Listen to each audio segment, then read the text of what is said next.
Hello everyone! So, this hopefully is now working, and everything is working. Bot is telling me it's connected to all four places. Bot is telling me it's connected to all four.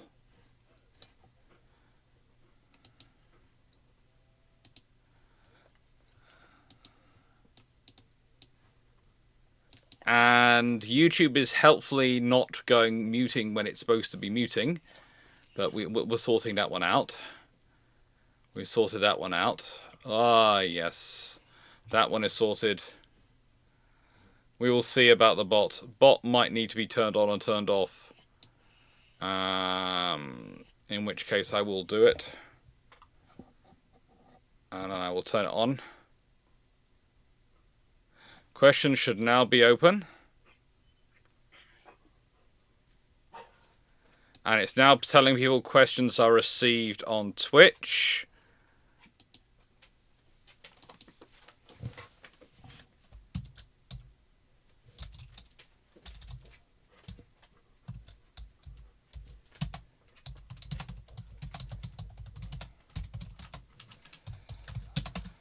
Well, no, then we go to the bot, which is otherwise known as Steve and Paul.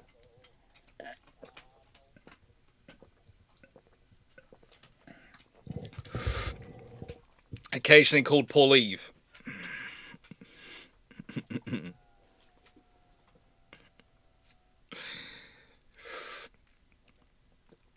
This is why Steve is frantically putting tests into YouTube chat. There is frantically tests going from Steve into the YouTube chat.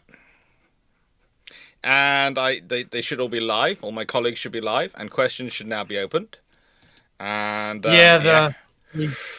if you're in the server, I posted a link to a clip out of Twitch. And this is Dr. Clarke's server. Yeah. I posted a link to a clip from Twitch from Pirate Software, who is I'm not going to say brainchild of this program, but the inspiration for it. Mm-hmm. And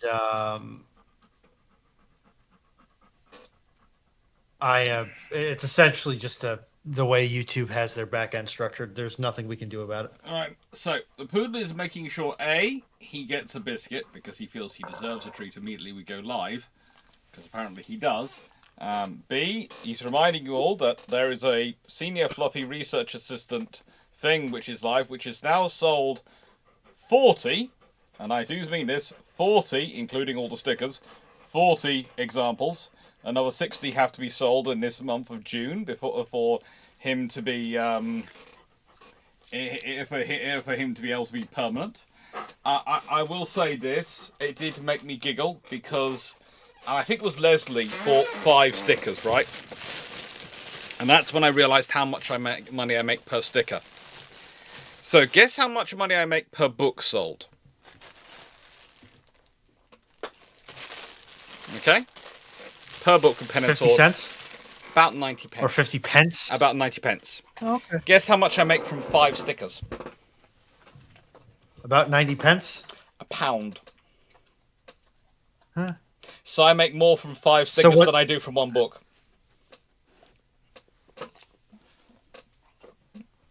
And I've heard that Spreadshirt and the like are not exactly the greatest when it comes to profit sharing. Well, no, I actually have it set to the minimal basis anyway. So in nicest way, you can on a sticker charge up to £6 for yourself. I have it to the minimum. I have it to the lowest level that they will give me 20 pence a sticker. I have it to the lowest amount you can have it set to. Because I do that with all my Spreadshirt stuff. I set it to the minimum amount. Why? Because to me, that stuff has always been more about community building than it is about making money. It's very nice. And it's an advertising loss. It's very, very nice, but it's a case of it still makes money. Doesn't cost me anything. But I might as well have it set on the lowest level possible so that people can get them as cheap as possible so that people can get it if they want it. I have to say, this t-shirt was the t-shirt I got from my poodle. I've got also the t-shirt from my corgi, which is this one. So from the Poodle, I got HMS Rodney. From the Corgi, I got Dog Dad. Because it's Father's Day in the UK. And long ago, over here too. long ago, my dogs decided that they were going to turn Father's Day into a day where they rewarded the person who gives them all the what the word do I use that he doesn't know the meaning of, so he won't demand an extra one. Perambulations. Items which could be conceived through their givingness to allow a person to indulge in the consumption of said items in a manner that might give said person both nutrition and a decent level of satisfaction. Discretionarily released calorie packets. Wait, so you're telling me that Dr. Clarke's dog's got a cube of plutonium? No, I got a couple of T-shirts. I'd rather have a cube of plutonium. Yeah, Yes, I wouldn't. In nicest way, I wouldn't trust my Corgi with a cube of plutonium. That is a dog which has world domination in mind. That is a dog which has world domination in mind. What if we gave the pupper a Corvette class battle cruiser? Then he would achieve world domination. Which is why, when I was told by Glyn that there were going to be corgis in space, I was very scared. And also said there should at least be one battle scene where an alien gets on the ship and ends up in a fight with the corgis, and no one wants to find out what happened, because the alien made the mistake of getting between the corgis and their food supply. Unfortunately, that does not seem to have come true. No, Glyn decided that writing such a scene would give him nightmares. Even not doing it off screen and not actually including what happened would give him nightmares. This is the same person that decided to. This is the person who decided to completely exterminate an entire planet with dirty bombs. Yes. Yeah, but I don't get what is the question. If you get between the corgi's food, you are the food. Yes, indeed you are. But it's just simple. It's just easy. It's one of the alien warrior sect versus 5 corgis. At which point he said, actually, you have to make it 2 to actually give the aliens and the warrior sect a fighting chance in the readership's mind.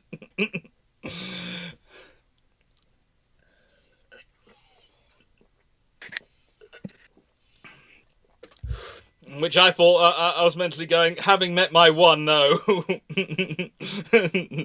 is no chance. Nope, there is indeed no chance. Right.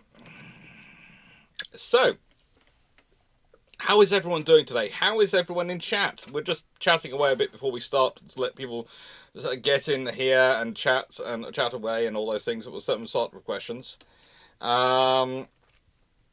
Like I said, familial angst and server drama. I'm not sure if it's gone live yet, but it should be. If it's not live, I'll go check. But September and October are going to be live for the patron suggestions, and then the patron vote begins next week.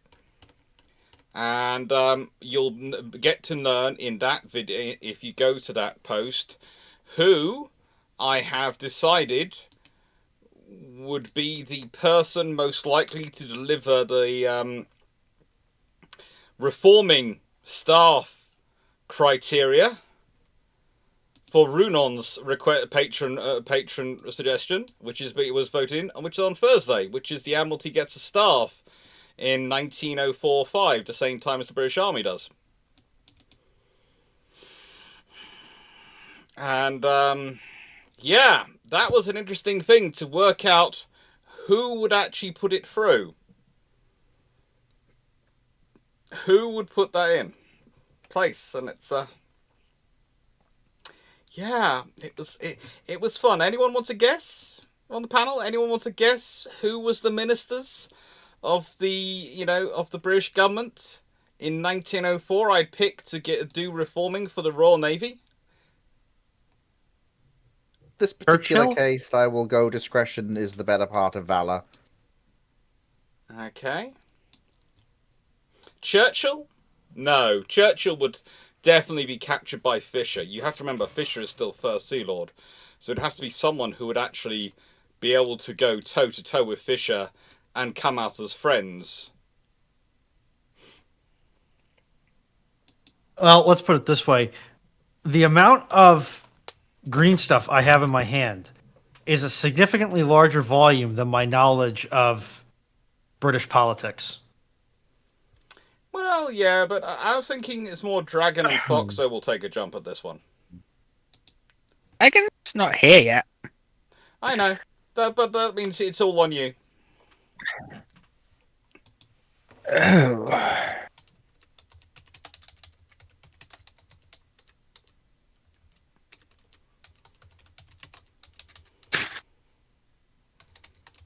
I wouldn't know off the top of my head.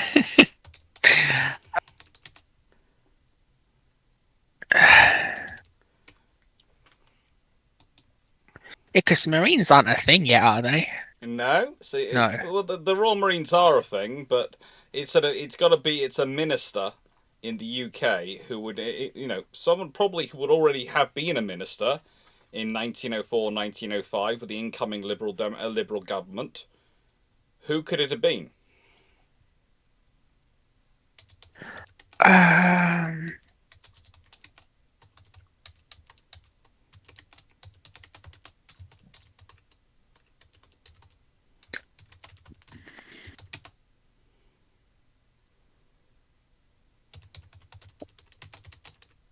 Halifax is no, it's not.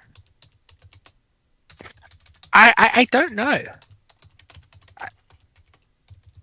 I honestly don't know. I don't know, Ray. I just don't. I'm going to say it, know. and Fleet is going to have probably a bit of a mild panic attack. That's okay. It's Fleet. He does that. Is it John LaFrench? Nope. David Lloyd George. Why would that give me a mild panic attack? Because you're Fleet. Isn't he in India right now? In He's 1904, been 1905. transferred over. 1904, 1905. No, he's in the cabinet as the Minister of the Board of Trade. And originally he was going to be offered a more senior position, but he ardently opposes defence spending and wouldn't get involved in anything other than a reforming ministry. Interestingly enough, though, and I will add this as a little taster for what's coming on Thursday, Lloyd George was very much in favour of trade protection and supported the Board of Trade and other organisations' push for more battle cruisers for better trade protection. That explains me that comment from last night. So, yeah.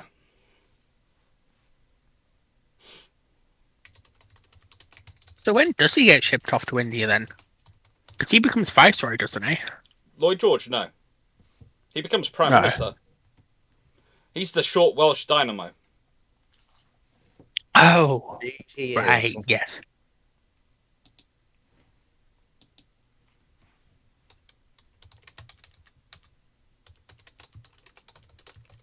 Right, it's Halifax that's from India, right? Mm-hmm. Never mind.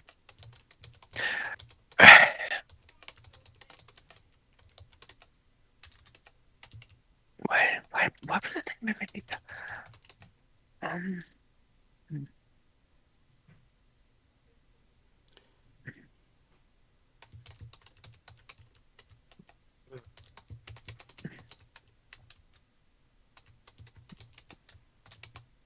Itchy. Alrighty. Shall we get stuck in then? Okay. I believe we probably should we not? Yeah. I'm just making sure this has gone live on Patreon, because it was supposed to go live 5 minutes ago, but it didn't go live. As normal, the Patreon has decided to be a little bit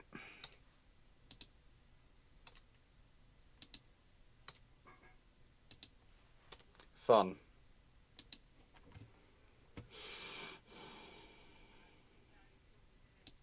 That's what happens with Patreon. It does that. Mm-hmm.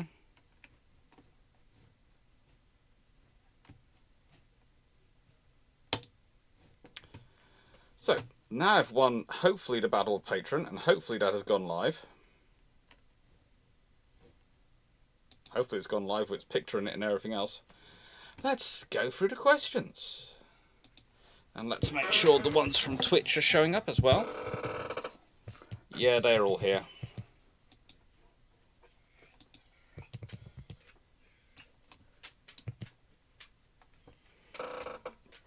Good, plenty of questions from Twitch in. Let's go through it. So, Colin Cameron, what use did the Royal Navy make of the cross-channel train ferries after the fall of France? They mostly got turned into various forms of landing ship. And, in fact, most of the original landing ships, especially the medium and the small landing ship infantry, were cross-channel ferries. The Royal Navy this time didn't want to use them for things like seaplane carriers, but they did use them for, as said, amphibious warfare quite heavily. In fact, I think Operation Claymore is entirely from them, isn't it? It's from the 2 Dutch ones, isn't it, that were converted? Yes. You mean the cross-channel train? You mean the cross-channel train ferries? It's possible. Yes. Yeah. There's also was a plan to use some of them for mine-laying duties. Castaner, any suggestions from the panel for books that should be in a ship's library? Honestly, you probably want some books on seamanship, some books on surviving when you get wrecked, books on firefighting, but also you absolutely should have a steady diet of decent reading material for casual use. Because after all, the last thing you want is sailors getting bored. Yeah. I will say that on books, though, I've just had these two sent to me to review. Andrew Boyd's, the newest version of the paperback version of British and Naval Intelligence through the 20th century, and The Surrender of the U-Boat Fleet 1945 by Derek Walker, which is pretty cool. And I've also got some around here, the brand new version of Aircraft Carriers by Norman Freeman, British Aircraft Carriers by Norman Freeman. I think that was also sent to me to review. I haven't had much of a chance to check and see if it's got anything different in it, but it does have some very beautiful artwork. There you go. Does that look good?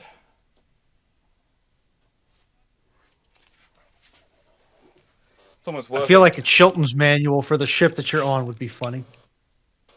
Would it also depend on the time period very much? Yes. Because if you're a modern ship, you probably want a few ships on a few books on mechanical engineering as well, and electrical engineering, just in case you're down. It goes down.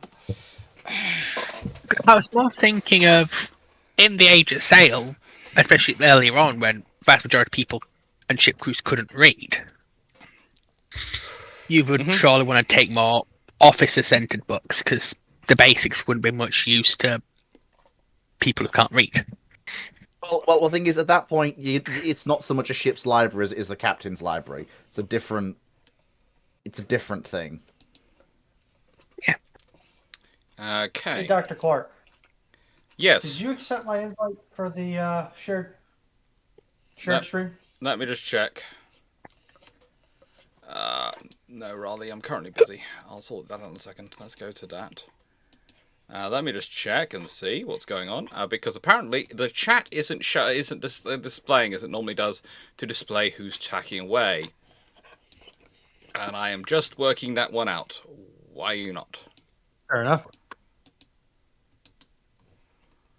Oh. So let me sort out the various things. Let's say.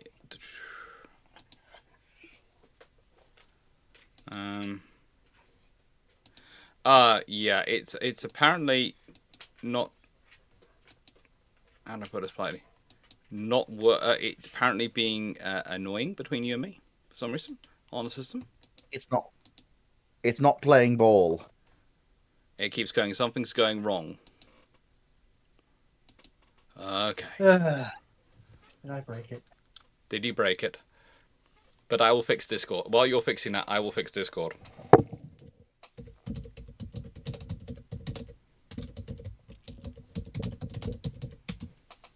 because it's upsetting when it's not and people aren't working, aren't displaying. So, all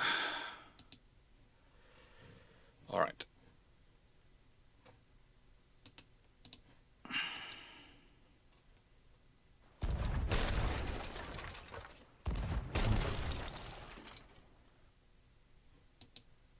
Chat widget.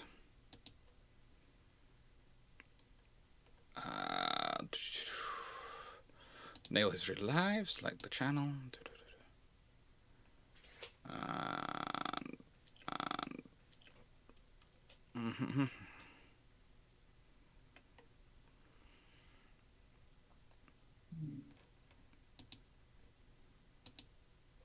Interesting.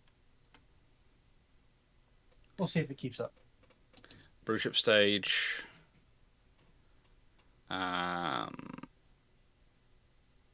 That'll do.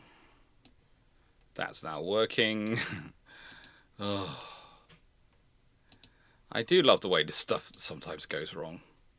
And you just have to rebuild it and just go, yeah, alright, that's just gonna not work today. It always goes wrong in new and exciting ways. It can never go wrong in the old, predictable ways.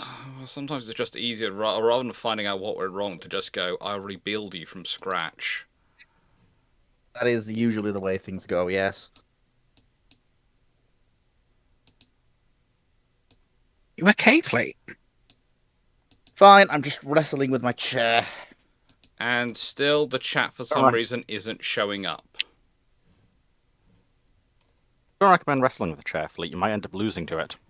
Oh yeah, that's Yeah, And then you have to live the rest. And then you have to live the rest of your life knowing, even if you never admit it, that you lost a fight with an inanimate object.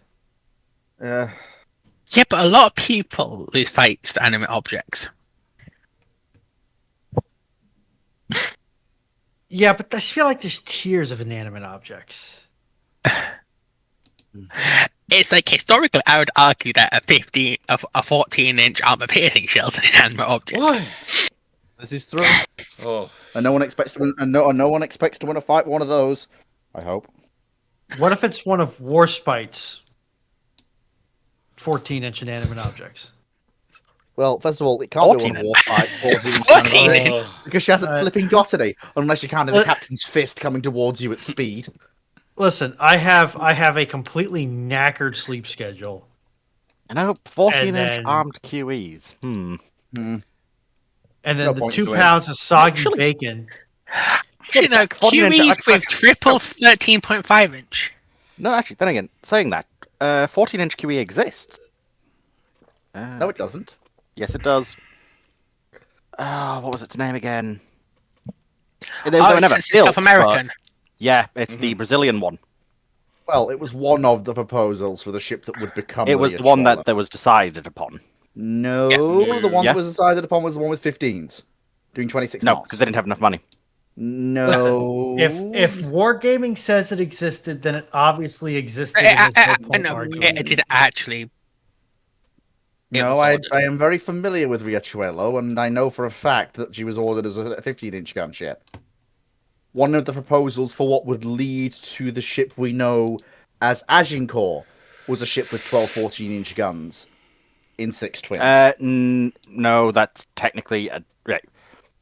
Yesent, that's a different one again, though. That was one of the proposals for that. It's what we see in World of Warships, is a modification of it. Yeah. right That would be then. because Dr. Clarke let's- is not currently speaking. I'm just letting the stuff flow over and going, okay, I'm gonna have to do another video about the Dreadnought series and the Dreadnoughts and what was going on next to each other. That's all I basically decide. You can hear everyone but me, Dr. C. That's because I wasn't speaking. 13.5-inch QEs when? That exists. Spain had a design they wanted, which was a 13.5 QE, as I recall. Yeah, there's all sorts of weird things. Right. Right then. Bowmill Boy, did the periscopes of submarines in World War II have attached cameras? And if not, when did they get these? What were they used for? Okay, any ideas? Not until the 60s or 70s, I'd say. I would not want to take cameras of that period on a submarine. Cameras as in ones that record, or cameras as in literal click and shut? We now have a picture, because click and shut picture ones probably pretty quickly, I would have thought. I still wouldn't want to take them on a submarine. Do you want to develop the film? No, between but the film and the fact that even the aerial reconnaissance ones had a very interesting habit of catching fire regularly Mm-hmm.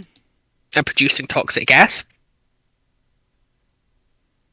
I wouldn't want to take one on a submarine. Like, someone probably did. I just don't want to take one on a submarine. I I don't. mean, they did on As far numerous as- occasions. I think unless we're talking about some special operations which do muddy the water because they were intelligence operations, etc., and these things, and they did try and use cameras mounted on the periscopes, and it was interesting results.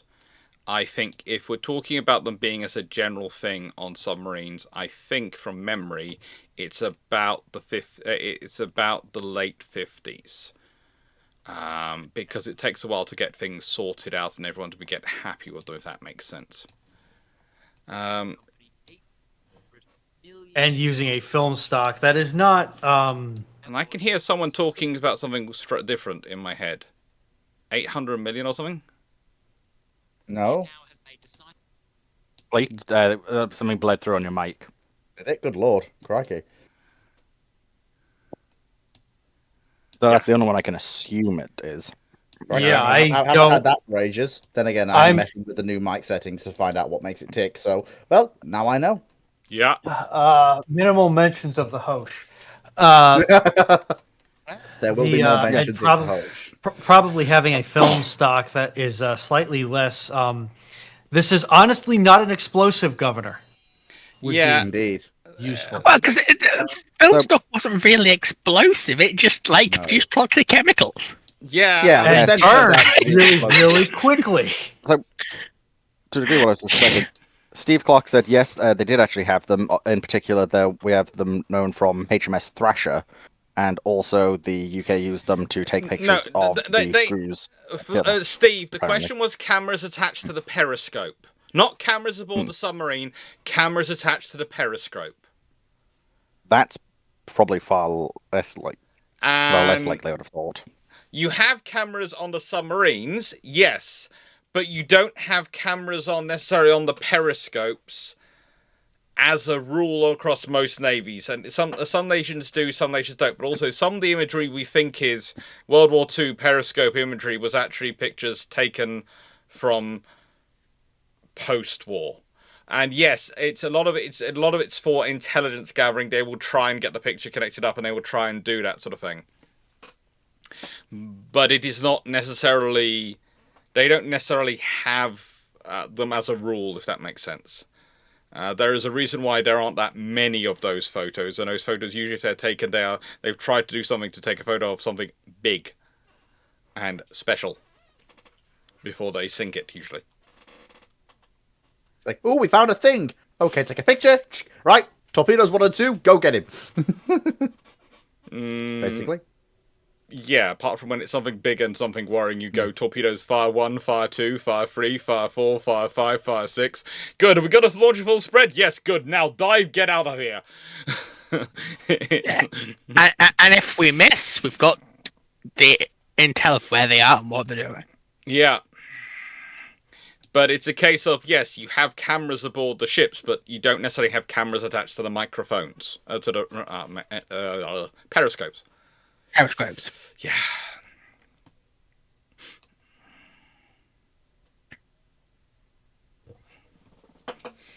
But also, it's one of those things of they didn't like to develop cameras aboard. They didn't like to develop images aboard, and they did. I think some of them did have film fitted in, and they did try film in the periscope, and they had a button they could press to take photos, but that wasn't widespread.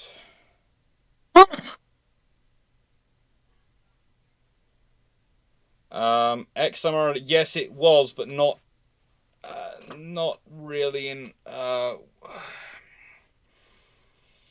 That's one of those things which comes in and is very, very common post World War II. But during World War II, some of the boats which used it, it was rarer, and it was something which wasn't necessarily on all the boats. I'm trying to think which periscope generation it comes in with, and not all the ones in service actually had it. Oh. Also, even in World War II, photo reconnaissance is still in its infancy. Yeah, it's Indeed. often forgotten how.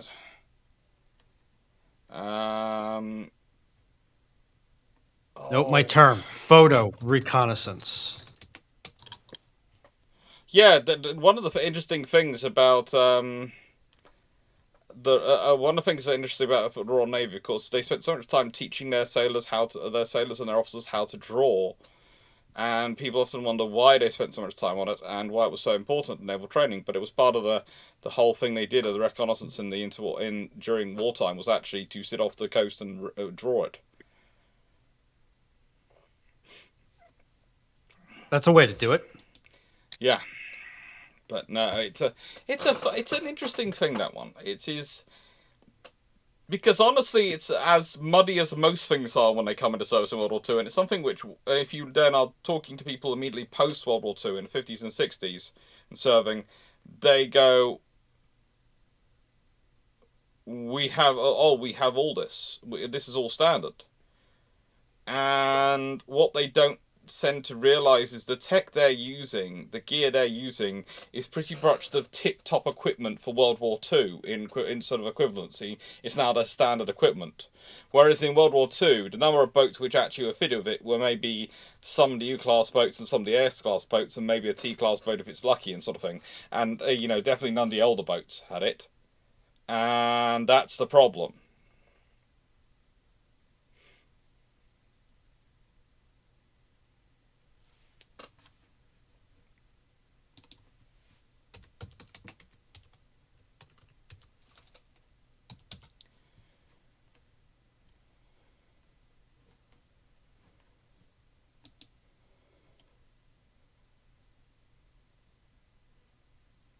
It's impressive when you think about it.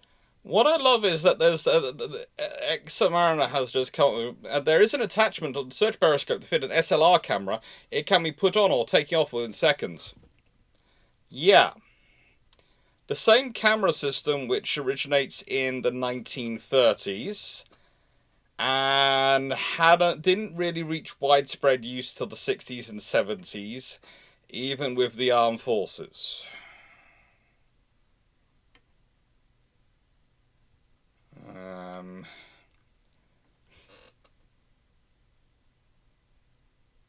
It's one of those things of that they have the capability, they have the technology at the high end, but SLRs are very, very much the high end at this point. It's always so fun once you get into these topics, because people are going, well, but this technology is so basic, and yet in that time it wasn't basic.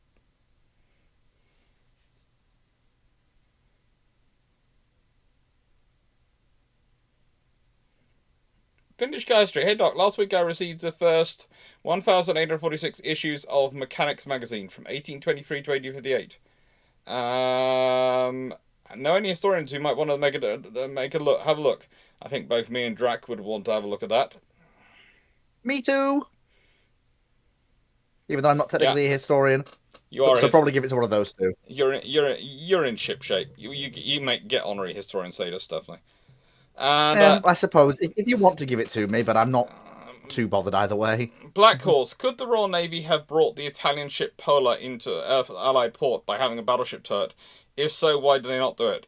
They're worried about the Regia Marina and all the issues that they, getting it back safely. They didn't even need a battleship to tow it. The destroyers were quite sure they could tow it themselves.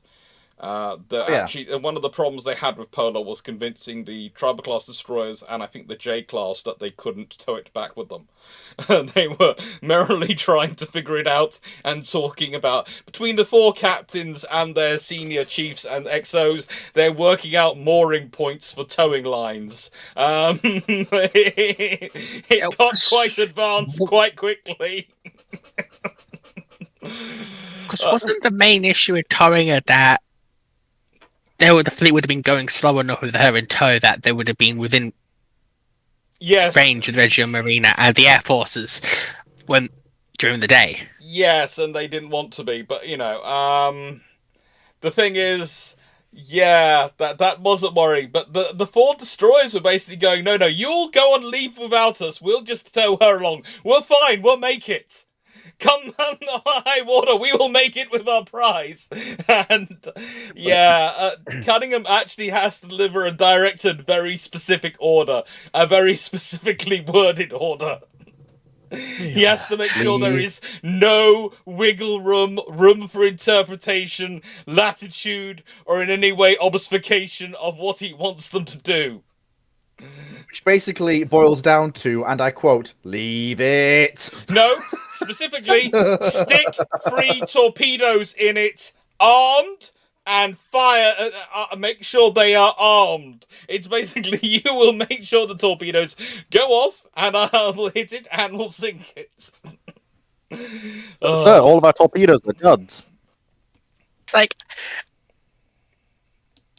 Do you want me to come over there? I'll come over there. So, I guess as a quick question then, what do you think we could have learned, or had more knowledge of modern day then, if Polar was able to be towed back and properly investigated? Because I doubt she'd be nothing much more than basically a prize ship, and probably scrapped post-war, I suspect. But I'm just curious if there's anything that we might have been able to learn from her that we don't necessarily know as much about as we might want to. What are we? I am very lost here. I had to go tend to make sure that the server didn't douse itself in gasoline and self-immolate. Someone thinks Foxo's dramatically louder than the rest of you, but Foxo's the only one on 90%, or the rest of you on 100% already, so... I think it's because I'm normally really quiet. Yeah, I put it down to that. Yeah, I think it's because Foxo's more energetic than she normally is. She's the only one on 90%. All the rest on roughly 100%. 100%. And my cup has slightly more depresso than it usually does. The only one who's slightly more than 100%, you know. Dan, you're hot making a lot. Sorry. Yeah. Also, Knight, I'm not necessarily referring to the idea of the Royal Navy fixing her up, because there'd be no point. It's more, I'm just curious if there's stuff that we could have had basically confirmation on that we might not currently have said confirmation on. Oh, we'd have lots of... confirmation. The engineers would have had a lovely time learning all they could about her. And wouldn't we actually know her true displacement, not what the Italians claimed her displacement was? The Royal Navy had basically best guessed their way to within 5%, if not even closer than that, to what their actual displacement was. Because I remember talking on Ramblings when we had, not Cyclic, the other one, Phoenix up. And he brought up that for a lot of the Italian cruisers in the treaties, even within their own reports and designs, there's a lot of grey areas around displacement. Oh, yes. Like, actually knowing the hard numbers on it would be useful. Also, though, they might actually fix her up, because you have to remember when she would be captured. She'd be captured not long before you have the outbreak of the war in the Pacific. So there might well be a certain point at which they decide to fix her up in an Indian yard using American engines just to get a ship working. Just as an extra cruiser. Or an extra AA cruiser or something. Because honestly, at a certain point, and Fleet will probably go, well, there's not much reason for it, and I would agree that there's not much reason for it, but literally, at a certain point, the British government go into panic mode, because Winston Churchill realises pausing those cruisers, carriers, and capital ships was the single most stupid thing you could do with how the war was actually going, and now we are chronically short of all of them. Well, actually, funnily enough, you are wrong. Because what I was actually going to say is I was going to say that fixing it up is not only a fantastic idea, but what a great way to give a gift to a free navy that you really, really want to have help you with things. I'd like to say, for example, hey France, do you want a new heavy cruiser? Oh no, it wouldn't have been going to the French. They didn't. It's going to sound terrible, but they honestly didn't trust the French enough because of the way the French government were going on, and it's kind of like the Norwegians. They wouldn't give it to Norwegians either for similar reasons. Because of not because of the you have to always understand when we say it, it's not because of the sailors and the soldiers doing the fighting. It's because of the way Charles de Gaulle sometimes acts. If he has a cruiser, goodness knows what he's going to do with it. Who he's going to, he likes to try and mount solo operations to go off and do things. Without telling the rest of the allies. It causes all sorts of nightmares. And the Norwegians don't want to be considered in any way at all too hostile to the Germans in case they take reprisals on their people. Whereas the Dutch are going, give us everything, we'll kill them all. In this scenario, also, it's similar reasons you don't give it to the Poles, because God love them, they couldn't actually crew a heavy cruiser. So the odds are, actually, it might get given to the Australians. What if we give them to the Poles? The Poles will go off fighting. The Poles don't have enough people to crew it, and will possibly use it for all sorts of random things which they're not supposed to. Destroyers, they're just about okay with. Light cruisers, we'll trust them with. A heavy cruiser is a different matter. You could send Polar into Polska. You could do, but it's not going to. You're not going to try. You're not going to give it to them because, in a nice way, think about how many personnel they'd have to find. That's more than the entire Free Polish Navy at that point. In terms of personnel, they eventually get what, a D-class cruiser, and that's sort of a bit of a stretch on them. Yeah, that causes too much trouble. Also, causes them to have to abandon other ships. It's just there's a reason it's sunk as a breakwater for D-Day. Basically, it would be the Australians. It would be the Australians who get it, and basically it would be a case of this is return for all your fighting in the Mediterranean. Here, have a heavy cruiser. In fact, they will probably do that even before the Japanese invade. Give it to them as a gift, to the Australians as a gift, have a heavy cruiser as a reward for fighting in the Mediterranean. And suddenly, the entire narrative of the Australians being forced to fight in the Mediterranean and ignore their own defence suddenly becomes very different because they got given a heavy cruiser for it. And even better, it was an Italian one they helped capture. And having been round the Australian war museums and seen how much stuff they have in them that they've taken from everywhere else, I can honestly tell you that when it's captured booty, it becomes even more special to them. I was just thinking, what's the chance that the Royal Navy try to use it as bait? Because Mussolini's going to want Polar sunk. Because that's a massive prestige hit. The trouble is, what scenario do you want him to use? What do you want to bait him for? You also have to think about it. Does the Royal Navy want him coming out to attack them while they're short on short on battleships? No. So that scenario doesn't work. Do they want him to come out when they're short on aircraft in the Mediterranean? No. At no point do they really want him to come hunting for it. And if they also, this is the other thing, if you put it far away, it means that potentially the Italians overextend themselves trying to mount a special operations, and they get themselves killed trying to mount something in the Indian Ocean, which would be useful. So that would be bait a long way away. And the Australians probably would have turned it into a museum ship if they'd gotten hold of it, because the Australians are fun. The Australians are concerning. The Dutch, again, have a similar trouble of if they have a heavy cruiser, how they're going to crew it. And that's a problem for them. Also, with the Dutch receiving a high-end asset, what if that starts World War II and a half? No, it's more a case of if you give it to the Australians actually have the facilities to repair it, to prepare the facilities, prepare it, and all these things. And also, it means they're going to boost their systems and boost their infrastructure to support and repair it. And they've also already been operating heavy cruisers, so it's kind of useful for them. They can do something with it. Yeah. Walter Brothers, why did the UK not have save HMS Bristol? You guys are always complaining. You never say anything. Now it's going to the scrapyard. Oh, no, we said a lot. I put in submissions to Parliament. Yeah. In the nicest way, I had meetings with MPs and told them in very strong terms they're being stupid. But you try and get governments to spend money. Literally, I did as much as I could.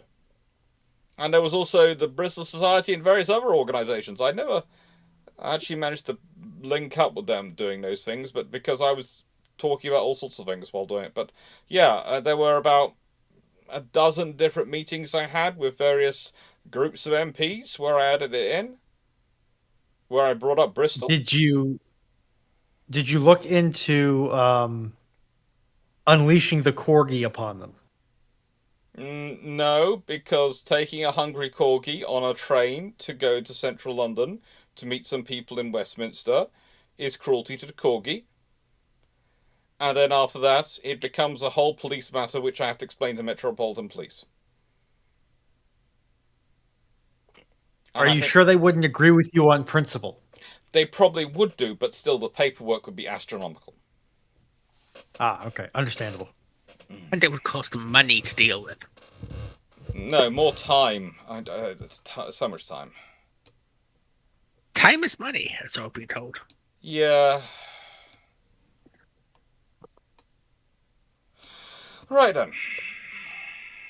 So, with that being said, next question. How likely is it that CVO-1 was intended to have the same CCAT launcher as found on the Type 12 family?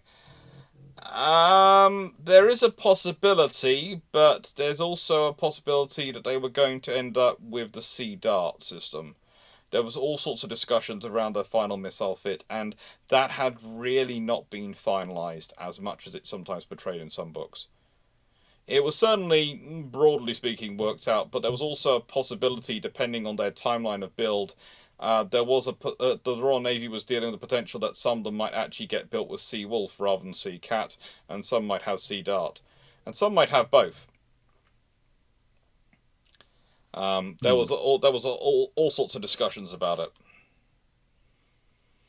but realistically, I wouldn't have been surprised if it had ended up being that they came out and they had 3 Sea Wolf missile launcher systems on them, mainly because there was a senior admiral going around at the point who was senior enough, and in the design process, unfortunately he retired before the final decision was made, that if they had they were suggesting they might want to be unarmed, and he basically said, if my flagship is unarmed, then you will be attached to the hull as its human shield.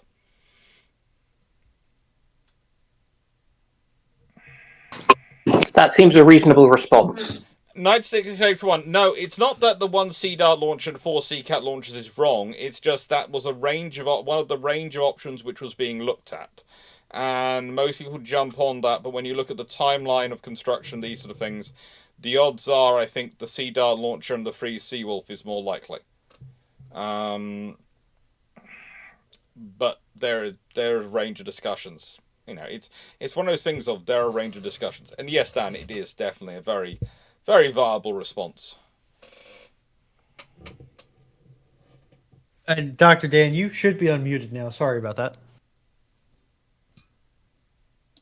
That's okay. There was lots of outside noise, so yeah, I am home now and will mute myself intermittently as I'm putting on a load of laundry and things.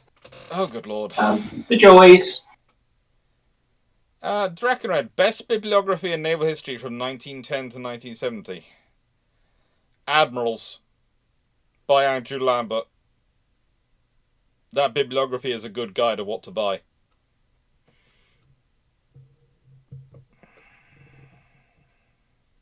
Is it also a good guide of what to strategically transfer to an alternate location? I might have arranged alternate locations already.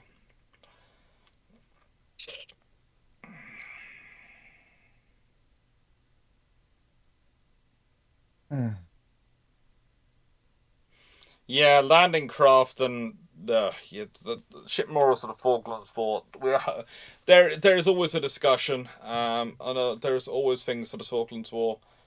I don't know what will end up being the result. I hoped stuff would be preserved. I shouted for Invincible class carriers to be preserved. I shouted for I did everything, all the stuff I could shout for. It didn't happen. You will get a single solitary infantry rifle and be happy with it. There is a landing craft which might be preserved. There are some Sea Harriers which have been preserved. There are some little bits around here and there. There are some ships which could be. But, the fact is, as I often say, the trouble with governments is they're often staffed by people who know the cost of everything and the value of nothing. The Australians probably have some bits and pieces. They weren't involved, but just knowing them and their military, they will have acquired things. Yeah, the Australians are wonderful for that one.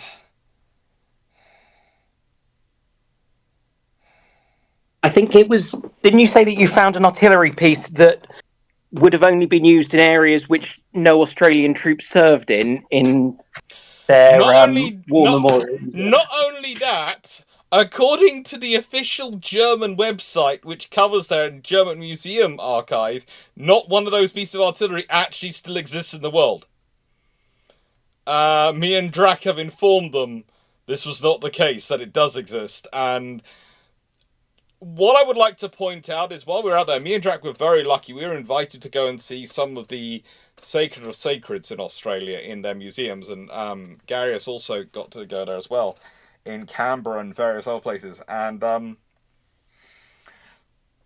look, there are 2 occasions where I have seen Garius speechless. One of them was Lempik, the submarine in Tallinn. The other was walking into warehouse number 2 of the Australian War Memorial's warehouses, and him seeing what they had in terms of artillery pieces from World War I.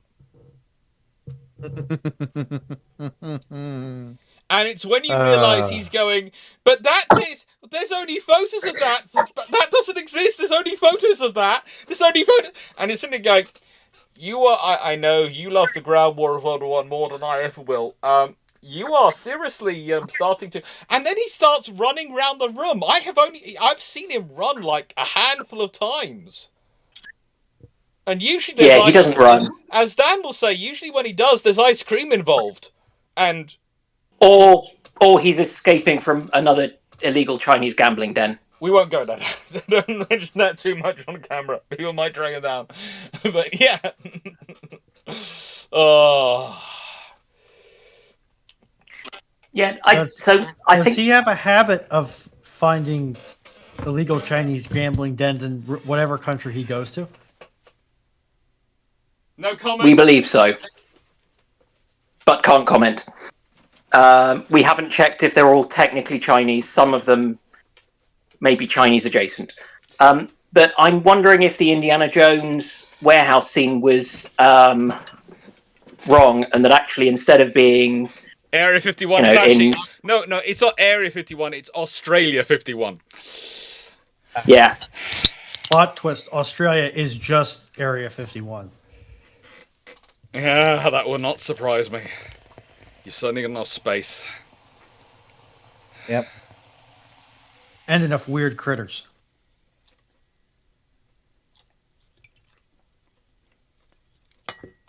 Now, our lethal bio-augmented killer mutant thing has escaped. Yeah, mate, sorry, the wildlife ate it within the first 30 seconds of it getting out of the gate. But we think it was poisoned within the first 3 seconds by the small spider that it trod on by mistake. Before it was then bitten by a snake, stabbed by a platypus, and then eaten by a kangaroo.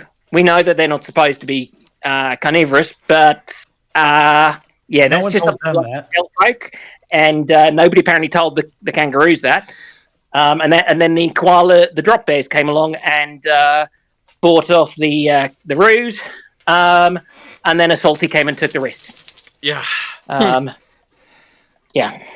And we don't want to discuss what the drop bears did to it. We do not want to discuss what the drop bears did to it. I feel like Dan has just hit every single possibly offensive Australian stereotype in one go, and I don't know whether to be horrified, scared, or impressed. Look, he hasn't told you the story of us walking across. I think it was in Perth, was it?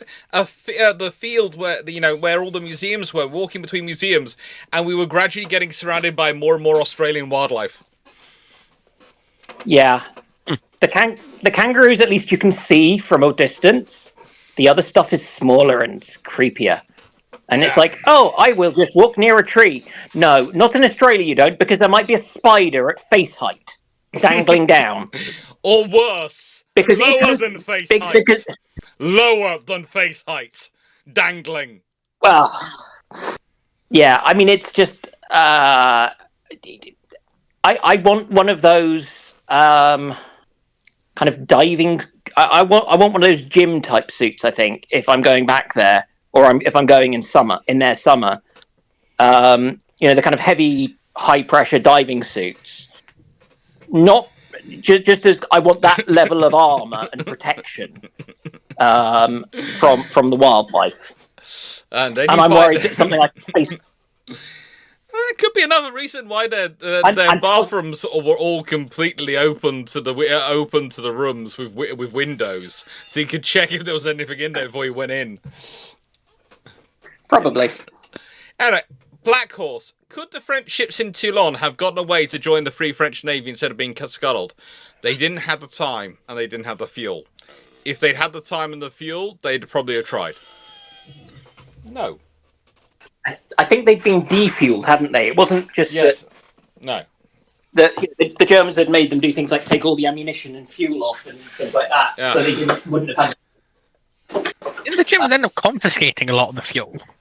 Remember correctly? Technically, they didn't until just afterwards, because I was just reading the Comando Supremo website where it was talking about how in November 42 the Italians got gifted 60,000 of the 80,000 tons of fuel seized at Toulon. As you do.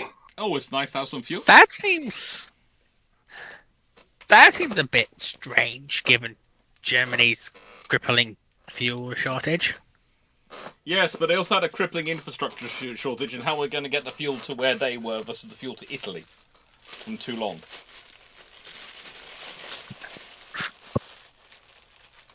I mean, the French rail network's mostly intact. Yeah, mostly intact, but full of interesting people who are going to try and find the aforementioned vessels when they're on their way, the four-man train when it's on its way, and do something nasty to it.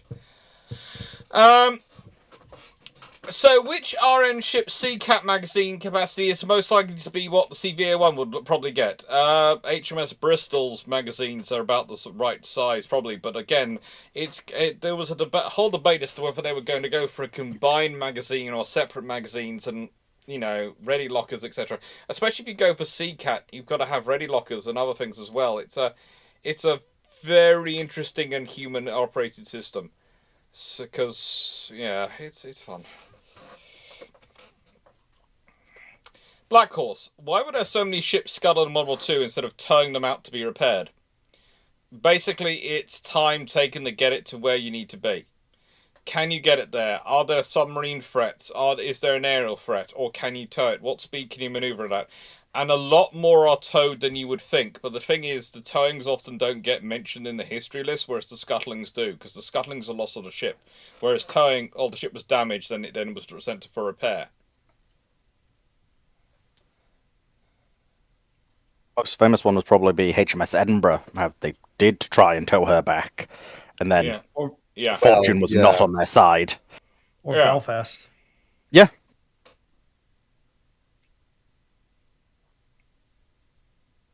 You could say that with Edinburgh, it was back-breaking effort. Castaner, who would find the engine manuals the most fascinating if HMS Queen Elizabeth, I'm presuming the brand new aircraft carrier, showed up in Portsmouth Naval Base in 1845? Look, at that point, Trevithick might have to be sent for. I mean, there's a whole load of Cornish mining engineers and various other people who'd have to be sent for, because you're going to have to deal with those kind of brains to try and figure out how you can support it. And the engineering crew on HMS Queen Elizabeth have now become the central repository of knowledge that is going to expand the British Empire.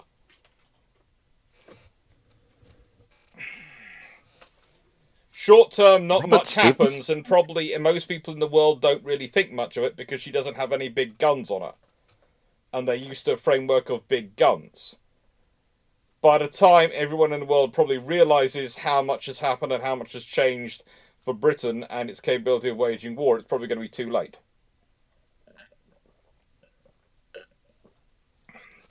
Ex-Submariner. Bad my mind. Some of these questions are really quite bizarre. Ex-Submariner, a nicest way. Wait until we get to a what-if history one. And the what-if history one is actually going to be next week, so I can advertise it properly. And put up advertisements and so things. There is going to be a what-if history Bruships. And you'll be amazed at how fun they can get. Submariner, this is pretty tame. Are we allowed to drink alcohol on stream?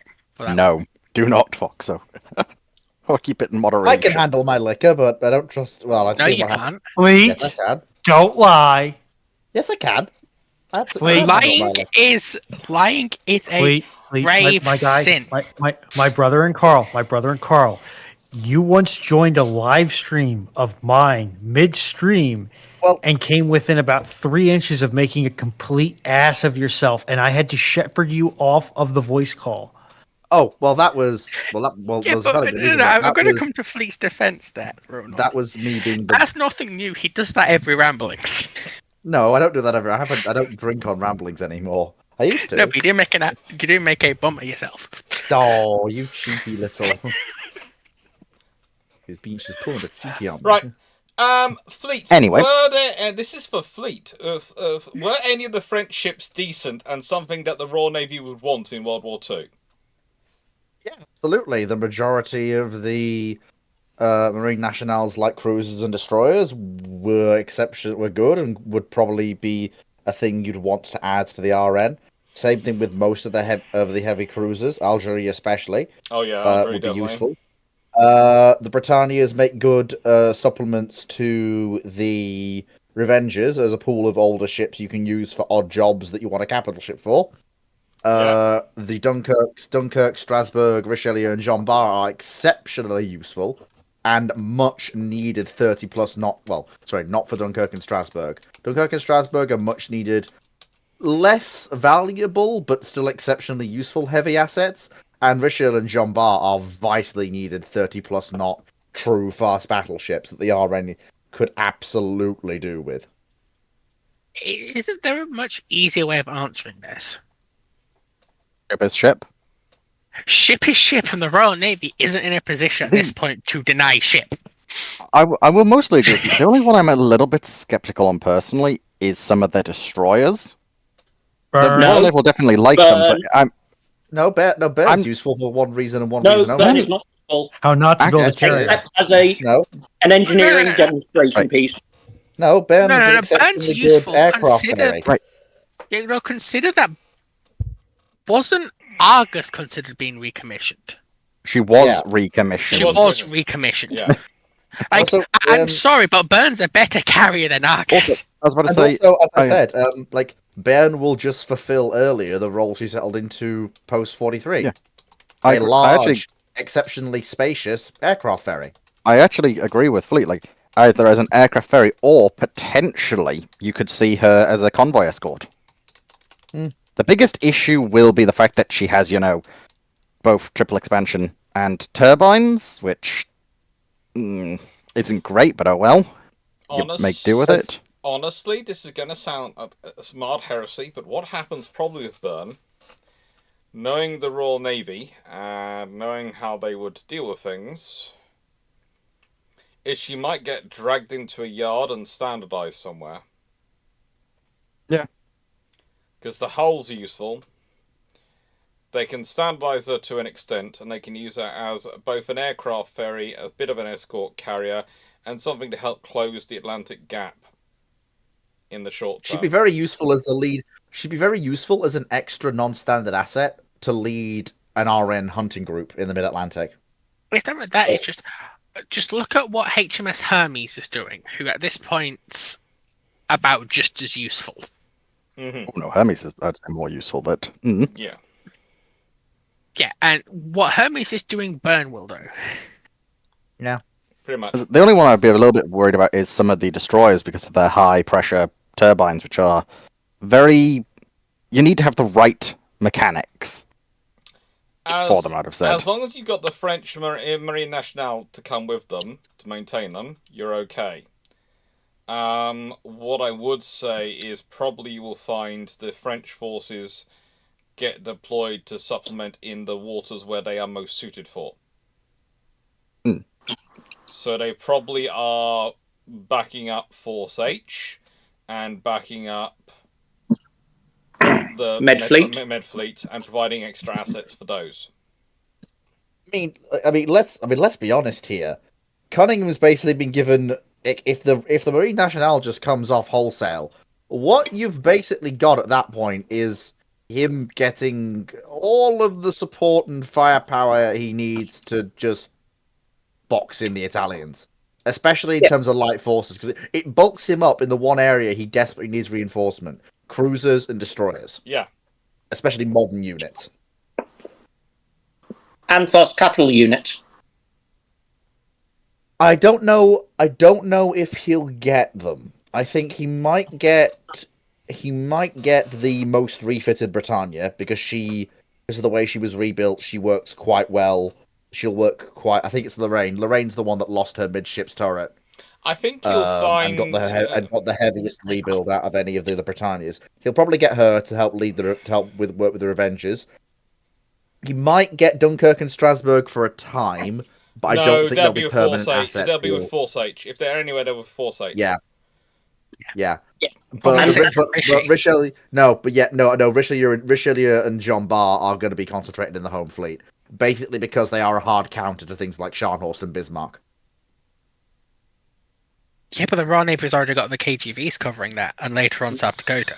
Yeah, but you can then move you could then move the KGVs somewhere else that you deem more useful. So wouldn't you? But if I remember correctly, the KGBs are better. Are boats designed for the North Atlantic? No, the Richelieus aren't. No, they can go anywhere. The Richelieu is designed to keep the seas in any weather, in any part of the world. And remember, which is easier for the Royal Navy to support in Indian Ocean, a KGV or a Richelieu? KGV. Yeah. Yeah. Because they and have also the logistics and infrastructure set up for that. And also that 2 to 3 knot speed advantage that the Rishi has over the KGV. They do, because they were building it. They were building the infrastructure to support their ships coming online in the 1930s. They don't have it for the Richelieu.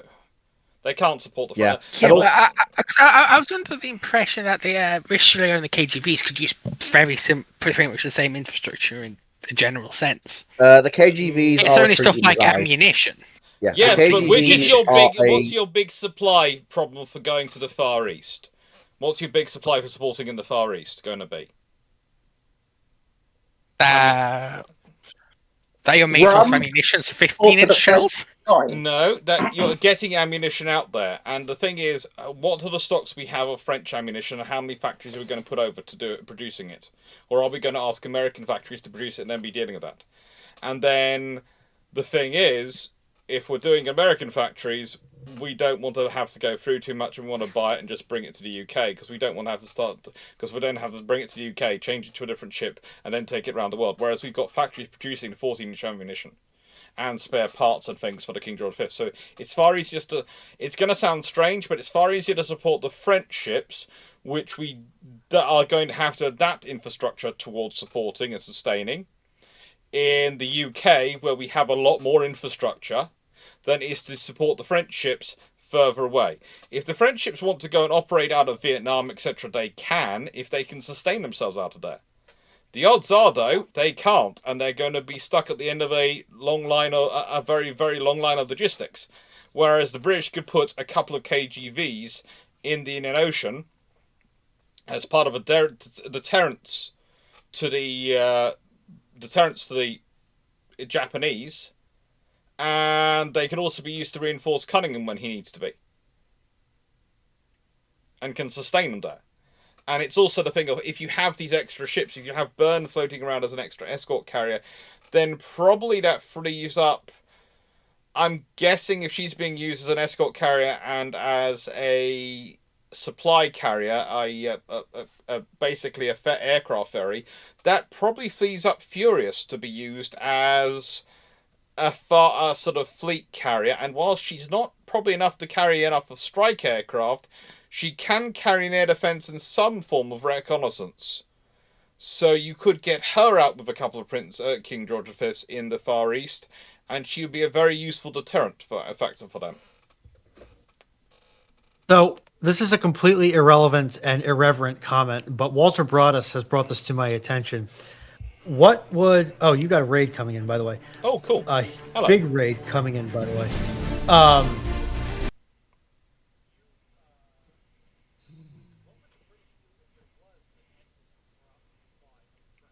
You're just going to be overridden by the music coming off the stream from Twitch, so just let it go through. Who's raiding me? Hello, Volcano. Hello. How are you doing?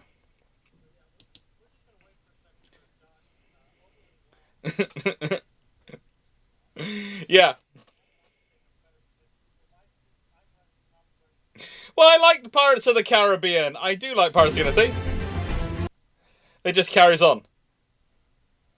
Hello, everyone. Hello, Volcano. Hello. How are you doing? Hope you enjoy welcoming us. We're just chatting away about naval history and answering questions. Excellent, Volcano Doc. This is actually, honestly, Volcano Doc, this is the first time a Bruships has ever been raided. And people do keep telling me... Yeah, people keep telling me, why do I do Bruships on Twitch? Because they say it's not going to get across. People aren't going to be interested on Twitch. And I go, because it's fun to do it on Twitch. And doing it on YouTube and Twitch means I reach more people, and that's the good thing. But thank you. That's the first time Bruships has been raided. I'm not going to make my comment about Twitch being just the better platform to... Twitch is the better... Yeah, we're not going to get into that, because YouTube gets upset when we start pointing out. Yes, well, YouTube can get good scrub. All right, next YouTube's question. Next question we have... Ah, yes. Next question we have. How useful... before we dive into that, yeah? Volcano Doc and community, we do have, for those of you on Twitch, because it still works on Twitch, yeah, a bot which we use to organize and digest questions so that we miss as few as possible. If I can spell correctly, I will drop the command in chat. Thank you. Yes, and we have a little cousins friendly policy. Yes, so PG language PG-13. For polite company, please. Yeah, my little cousins like to watch this. I'm the only boy in about 40 cousins, and the little cousins the little cousins who are growing up now like to watch their uncle on Sunday afternoon. Their family thinks it's great. It keeps them amused. So we keep it linguistically friendly for little ears, because otherwise, indeed, Otherwise, how do I put this politely? If they learn the words, then it's going to be me explained, and at that numbers, I'm outnumbered and outgunned, and I'm going to lose. Okay, I'm going to lose that one. The odds are just not in my favor. And the senior fluffy research assistant is trying to say hello to everyone and remind everyone they're here. because they want biscuits. They always want biscuits. Eddie Rudolph, how Indeed they useful would a torpedo boat tender or carrier be in compilation with a seaplane carrier in the British plan for the Southeast Asia campaign? Not really that helpful. They already have destroyer tenders which are being used to support quite a lot of those things, and honestly, they don't really need those things for them. They're not as useful for the British policies as they are for maybe the Americans, who rely more on their torpedo boats to an extent than the British do. The British are more... How do I put this? The British are usually deploying more their destroyers and their destroyer escorts.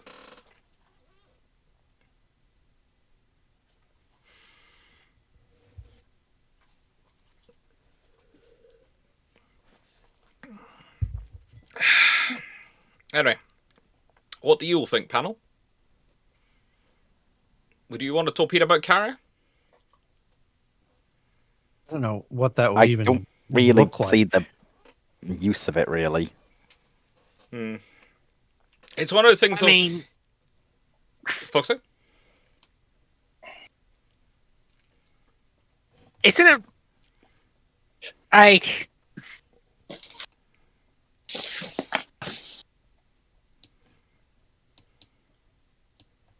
yeah, it just seems like a worse version of one of the very small carriers they had. Yeah. And so they didn't use Hermes because she wasn't capable, but enough. And she'd been more capable than a torpedo boat carrier. Yeah.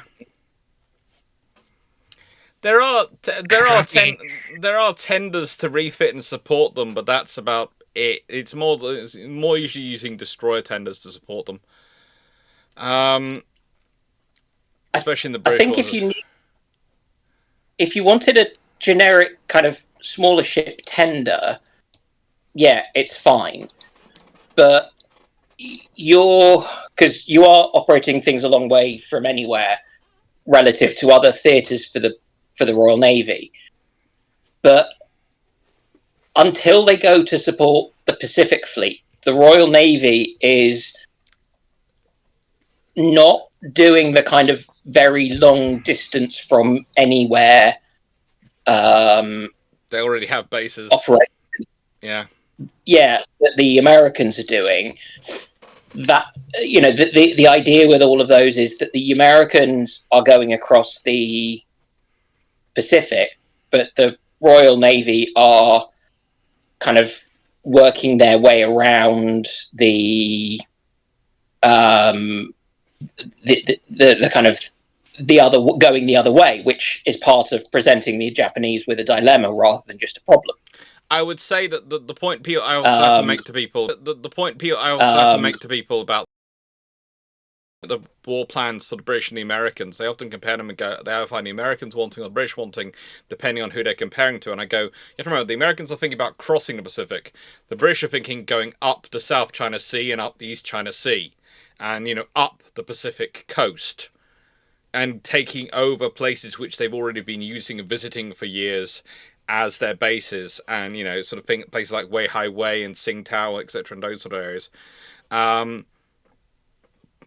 That's what they're thinking about. They are not thinking to say it's a very different war fighting plan, and it makes sense because for the British, why would you want to supply an operation across the Pacific, across the Atlantic, through the Panama Canal, the Caribbean, Panama Canal, and the Pacific, when you have bases going all the way around, a large base to dumps going all the way around, and you have India and Australia and etc. behind you?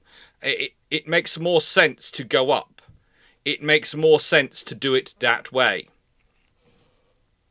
It and really also, does. Like that combination is a great area reconnaissance, area denial Yeah. asset, but the British are not expecting to take the infrastructure losses that they do. No. So they don't have any institutional impetus to build those assets in the run-up to war. It's one of the interesting things. I was corrected recently because someone did point out to me the British did have some. They did try, and it was Henderson, but it was also Cunningham and a couple of others tried to put forward the necessity of planning for what happens if France falls or if France is no longer an ally, and basically government stopped it because that would never happen. France would always be there. France would never not fight, never not be fighting, and it's a case of. Yeah, it's your worst case scenario, yes, but you know, you do need. You need to have some thoughts about it. I think they were also told they weren't allowed to war game. What if we lose Gibraltar? What if we lose Singapore? They weren't supposed to, but the British actually, the Royal Navy actually did. And that's where a lot of the plans for the Eastern Fleet, etc., come from. They did actually war game it out. They did actually work. They war gamed it out, but they weren't supposed to release the results to kind of the rest of the staff or something. You know, it was kind of they can't stop you from doing anything as a kind of thought exercise, but they can tell you that you're not allowed publishing the results. It was and kind of sharing it with, say, the Australians. They weren't supposed to share it with other people, but basically, one of the things was they specifically said that the First Lord wasn't supposed to share it. Unfortunately, the exercises took place underneath the auspices of the Third Sea Lord, and you'll never guess what he did.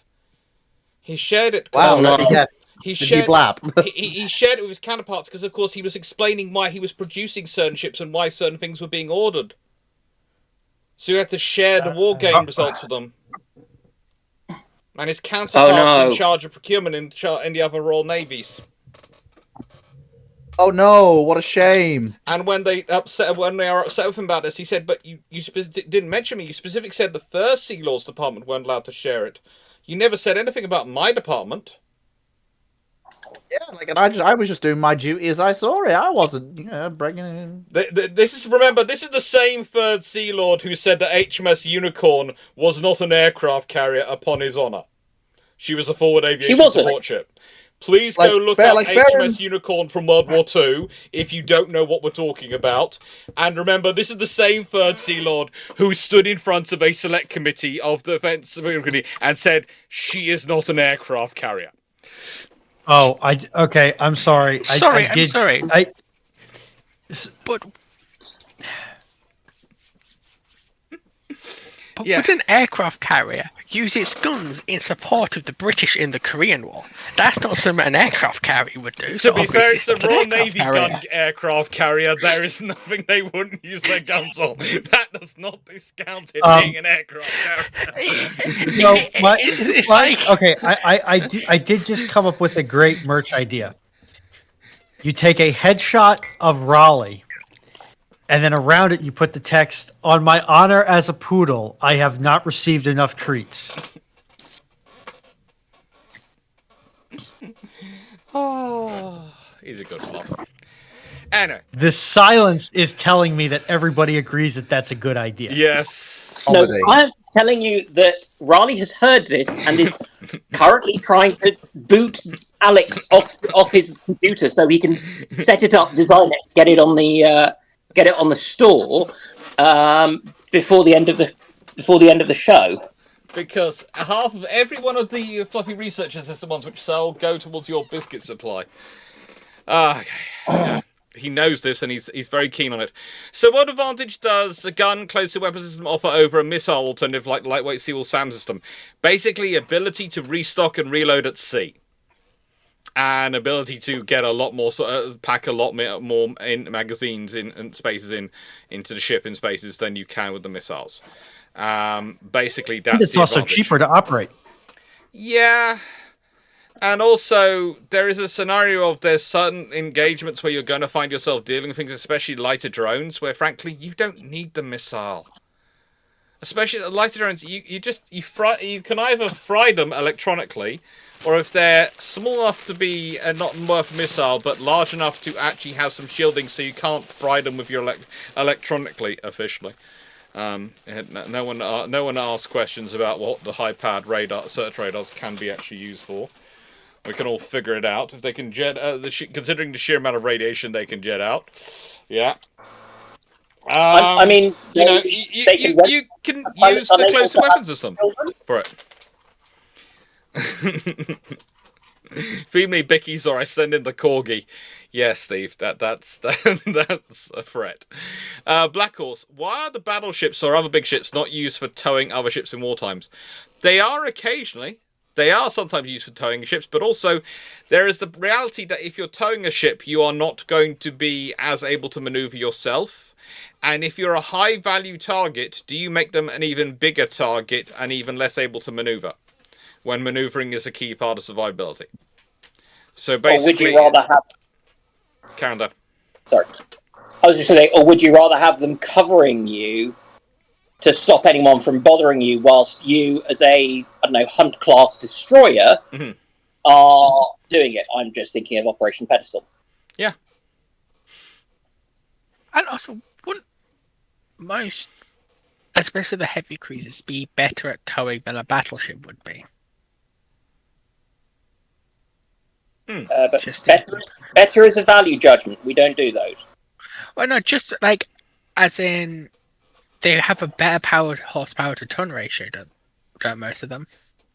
Well, I mean, that's one of the reasons for using destroyers, because of course they do have lots of power, but it's the ability. It's a bit like, the difference between a huge truck and a Ferrari if they've both got 1,000 horsepower. One's going to be great for going fast, and the other's going to be great for towing, but don't get them the wrong way around. Yeah, it's how they deploy the power that's going to happen. And this is this is another thing when we start talking about ships and their horsepower and their speed, etc. You have to remember that some ships, the way they achieve the power, in the speed and put the power down, it gives them a tremendous advantage in terms of speed and power in certain weathers, in certain circumstances. It doesn't necessarily always count and always help them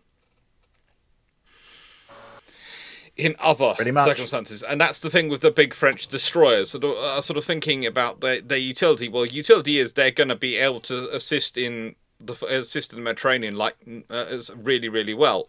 But honestly, that's probably going to mean that the Mediterranean doesn't have the tribal class destroyers in it, because the Royal Navy doesn't need those and the big French destroyers in the same place.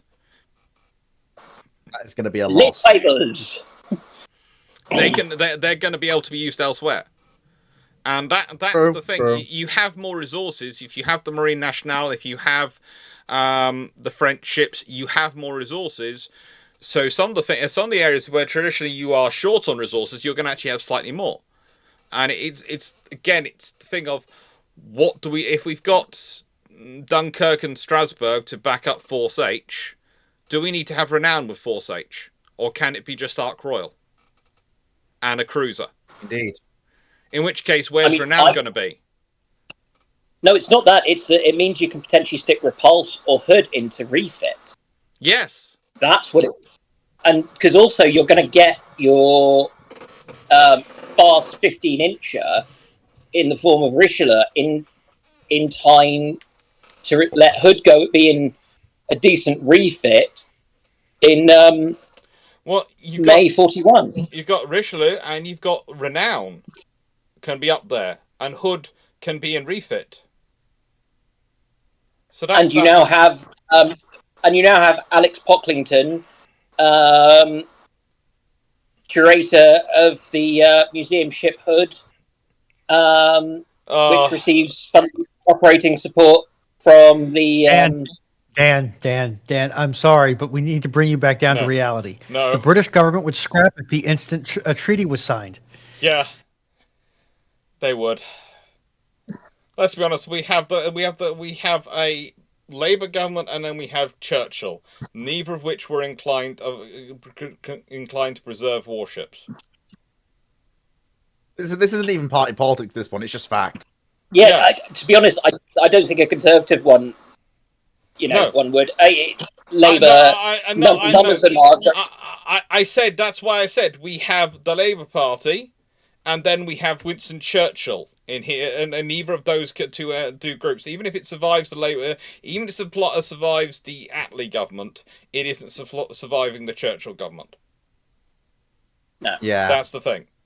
Wait, so out of curiosity, do you think that a surviving and refed HMS Hood would increase the lifespan of her and Vanguard?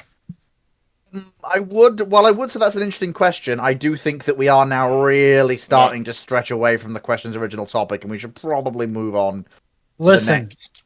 If you can live up to a non-rambling ramblings, we can live up to a rambling Bruships. I mean, non-rambling. Rambling's always rambles. Okay, and I would say not as much as it used to. All right, to finish this question off by answering Fox's point, if they both survive and she's in a good refit, then potentially, because those two ships do create an interesting work together, you could see it. But you have to remember, Hood is not exactly a young ship. Hood is still a 20-year-old ship which has just been through a world war, even with a major refit. She ain't going to be around for that long. Hendrik Bofa. By my calculation, the IO propellers shall weigh about 1,100 to 1,500 tons. Is this anywhere close? From memory, you'd not be far off, but I would have to go and check the notes I have from Drac on that one, because he's done a lot of calculations, a lot of study on that. Black Horse. Would having a ship that can carry other ships and move at speed have had any impact on World War II? Not really. It just creates a target that's going to carry other targets. It's not really that helpful in that scenario. One of the things that comes up is often it's a feature of space, water space and science fiction. You have a larger ship which carries many smaller ships, and in space that makes sense because your larger ship is basically a mobile space station, your mobile logistics hub. And then the ships are what are the other ships? What you travel around a system in, etc. Because if you think about it, you're going to need quite large vessels, considering the distances you're going to be involved. Relatively large vessels, so you might well have a larger transport ship and then these little ships to go off around it, as a scenario. In terms of naval warfare on a planet, it doesn't really make the same amount of sense. Mini submarines, these sort of things, torpedo boats. There's always a policy. There was even sometimes in the Royal Sovereign era and the Ironclad era where there were battleships built which had little sort of dry docks at the back for torpedo boats to go off, and that's what the third class torpedo boat did. It operated from battleships. They're lovely little things. They get off, go around, useful. That was basically their penance. Was set up to do that. So they were doing it as a, it was the ship's boats were the things that would go around and do that. And they just kind of said, well, they're there when we go to somewhere interesting to go and introduce people to the joys of the British Empire, in a potentially not entirely consensual way. They just did that, but with more modern communication. So by the time you're at the World War eras, that's less of an issue for your people to be worrying about, kind of being anchored up somewhere and being attacked. Yeah, in the same way. I mean, what they would do is use a heavy lift ship. Dan, can I ask you to turn down the gain on your mic just a tad, if possible? I will try. It's my phone, so I have no idea how I do that on that. Because it's either picking up road noise or it's static. It sounds like your voice is vibrating like anything on it, and I'm just wondering what's happened. Is this better? Yes. I have a little fan going because I'm overheating, and it's on the same thing as my phone is on, so it's probably getting vibrated by that. I've turned the fan off for now. You're I'm just overheating. I'm down in Cornwall, nice and cool. We've had a lovely sunny day, but we aren't hot here. My living room is fairly warm. You see, this is the advantage of having the sea on three sides. It keeps you a lovely even temperature. Did either of you two get hit by the lightning storm we had on Friday? Oh yeah. No. I don't like lightning. Anyway, Johnny K, what factors other than the Second London Treaty turned the Royal Navy away from updating the F3 design? Granted, the all-forward main gun layout might have been frowned upon, but what other factors played in it? Honestly, the Royal Navy was looking at the warfighting scenario and they decided to go for a fast battleship design. And when you're going for a fast battleship, you go for all-round firepower. And that's one of the fun things I get into when people start telling me the Vanguard was a fast battleship. I go, no, it's a fully armoured battlecruiser. And they go, well, no, that's the same as fast battleship. No, it's not.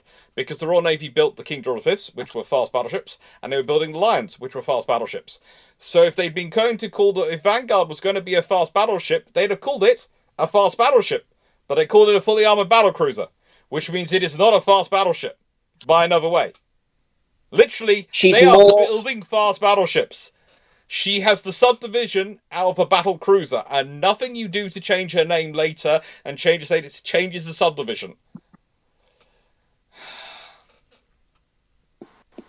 It's also that she's she's basically a modern hood. No, she's a far more improved design than that. But yeah. Oh no, I know. Is that in terms of her capabilities and things? No, she's more of she's more a modern Tiger. That's the closest design. Fair. Once you look into design history, she's more HMS Tiger modernized, is what Vanguard.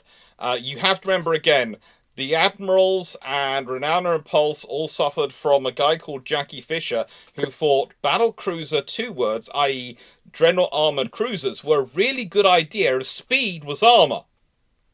And he was sure of this. And he disliked HMS Tiger and other ships because he saw them as half measures.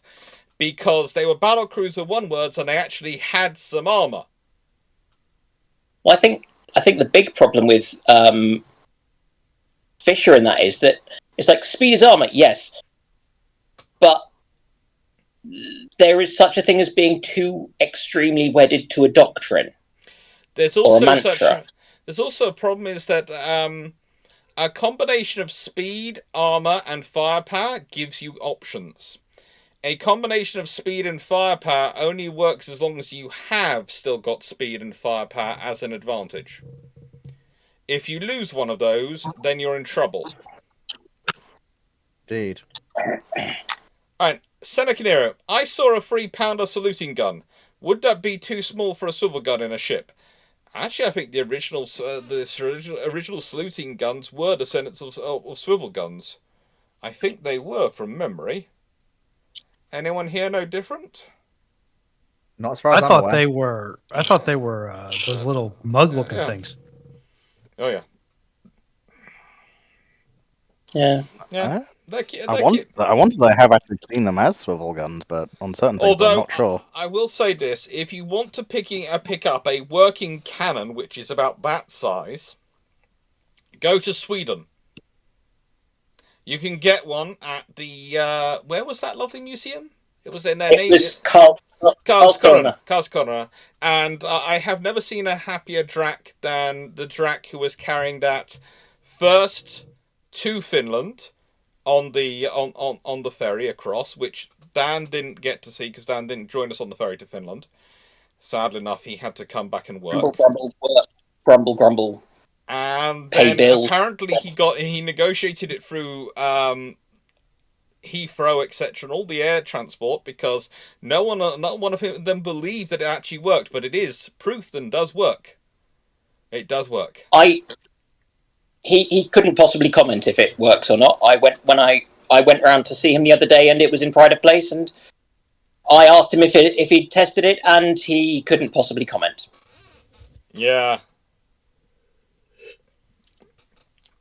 Now, Foxzone Dragon, we have a question for you, and while we're going through the question for you, I'm going to grab another can of Iron Brew. When they did they play the Azure Lane Rose on the High Tower event, and Iron Blood are getting a June mini event? Got any ships you want to see? Yes, I did play the Rose in the High Tower event, and it was probably my favorite event out of any for some time. The idea of basically HMS Glorious being the final glory of the Royal Navy, that was the last light in an entire timeline, was played so well. As for Iron Blood getting a mini event, we need more Iron Blood ships. Really? Again? I take it these are the not Germans. No, they Yeah, straight up and are it's- Germans. No, like, Iron Blood straight up is Germany. They're straight up whitewashed Nazi Germany at times. They're not, but...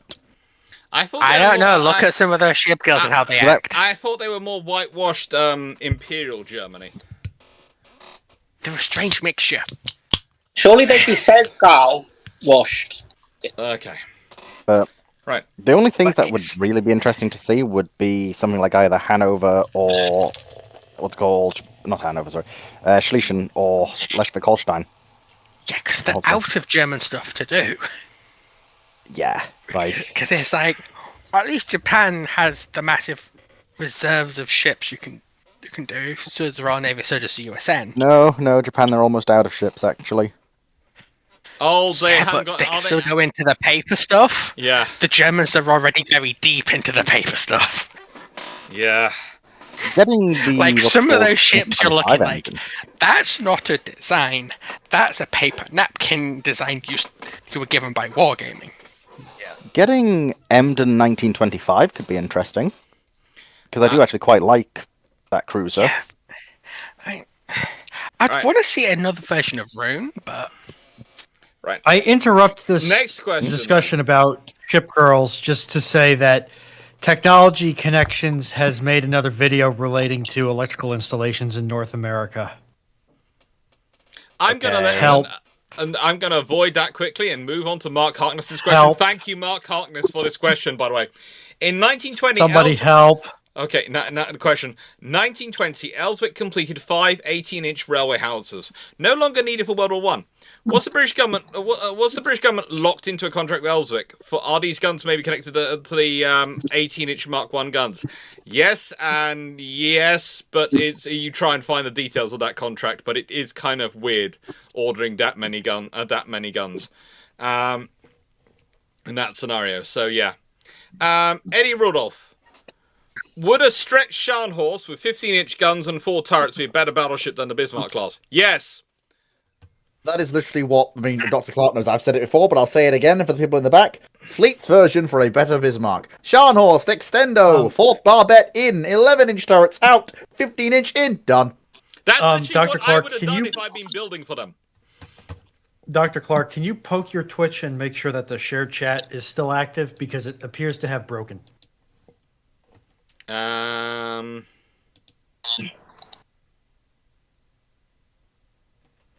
Let me. I'll read off the next question while you do that. Please do. Um, Let me see if the Black shared chat Horse, has was there- broken again. was there any possibility that the battleships were the ones that dealt with Yamato and potentially capture her?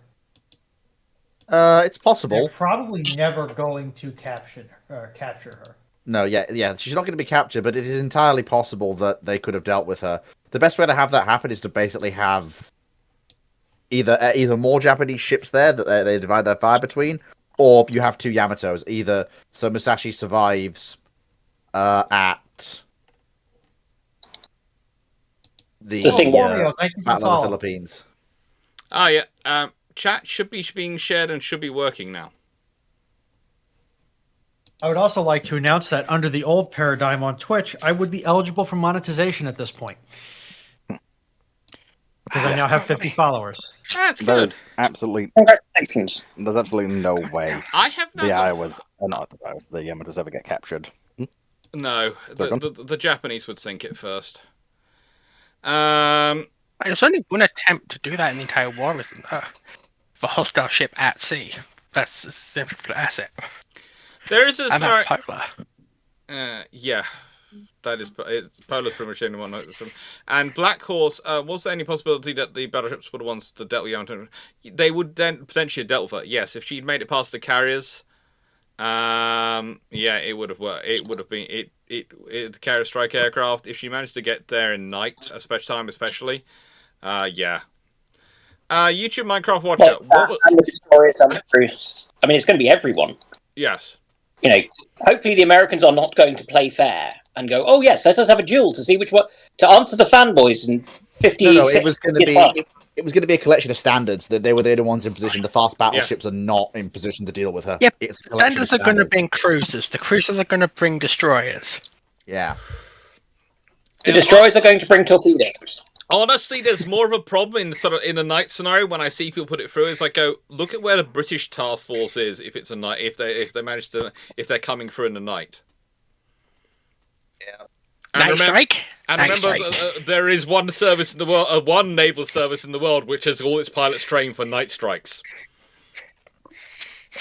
It's the fleet. It's the one that breaks through the North Sea, so considers night to be a more benign normal operating environment than kind of normal weather. Yes. Anyway, yes. Michael 66. My YouTube Minecraft watcher, actually, what was the largest, most powerful pirate ship in history? Define pirate ship. Okay. Define pirate. This the problem with this and answering this is there are various ships which are put forward, but it also depends on the period you're talking about, and I have to adjust them relatively because some of the Chinese pirates, especially their pirate queen, had some very, very large and powerful ships for their period. Massive ships for their period. But probably also one of the things is that people often forget is that pirates don't actually tend to want very big ships. They want to. Zheng He's fleet was not a pirate fleet. They were a navy, but there was a pirate queen of southern China who was practically at one point was a rival to the government. She was that powerful. Then again, given the state of the Chinese government in that time frame, that's not always as hard as it should be. No.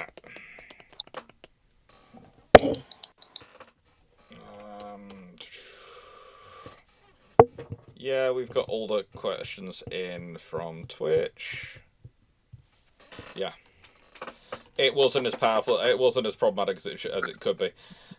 Michael 66 MDC. What if the carriers had been present at anchor in Pearl Harbor on December 7, 1941, while the battleship were at sea on exercise? How does the war go thereafter? Well, Japan is exceptionally happy. Yesn't? There's because even in Japanese eyes, the battle fleet is still going to be your primary instrument of war, not the carrier. That's not the reason that I say the Japanese are happy. The reason the Japanese are happy is that they now have the means to attrit the US in the way they wish to, without facing counter-resolve, at least in the short term. Their carriers can basically fall upon the US battle line at their leisure and attrit to a point where their battle line can engage, with very little fear of reprisal. You are to an extent right, but first of all, they have to find it. And that's the trouble. If they are exercising, where are they exercising? Where is the battle? No, I wasn't so much saying on that particular day, I was more saying in general. Yeah, but the thing is, that also requires that the Americans be stupid and send their battle line forward with no defense and no carrier defense. Oh. Basically, the only carriers which are likely to be there are Enterprise and Yorktown, correct? Oh no, Enterprise and Lexington. Yeah. So that means there's Yorktown and Saratoga still hanging around. So you probably, the Japanese are. This is one of the things with Pearl Harbor is that there's not enough American forces there, even if they have the two carriers which are there and the battle line in there, that you're going to take the Americans off the board completely because the American Navy is just too big at this point. So whilst yes, the Japanese would have been very happy for the carriers to get there and would have wanted to try and attrit, if they don't then immediately go and try and track down those battleships immediately while they're in the area and try and find them and sink them while they're exercising in the area, then they don't get that advantage, because the next time they come across that battle line, it's going to have carriers with it. And they are going to be loaded with fighters for defense. The Americans will be unhappy, but they have, at the risk of sounding Russian, they have reserves. The Japanese don't. The Japanese don't on another country. Okay, there is that. Yeah, for a second I thought you were talking about reserve building programs, but no, in terms of actual reserves available, yeah, they are. There is minor problems there. Yeah. It's like the Japanese sinking a load of American ships reduces the strength of the Americans temporarily. For the Japanese, they are not going to, especially with their war plans, they are not going to get another carrier commissioning before they expect peace to break out. No. That's not to say they aren't prudent with their construction program. They do go for a set of war emergency carriers. Oh no, they do, and no.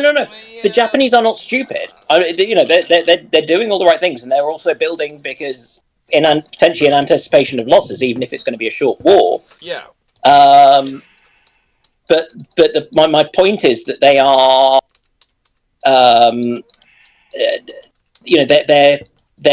their idea is they need to reduce the Americans for a time so they can get local advantage for a time, because they know that the Americans will produce more, and in fact the Americans have the more.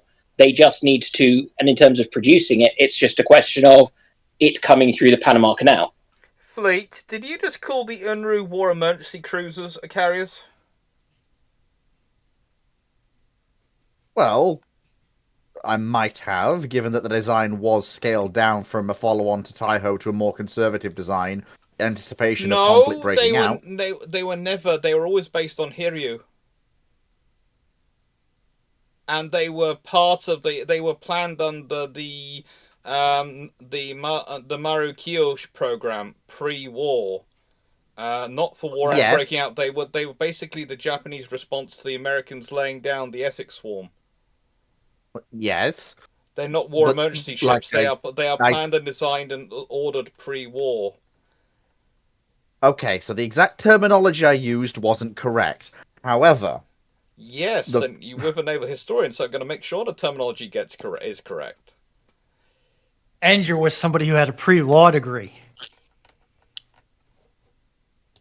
Fair enough. I'm literally a professional pedant. my grin, it is sloop eating. Okay, basically, yeah. The Pearl Harbor, yeah. It's one of those things. Seneca, what is the biggest seal clubbing incident you know of that is an anti-piracy measure near China? I.e. when aircraft carriers were used to beat up junks. Seal clubbing. That's not my favourite expression, but it's basically used to describe, what happens when something which is several technologies is the most latest is facing something which is several technologies previous to it.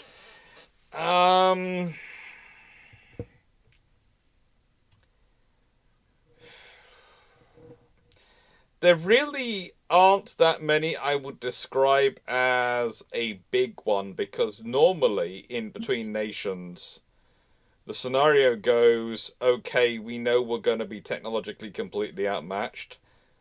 We fire once for the honour, and then we drop the flag.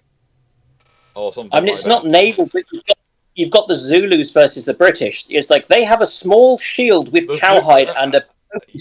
Yeah, but the trouble is they won Islandwana. Yes, I know.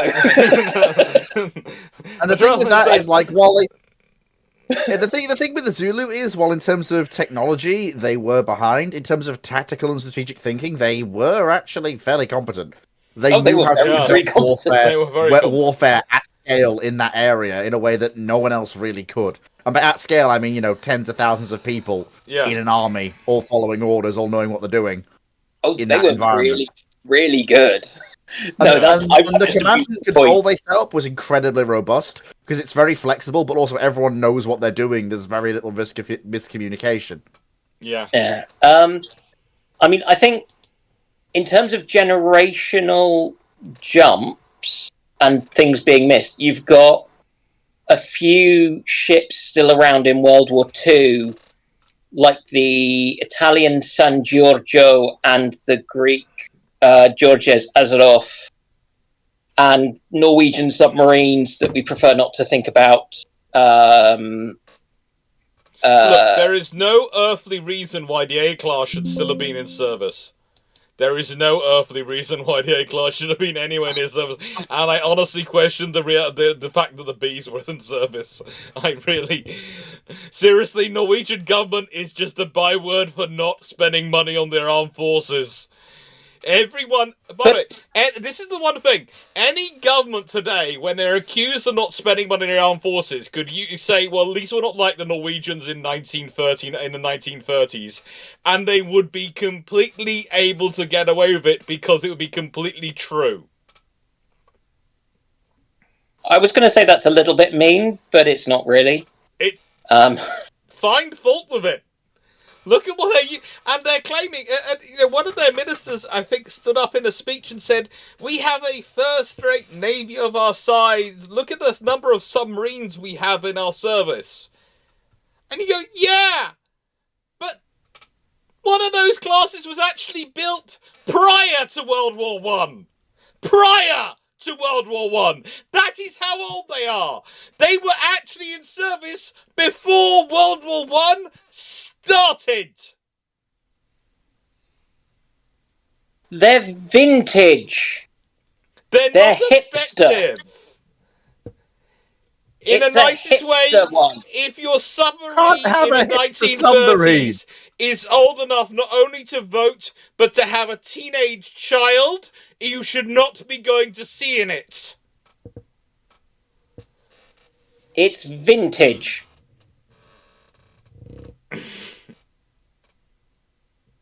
Boy, get a load of this guy denigrating the Holland boat today. Yes, I agree, vintage. Wait, tell me that. Fabio, no, look up the A-class of the Norwegian Navy. Look them up. Would you have gone to sea in that in the 1930s? Would you have wanted to go anywhere near it? I mean, no, they are only as old as renown, though. They are only as old as renown. There's a difference. Renown floats on the water. They go under it. And also, Renown's gone through modernization. Check to see their refit records. Dr. Clarke's issue isn't with the capabilities of the boats in terms of combat and performance. It's just their pure age that works against them as the fact they are they are submarines. There's nothing wrong with a small boat in this period. The Type 2s have good careers during the war. My favourite subs from World War II that I am writing a book about are the British U-class. I love the small submarines in World War II. I have problems with people sending ships to sending people out to sea in boats which have a hull life which is running into negative numbers. They should not be at sea.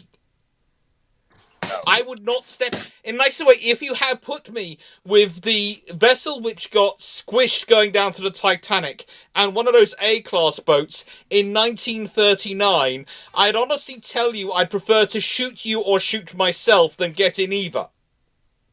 Mm-hmm. At least it'll be quick. Yes, and less painful. Yes.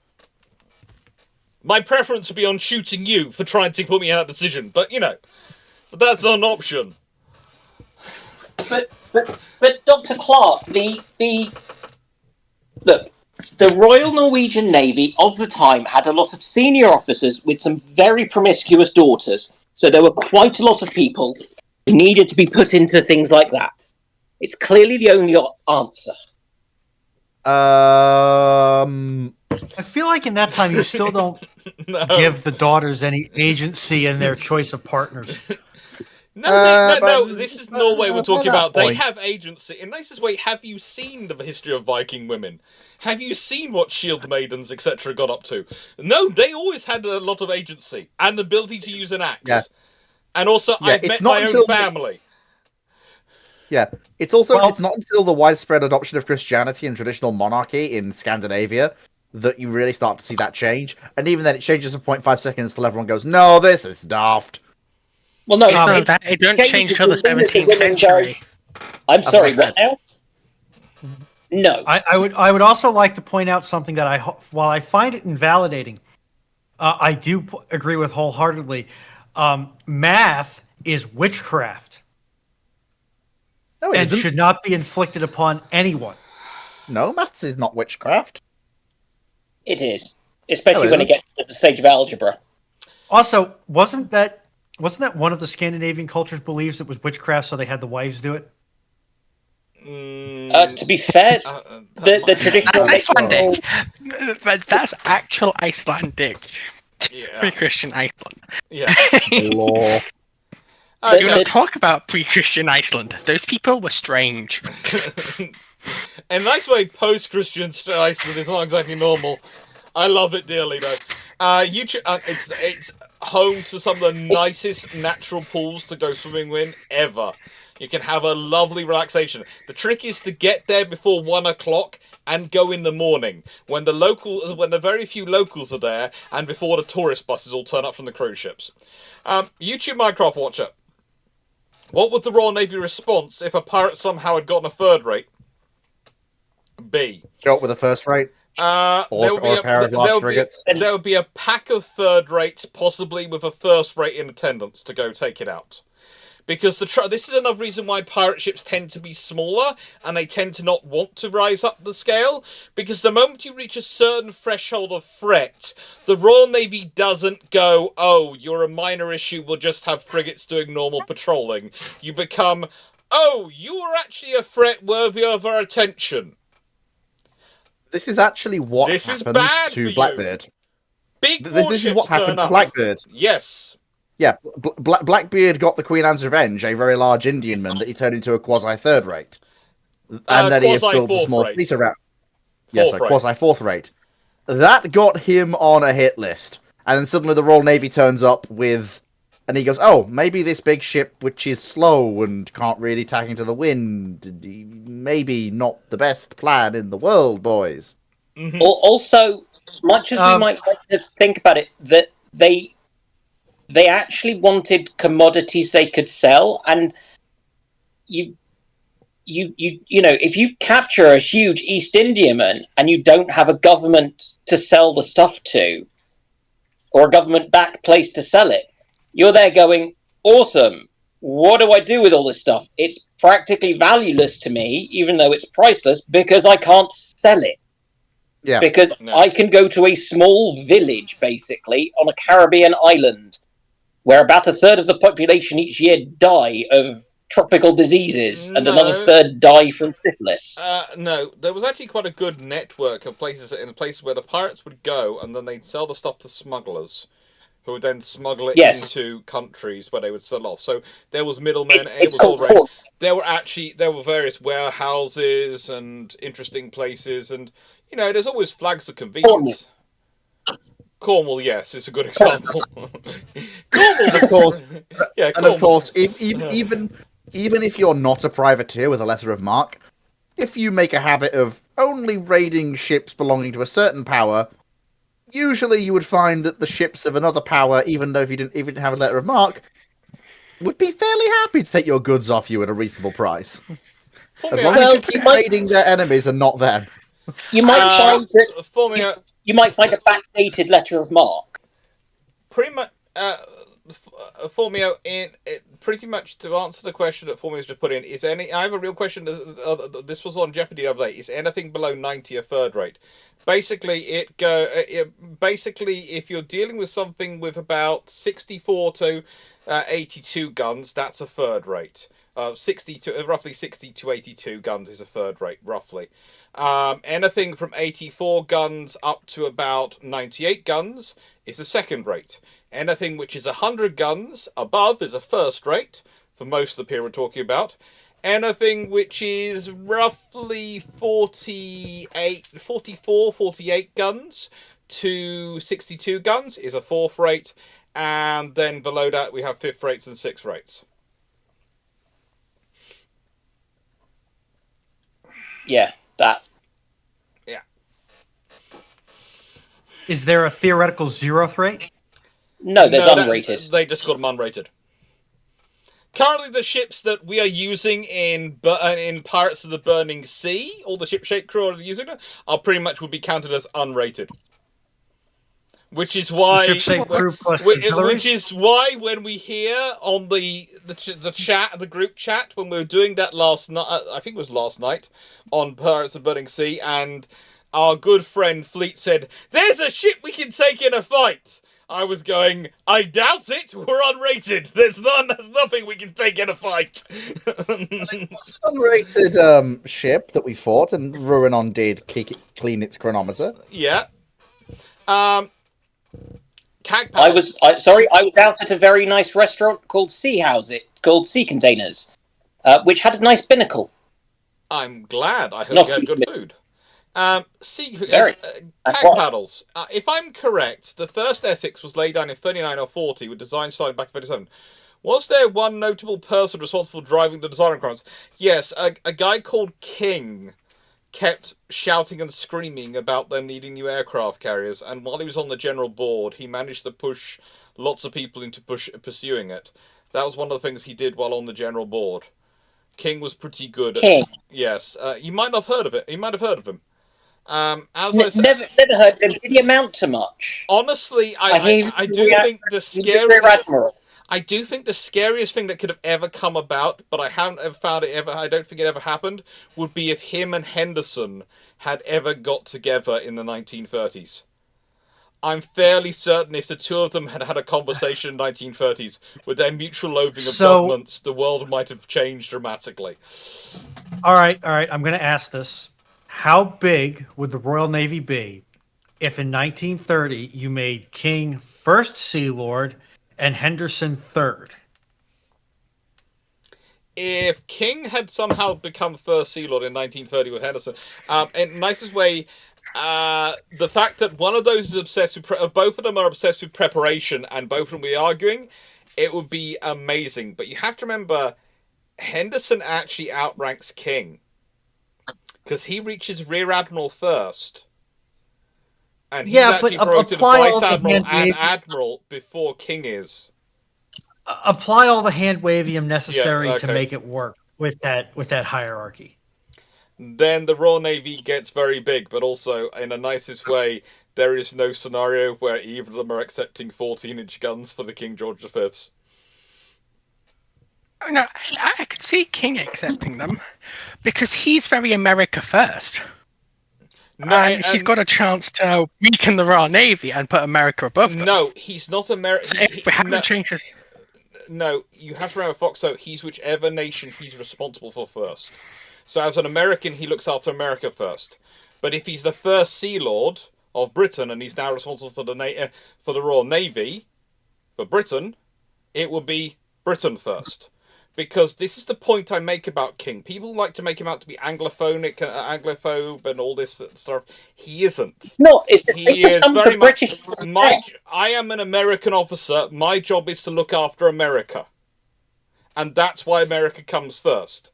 If he is now a British officer in charge of the Royal Navy, because let's say for some reason he was kicked out of the US Navy and the Royal Navy offered him the job, for some reason, he would have been massively pro the Royal Navy being massive. And in nicest way, considering how he felt about the American elected politicians running the country, not having to swear an oath of loyalty to them, and or actually technically not being subordinate to them, technically being subordinate to a monarch, he could actually probably live with that. He wouldn't like it necessarily, but there again, considering who the monarch was, an ex-Navy man by the point he'd be there, he'd have probably quite liked it. Knight, he wouldn't have to. Remember, his opinion towards the UK is formed by a few bad interactions or exposures to the Royal Navy Admiralty. He gets along fine with other Royal Navy admirals who actually show some spine and common sense. Yeah. Yeah, he's fine with the ones who are competent, but if you think about it, probably some of the ones he ended up having most exposure to at formative points would have been Beatty in World War One, and then Mountbatten in World War Two. Yes. No, there is one point. One of the interesting stories I didn't include in the video. Well, this is just how aglophonic he was that someone was making remarks about Jellicoe being a coward. Apparently, at one point in the 1920s or 30s, while they were out drinking, and King apparently thumped him over it because he'd met Jellicoe and he thought he was wouldn't listen to him being slurred that way. No, but also he understood the whole idea that Jellicoe was the person who was in a position to lose the war in an afternoon. He would have understood that. Yes. So yeah, King is a far more nuanced character than you have to remember. The thing is, and this is what I was told once when I'm not going to say by who, but it might have been in connection with my book which I published, was that nuance doesn't sell books. And I went, but nuance is what I do. And yeah, that's about right. Yeah. What if Edward VIII was king instead of George? Then King would have been very, very annoyed. Right.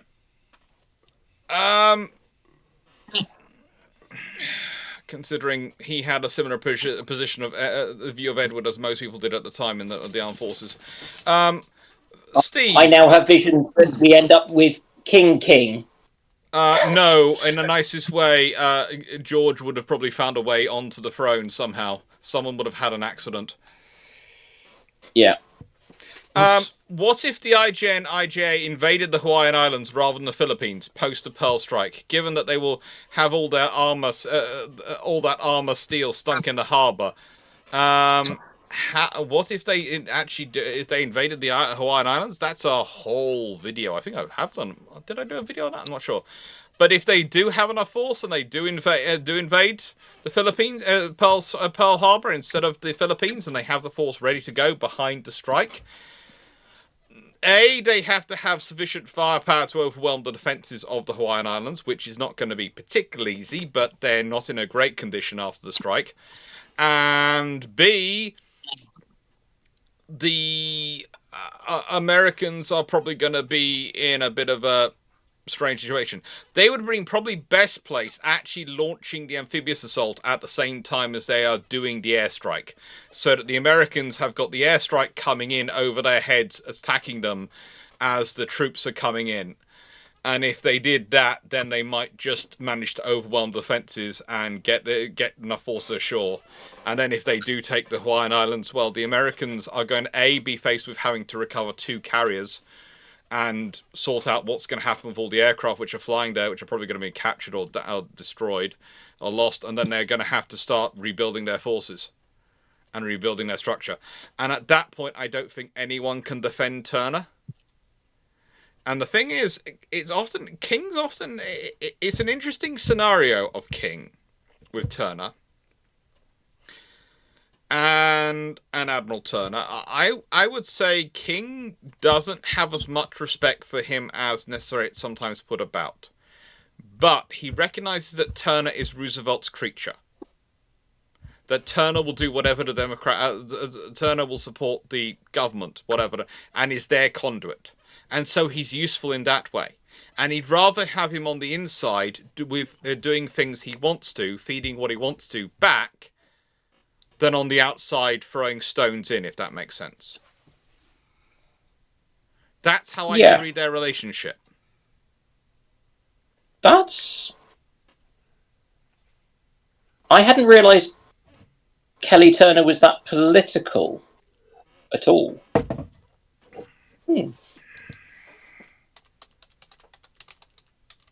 Well, have a look at Turner's Richmond K. Turner's position and what he was doing prior to World War Two, and you are breaking out for the Americans. You'll find he's the director of war plans, and he's the person put in charge and pushed in charge of intelligence, who controls the briefings going out and stops the Kimmel and his American counterparts being included on the briefings. And is the one who famously felt, well, I had felt it was a 50-50, whereas Philippines or Pearl Harbor, which are going to get attacked, but I didn't tell anyone this because it didn't seem I didn't seem sensible. And he had managed to use his position of director of war plans to get control of the intelligence branch and other branches as well because of his political connections. Oh, I can believe it all. I just hadn't quite clocked it and thought through the implications. Yeah. Because I knew he was another of the interesting personality club. Kind of a Marmite character. Yeah. Was my understanding, but. Yeah, I hadn't realised he was also. He gets a lot of. Let's put it this way: he gets a lot of positive press from a certain point of a certain. How do I put this? Let me put it this way: there is a lot of work done to support Turner's biography and Turner being innocent by people who are wanting to try and hide the fact that the blame goes back higher than Turner, that he was doing the bidding of his political masters and was bringing politics involved into operations and war planning to a level where it shouldn't be involved. And once you're denying field commanders information that will make them change their dispositions and forces, then you can no longer hold them responsible for mistakes which are made, which is why I say things like, Kimmel is not to blame for Pearl Harbor. Because if he'd been told the information and passed on the intelligence, the same level that his predecessor had been, his forces would have probably been in a completely different disposition. Yep. But they weren't. Yeah. And he also would have... But also, he wasn't responsible for the defence of Pearl Harbor. That was the US Army. But that's beside the point. Yes, it wasn't actually even his job. Even the Army were not given the information. So neither he nor they are being given the information. So he can neither go and argue with them, nor can he... Let's be honest, if they think it's a 50-50 chance that the Pearl Harbor gets hit instead of the Philippines, are they having the radar functioning for only part of the day? As a training measure, yeah. Or do they have the whole time? And that sort of thing. All sorts of things change. He is your senior war commander. Senior field commander. How can you deny him any information or support and things? And he should have the staff to be able to deal with it. And if he doesn't, you are getting something wrong. Mm-hmm. Aren't you? Your fleet commander should have this information. For me, the thing is, whilst you're quite right, if the fleet was leaving Pearl Harbor at the time of the attack, you are right, they would have been destroyed. But the thing is, he might have, in the nicest way, one of the things he did point out was what he would have done later if he'd had the same information. If he'd had that information, is he'd probably broken up the fleet into smaller chunks, and might have spread them around. Might have spread them around wider around the island, so they'd had more space to maneuver. But also could well have had other groups out, because whilst yes, he doesn't have tankers, so he can't keep a lot of the fleet out at sea all the time. If he knows there's a high risk of an attack coming in, you sortie the fleet earlier, so they're at sea, and you position them off somewhere. You don't have them sitting in harbour. Everyone knows you don't want the fleet to be sitting in harbour. And if the Japanese turn up and they find no ships there, or they find only a couple of ships in there for refit, all the rest of the ships are out. That's the thing. They would they would not have been there. So this is the reality is Pearl Harbor, if he knows that information, if he's got that alert coming in from Turner the day before, or actually the day they would have come in on the Thursday, I think, he'd have had the fleet at sea. The fleet would have been gone. Now,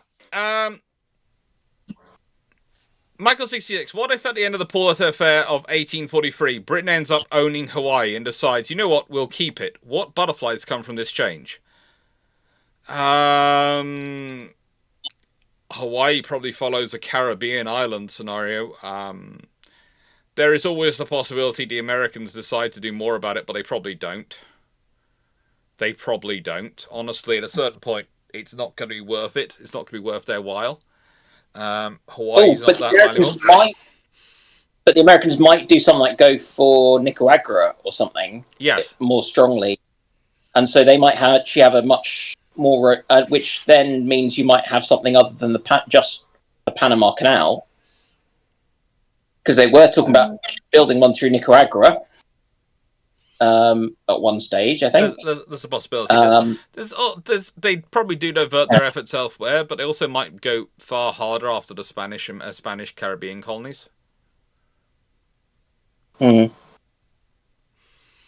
But that's the thing. Britain didn't want Hawaii. They had no need for it. YouTube Minecraft Watcher. What if in 1916 somehow the USN got the metallurgical capability to build the Colorado class with 16-inch 50s instead of 16-inch 45s?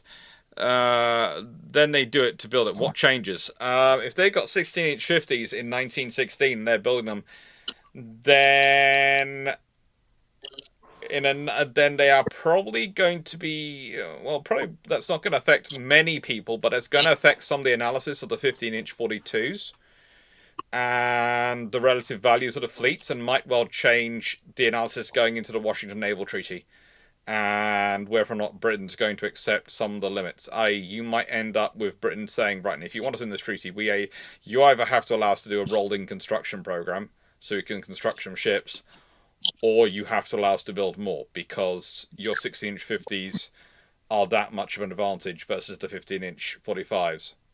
15-inch 42s, I mean. I also pointed out that the additional weight for 8-gun Colorado could mean that 35,000 ton limit gets pushed to a 37 or a 40,000 ton. Probably it's 40,000 ton. Let's be honest.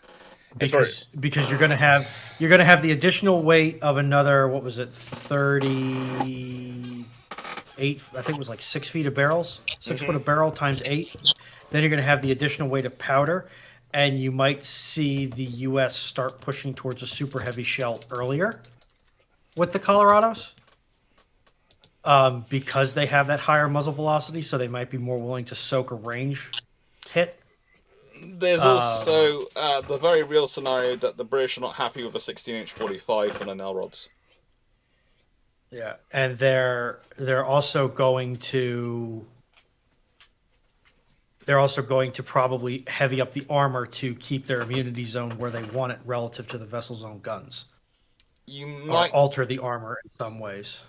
I could see you getting a rapid program for the 15-inch 50 to be deployed in more of the 15-inch gunships. So the gun which was proposed and which was under development and was proposed for the F3s could be more rapid. That could be the British response could be literally as part of the Washington Treaty. Okay, then we have to be allowed to upgrade our 15-inch gunnerships to 15-inch 50s. Or the British go for the 16.5-inch? That the British would want that, but if the treaty still limits you to 16-inch guns, and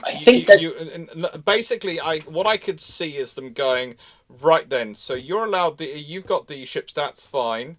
We will keep for 16-inch guns these ships. But we have to be able to upgrade. Probably they would request to upgrade 6 ships to 15-inch 50s, and those would be the 5 Queen Elizabeths and Hood. Will be upgraded to 15-inch 50s, and they'd work out the barrels, and they take their time and they do it. They do the modifications necessary, but they'd be able to upgrade them. And you'd also probably find that on a 40,000 ton limit, it's probably an F3 style design, fully armored battle cruiser or force battleship, which comes out for the Naval class. So basically, the thing is, it's an advantage for the Americans in terms of they have better 16-inch guns. It's a disadvantage in that both Britain and Japan are going to demand more concessions out of it. A 16-inch 45 is a reasonable weapon system for the time that compares fine in with a 15-inch 42 and these sort of systems. A 16-inch 50, that's a big jump. That's a really big jump. If the start of World War II is delayed till 1942, what does the Soviet fleet look like? And how does this stronger Soviet fleet impact the German strategy plans? This is from Michael 66 MDC. Yeah. Well, honestly, the Soviets at that point will have some of their battleships in the service and some of their battle cruisers in service, probably. Not many, but they'll have some. By 42? By 42. I think they'll have about... The problem is you've not... Two battleships? You've not given them two of the battleships in service? No, I think you'll be lucky to get Savetsky Soyuz herself, and the Kronstadts hadn't even been... Actually, let me check on how far built the Kronstadt class actually was. Well, if you consider when they are stopped in 41, and that's well after war has begun, the Savetsky Soyuz was fairly well along when she stopped, because, you know... Yeah, I would say by 42... She's supposed to be laid down in 38, but she's actually laid down in January 1939 in many regards. And Savetsky Ukraine... I would say both her and Ukraine are probably complete, or near enough complete that they'll be finished off quickly after the war begins. Especially as you're being overly optimistic. Well, no. You see, the thing is, I'm thinking if the war's delayed to start in 1942, then the Germans probably don't invade again the Soviets till about 1943, 44. Oh, I thought we were talking about the start of war with the Russians being 42. No, the start of World War II is delayed till 1942. Oh right, in that case then, yeah, you're looking at. Sorry, that's me being. Yeah, you're looking at two. You didn't hear the question correctly. You didn't. Yeah, I misheard the question. You broke up. Yeah, I misheard as well. I was thinking. So, because if World War II pans out like it did historically, but starts in 1942, I reckon those extra couple of years, yeah, you've got two battleships of the Soyuz class, one in the Black Sea, one in the Baltic, probably. Yeah, and you'll probably get 1 to 2 of the Kronstadts, I reckon. But the big problem for the Germans is they've got maybe Bismarck, Tirpitz, and 2 others after added on, and actually into service. Maybe they've got their carrier in service, whereas the British have got the Lions, the King George V's, the Implacables probably in, and whatever else they might have even said. One of the things you have to remember is the Light Fleet class carrier is, of course, honestly not copy and paste of HMS Unicorn with some changes. And that's so it's honestly not aircraft carrier stuff. Yeah. So, and that honestly wasn't being worked on before World War II began. So that's on. So the thing is, if you've got suddenly a scenario where you're looking at we're going to have a carrier shortage and the treaties have broken down, as a version of the light fleet carrier start to be ordered in 1940. In which case they could be entering service in 1942, and probably knowing the British, maybe they give one to the Australians, give one to the Canadians to start off their fleet air arms.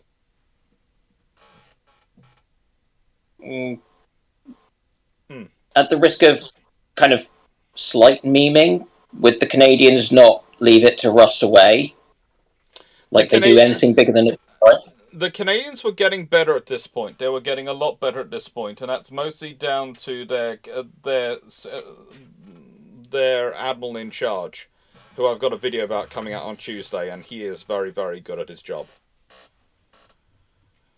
Ooh, shameless future thing plug. Yeah. Ex-Submariner. Okay, I have a question. Karen, Foxer. So if the Soviets are getting actual capital ships, yeah, do you reckon you would see the expansion of the Volga canals? Not the Volgas. The ones that allow the refined routes that allow the Russians to transfer warships up to some like cruisers between the Baltic and the Black Sea. No.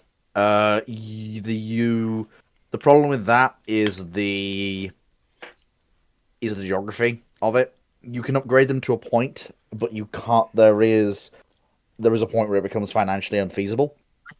What you absolutely will see, though, is the early upgrading of the link between the Baltic and the Northern Fleet through those canals and lakes. Okay, so do you at least think you would get the expansion of the Volga canals going into the Caspian Sea? No, because again, it's the same thing.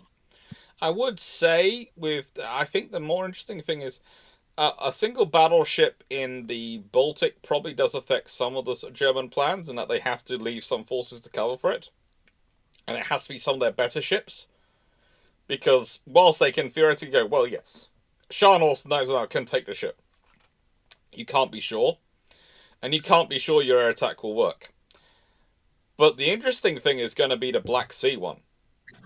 Because a modern capital ship like that in the Black Sea is limited as the Svetsky Soyuz design was. Svetsky Ukrainia, to form the basis of the forces wandering around in the Black Sea, that's going to have an impact on their ability to operate in the Black Sea. It is. She's also going to be target number 1.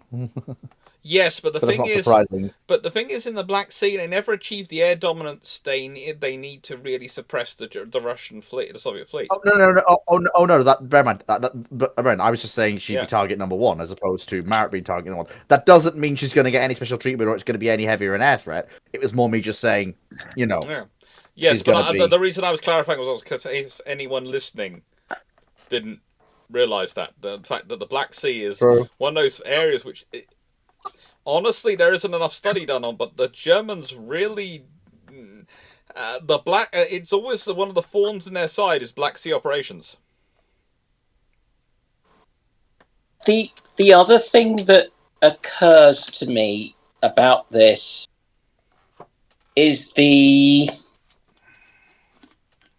question of if the Soviets, have a stronger Black Sea fleet by the time things are kicking off and are generally looking more competent, does that spook the Bulgarians, the Romanians, and people like that into possibly being less cooperative with the Germans? Not really. No. Since the campaign will be decided on land rather than at sea. And everyone knows it. In fact, yeah. Does it spook the Turks? Yeah, it is absolutely going to spook the Turks into ordering something from someone because Shavuz is no longer enough. Probably they order it from the Americans because I can't see the British going. We're free surplus and we want to build stuff for it. I can't see the French doing that either. Although the real interesting thing is the French are going to get all their ships into service. The British are going to have probably a couple of vanguards, the Lions, whatever follows them, and the King George V in service. So the British battle fleet is entirely different. They probably still in 1942 they'll still have Royal Oak and probably the modernized Queen Elizabeth around. They'll have Renown. They'll have a modernized Hood. They may have Repulse still hanging around. It's a very different fleet you're fighting on in terms of War of World War II. If that's if that war's laid that long. I now have a question for Fleet. What's the word? Okay. This is from Ex-Submariner. Fleet of Oceans. Okay. What was Jack Sparrow's first command, and what do you think of the Black Pearl's hull maintenance schedule? I don't know what Jack Sparrow's first command was. I'm not that deep into Pirates of the Caribbean lore. If I had to take a guess, I know he was the captain of an Indiaman that was then sunk, and then Davy Jones raised it to become the Pearl. I don't know if that was his first command or not. Like I say, I'm not that familiar with the lore of Pirates of the Caribbean outside of the film. And in regards to hull maintenance, she's a magical ship. I don't think it matters. Okay. I know this because I've gone down the rabbit hole recently. So, There she goes. Jack Sparrow was a captain who got hired by the East India Company to transport goods on a merchantman, on an East Indiaman called the Wicked Wench. I know it's not the most polite words, but that's what the ship's actually called. Mm-hmm. He then leads a slave revolt because he doesn't like the fact they're transporting slaves. And because of that, the potentially going rogue and freeing the slaves, the guy he gets caught, and to prove a point to him, the guy who contracted him burns the Wicked Wench, his ship. That ship gets raised as the Black Pearl. Now, it's a very interesting little fact. A, she's significantly lighter than a ship of her size, because she's burnt out. And B, have you seen the movies when there's black fog around it? That's because the ship is canonically depressed because she's not got her captain. Which is why when Jack Sparrow takes back over the Black Pearl, former Wicked Wench, the smoke goes away. Okay. Right then. That's mildly scary, but take care, Carl Gaswick. YouTube Minecraft Watcher, what if in 1912, shortly after the election, the new Secretary of the Navy suddenly suffered a stroke and passed away? Would standard-class battleships from US Pennsylvania onwards carry 16-inch guns? Quite possibly. Quite possibly. Because the Navy, the US Navy certainly was pushing for that. When was funding for the Pennsylvanias approved? But the trouble is, again, it's going to depend on Congress. I think... Why is it whenever I try and hunt the Pennsylvania class in my files, Transylvania comes up? You hang out with an interesting amount of trans people? Transylvania? Maybe we transed your computer? No, Transylvania is an actual place. I know it is. So are trans people. It just means beyond the trees. Yeah. I have lots of notes on Transylvania because occasionally I once was supposed to be leading a tour there. A naval history tour, which is always fun. I was subbing in for a friend. Now, what was their funding? The design was sent. It was sent in June 1911, and they were They were in 1913. So yeah, that 1913 funding, I think, roughly. So yeah. Well, then you get the whole fun and game year. Yeah. That makes even less sense than the British financial year, which doesn't make much sense. Yeah. Basically, they would have got built with 8 16-inch guns, I think, rather than... Well, they'd have got... They were laid down in October 1913 and March 1914. So yeah, but they were being designed and funded from 1911, and they have 12 14-inch guns in 4 triple turrets, so they'd have had 8 16-inch guns. The thing is, the only real thing that will happen is if you consider their timeline where the Americans would be announcing their funding and their plans and intentions to go with 16-inch guns, is that if we consider the Queen Elizabeth class, basically the British response would be, what do we have available that's now ready to go? And it's a case of, well, we have a 15-inch 42... or we have a 16.5-inch 42.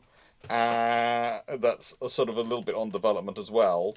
And they probably go with that because the Americans would be announcing this in 1912. The Queen was laid down in 1912. The British would just go to design study and go to the people who are developing the 16.5-inch and go, you thought you had this amount of time to develop it. How much money to get it done more quickly? Because they I can't mean, they can't conceivably get an 18-inch in time, but they could get a 16.5-inch gun done in time. You mean the 13.5-inch special? Yeah, possibly. The 13.5-inch. It would be the 13.5-inch extra special. So it'd be the 13.5-inch special ed special? Special edition black, limited run. Yeah. Denali, Texas edition? It's just, yeah. It will get interesting. And the euphemisms being used by the people producing it will get ever more fun. Mm-hmm. Dan, are you suggesting that the Royal Navy Procurement Bureau does not always play straight with the Treasury's accountants and auditing department? No, I think that the Royal Navy will never tell a lie to the press or other people in these sorts of scenarios, but the way they will say things and the truth that they will be saying, they will never tell a lie, but they might not tell the whole complete truth either. Yes, on trials, this ship was recorded by me as having a top speed of 23 knots. I then went for a nap and she got up to 30 knots. But I saw her achieve 23 knots. This was, of course, before Dalrymple Hamilton took command, and ordered her painted red. So Fleet is doing this show while also playing Men at War. I was playing Warships. No, I'm tweaking with it. It's causing my computer issues. That's why I keep seeing me going in and out of it. Trying to fix it. There we go. Right, done.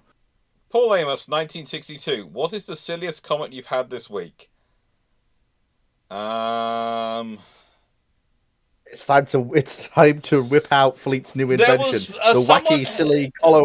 No, there was someone who commented on a scuttlebutt where I was responding to people's questions that they didn't come to a naval history. They didn't come to a naval history channel to listen someone do question. Someone respond to the they didn't come to a naval history channel to hear a comment response video, and I sort of went, well, then why did you click on it? It's called scuttlebutt.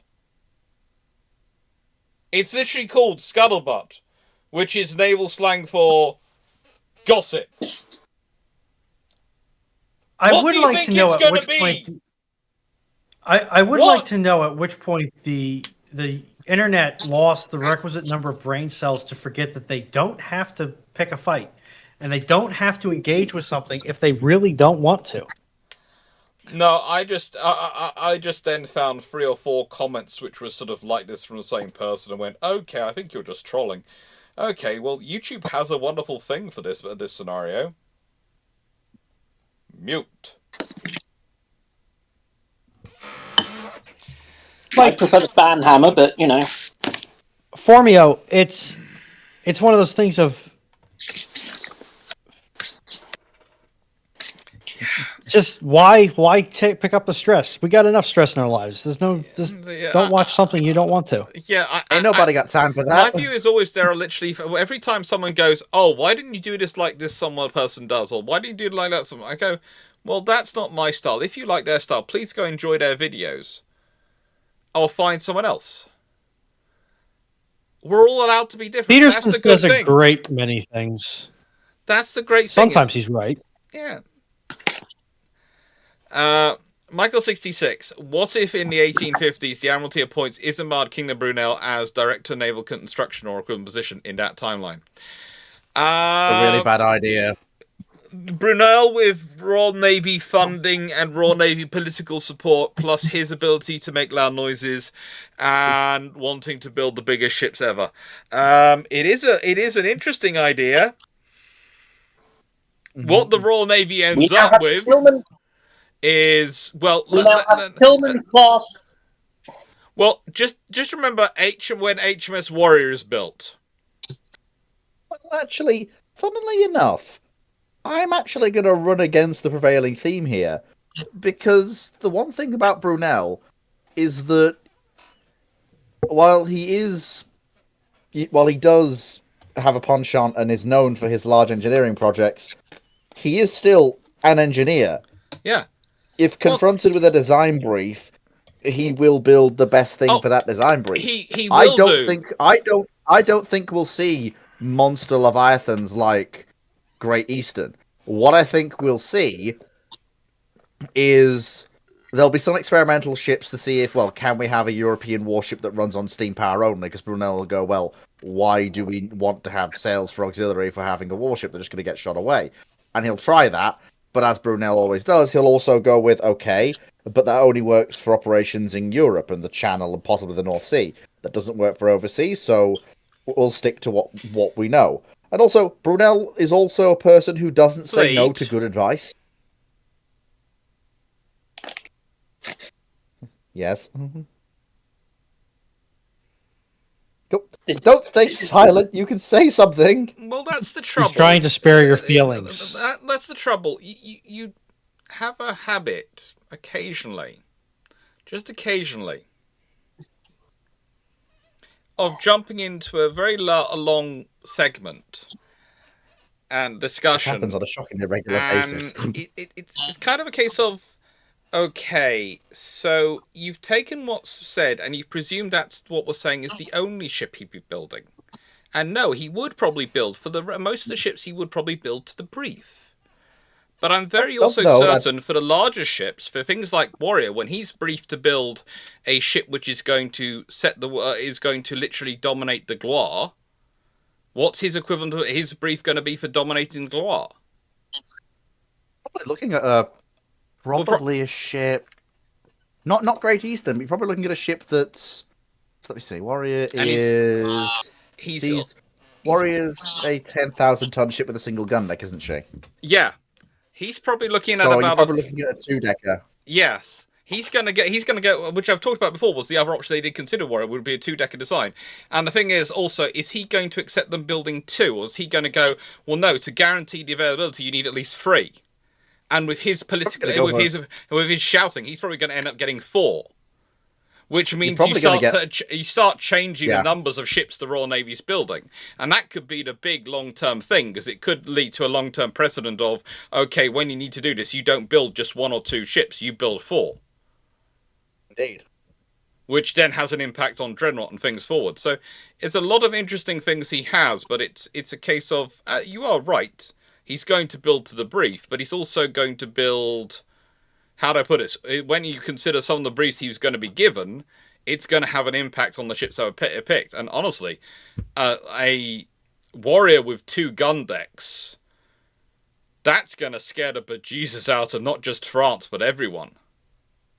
Yeah, that's going to actually push the French into well, I would say they wouldn't be able to compete, but this is Napoleon. This is Second French Empire, Napoleonic era France. They will try to compete. And then they'll probably push it all up. No, not really. Once they got past Gloire, even then Dupre de l'Homme had to be conservative with Gloire in order to get it past the Appropriations Committee. Gloire is basically a powered version of what they built for the Crimean War batteries. Yeah. Dupre de l'Homme got what he actually wanted in Gloire's successor, which is Couronne. Yeah. Formia, the point about Warriors is they weren't built to necessarily deal with the wooden hulled ships, or even Gloire herself. The fact is, it was Britain showing the world we could build them faster, better, and stronger than the French could. But also, the reason the British were doing this was to get an advantage over everyone else and have a ship that could deal with ships which would likely come after it. And that's why they were considering a 2-deck ship, because a 2-deck ship can always be cut down, razade, and have bigger guns put on it if you need to. Whereas a single-deck ship, you cannot razay any further. So longer term, a 2-decker ship actually offers you better advantages for longer term. Because you can cut it down and you can do it other ways. So yeah, there are reasons for going for the 2-decker as an option. You are right that Warrior was already big enough to deal with anything that she was likely to get, that she came across. But in a scenario where you are thinking about, that's why they were looking at 2-decker designs. It's a fun one, though. It is a fun one. Now, next question. This is fun one from YouTube Minecraft Watcher, and this one is one definitely Fleet is going to have fun with. What if in the early 1944 the US had been able to create and test Trinity with enough material for a little boy and Fat Man? What happens next? Can I take first stab at this? I'll leave that to Fleet to decide who gets to take first stab at it. Go first. So, there's two answers to this question. One is the answer I gave either last night or Friday night, which is essentially, great, Germany gets atomic bombs as well. However, if I want to be really pedantic, Silver Plate is not ready yet. Silver Plate. Germany get atomic bombs earlier. We've already shunted the Americans forward, not the Germans. I said Germany gets bombed, gets atomic munitions deployed on its soil. Mm. Oh, right. Got it. The problem with that is Silver Plate, which is the program to modify B-29s to carry an atomic bomb, is not complete until, at best, August 44. Yeah. You can argue that there's a couple of prototypes in mid-44 ready to go. So you may actually still see the delay until mid-late 45, by which point Germany has surrendered. It depends upon how long the Silver Plate program takes to occur. They can probably have Silver Plate ready by late 44, early 45, and at that point, Germany's still getting some friendly suns. If they really want to push it out the door, they can probably get at least the prototypes deployed early. The problem is the bomb casing testing is not done until mid 44. I mean, we're basically moving everything up. So I'd say you're not looking at nuclear use till 45, but it's going to be early enough in 45 that Germany gets it. That would be You're not moving everything up. You're just moving the Trinity tests up. Yeah, you're not going to have the cores ready by that point. Yeah. Well, But the biggest bottleneck of the Manhattan Project is building fission material is hard. Well, yeah, it's what they said in the question. We've got the fissile material for the cores. But we only have it. We only have it for 2 munitions, though. Mm. But aren't the if you're looking at dropping on Germany, you might be able to adapt to Lancaster. The Lancaster can't carry atomic weapons. Its bomb bay isn't wide enough. And no, it can carry one of them. It can't carry the other one. It could carry Little Boy, possibly. But Little Boy is just you. But you'd have to do what they did with the Ground Slams and take the bomb bay doors off. Mm-hmm. Yeah, there's also the problem. If I'm remembering my history correctly, the munitions were assembled in flight and armed in flight, which was part of what the Silver Plate program was enabling the B-29 to do.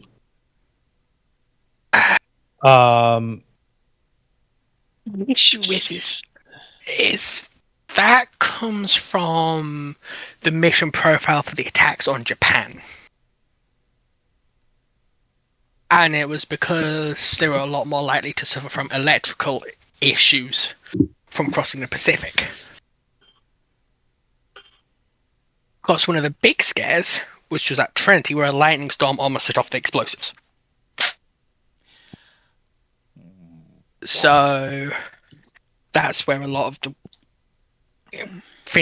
assembling it in flight comes from. Okay, with that we discussed pretty well. I'm going to jump into Jeff Vasiloro's questions quickly, which is not in the question list, but is in the chat. Which is, what if the timeline for Kamikaze's attacks was pushed up to 1943 and there were mass attacks against the British Indian Ocean Fleet? If they found the British Indian Ocean Fleet and they launched mass attacks, that would be a good way to wipe out their air force, their naval air arm, and then, well, the British probably start responding in kind, but not with mass attack and not with kamikaze attacks.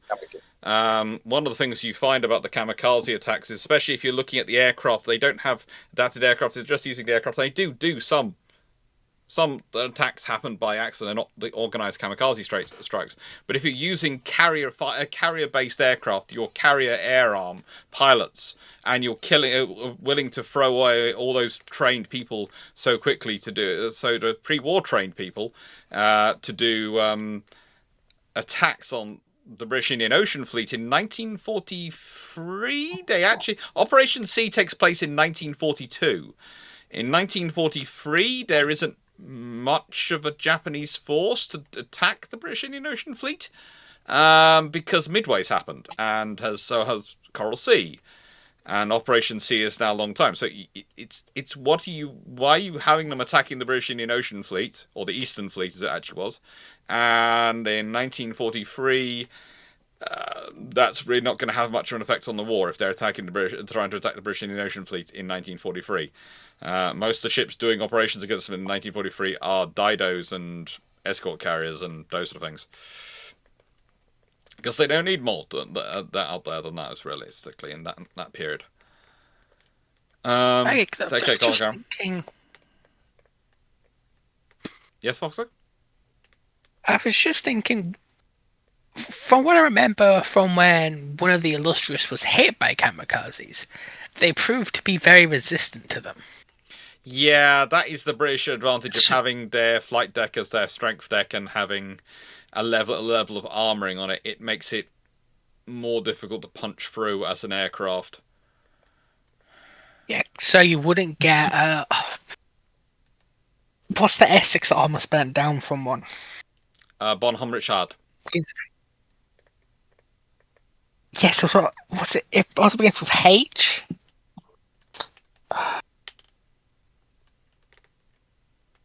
Never mind, but you wouldn't get sort of the effects on target you'd want against an armored carrier compared to an American carrier.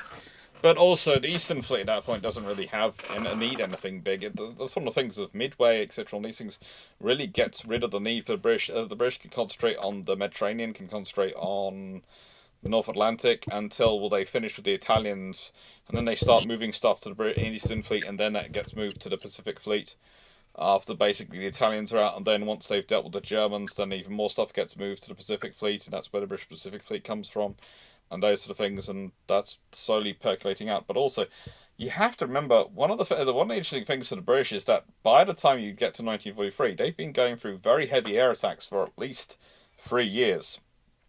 And they have refined their defences quite well, because the Mediterranean has been... look, let's put it this way. The difference between the Mediterranean and the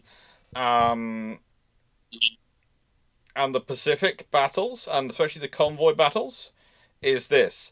The aircraft you get chucked at you in over a couple of hours, or a few hours in the Pacific battle, you will get chucked at you over a couple of hours for 3 days constantly in the Mediterranean, because they are flying from land bases and they can just keep restoring them and supplying them far more than they can at sea. They're not dependent on a carrier which is burning fuel. They're not dependent on all these things. They are just flying out to attack you. It's one of the things of, if learning to generate yourself in the operations in the Mediterranean is probably one of the best trainings for dealing with things like land-based and island-based kamikaze aircraft, etc., because you're used to dealing with that level of threat. maybe not the kamikaze scenario of them trying to commit suicide and smashing into you that way, but the level of constant air bombardment and constant attack. That's why the Americans spent a lot of time studying the British doctrines for how they fought in the Mediterranean, because it's a very different scenario to deal with land bases in a contested littoral space than it is to deal with sea battles. Sea battles are short and incredibly vicious. Land battles against aircraft are battles of attrition, and they are battles of overwhelmingly force management and force organization, and it's a different scenario in somewhere else. Now, next question is for Dragon and Foxo, so I hope you're both paying attention. How much do you buy? This is from Knight 6H1. How much do you buy the idea that just because Type 2 ship hasn't been added in 2 years since Bismarck's Way and Houston 2, that the Type 2 concept was dead? I'm presuming this is for Azur Lane.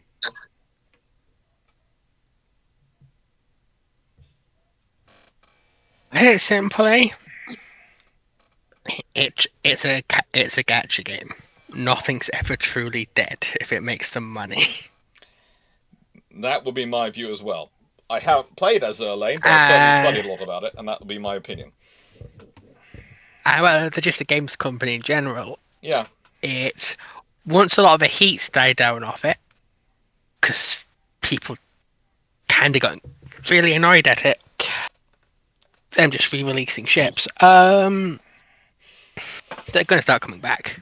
When it's made the It's money, a very easy way to make money. Yeah, it'll probably come back rebranded as something slightly different. Yep. Now, Heaven knows we already have several. Oh, sorry. Carry on. Because like, heaven knows they've already done that repeatedly. Colin Cameron, enjoy Newcastle. I wish I was going there. At the moment, I keep having to put off my trip to Newcastle because of not having sold the house yet and sorting out the Epsom property. Black Horse. For the ships carrying other ships, I was thinking in terms of impact on damaged ships. Now, that's a different scenario. If you actually had the kind of carry ships we have today, which can literally carry other ships, they're barges, they're sort of special lift ships which can actually sink themselves down. You can float a ship on and carry it about. That would have been incredibly useful in World War II.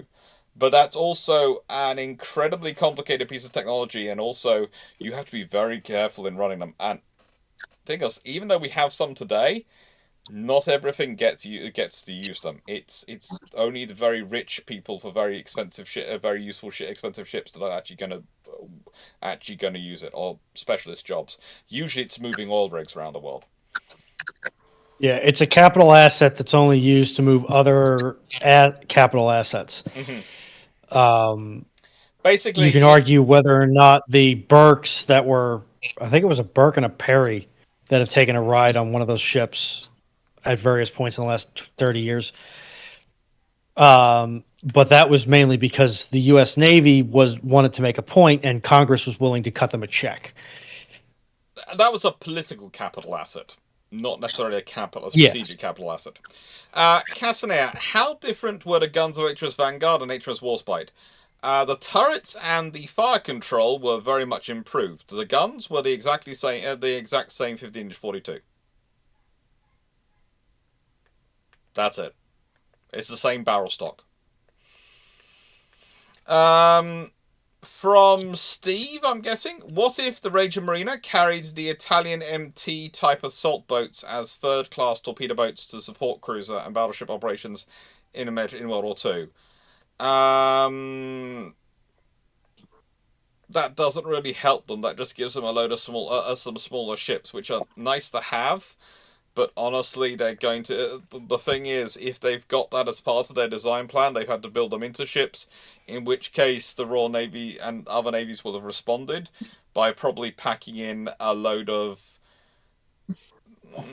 let's be honest, to deal with torpedo boats of the third-class variety, you basically need 40mm or 76mm, or even you can use the 4.7-inch, I suppose, but just rapid-fire radar-directed guns. I mean, they use 6-pounders to...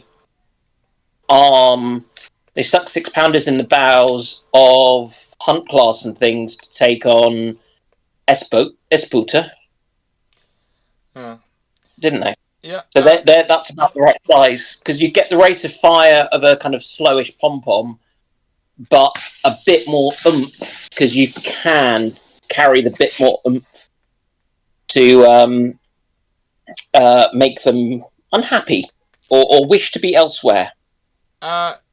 Jeff Accelero, we actually open up for questions and take them in and put them on this list. I answered your question earlier because I hadn't seen you comment before, and so I thought, or actually, I hadn't seen you comment a long time ago. I think I'd seen you comment before, and so I thought I'd answer it. But I thought, it's not normal that we answer the comments straight from the chat. Normally put them in the list so we don't miss anyone's comments, because otherwise they might skip past who missed them. So when we open up again for questions later, which we will do because we do normally go on for about 5 hours, then please comment again and put the question in, and then we'll answer it. Okay. Knight 681. If the Japanese had gotten 510mm gun into testing, how likely is it that a shell, which World of Warships puts at 5,776 pounds, and the gun's weight would have woken them up to how impractical the 510mm is? Well, there's nothing wrong with a 20-inch gun. You can make it work. You And can the make a Japanese 20-inch gun work, yes. Yeah, and the Japanese were being actually fairly conservative with how they were doing it. They were dropping down to twins, and fairly roomy twins at that. Yeah. Which was what you needed for that. And again, the size of shell, it's heavy, and you are going to lose some rate of fire, but it's well within the technological loading capability that the Japanese have at the time. It's going to result in a slower rate of fire, but it's not impractical to the point that if they want the penetration and the range, not to go for it. Yeah, it's not so impractical they're moving into rounds per hour rather than rounds per minute. No, it's still rounds per minute. It's just slow rounds per minute. It's one of those things where in the balance, what the part of the equation they solve for, or anybody who's putting in a 20-inch gun is going to be solving for, is I want to hit like a truck, and I'd like to hit that thing all the way over there. And that gets you a lot of impracticality in the other segments if you're solving for hitting power, explosive charge, armor penetration capability, that kind of thing. I would say with a 20-inch gun, if they carried on with the same way as with the Yamato class, and they didn't admit it, didn't discuss it publicly, didn't shout it from the rooftops in a press releases, then frankly there is no advantage, and it probably actually undermines them overall. Because its slow rate of fire is going to cause trouble. That is the sort of thing, if you build it, you shout about it, because that's going to make people like Congress and the politicians worry. It's not going, and naval officers are going to think, oh, that's going to be a rate of fire. And have you still got? Do you have radar fire control, or do you have a still visual fire control with just radar spotting? That sort of thing. That's going to be the interesting things, and yeah, it's going to be a whole discussion point. Are you telling me that you're expecting Congress to have a rational, reasonable, proportional response to other events? No, they won't. If they hear the Japanese have 20-inch guns, they are going to be shocked and horrified that the US Navy is limiting themselves to 16-inch guns and are so weak in comparison. And therefore, they're going to feel flaccid in comparison, and flaccid and weak because of that flaccidity. And therefore, they're probably going to turn around and demand the US Navy builds 22-inch guns or 24-inch guns. And why hasn't the U.S. Navy asked them for increased funding for their capital assets? While the poor admiral that has to report to Congress is just sitting there like, would you like those? Would you like those arranged by alphabetical order, priority order, date order, the order of the name of the representative we gave it to? The admiral's probably looking at them going, 24-inch guns? Why the frigate would you? We can, technologically, we can build them. Yes, we can. The amount of barrel droop is going to be interesting, but we can build it and we can sustain it. But the rate of fire is going to be... Yeah. You convert it into metric and you just tell Congress that the bigger number is bigger. Or my suggestion would be you go, Well, our destroyers have got 21-inch torpedoes. Bigger number. The IJN have 24-inch torpedoes. We're not telling Formio, you that. the U.S. government at the time is spending a tremendous amount of money on public employment programs, Yeah. otherwise known as the New Deal.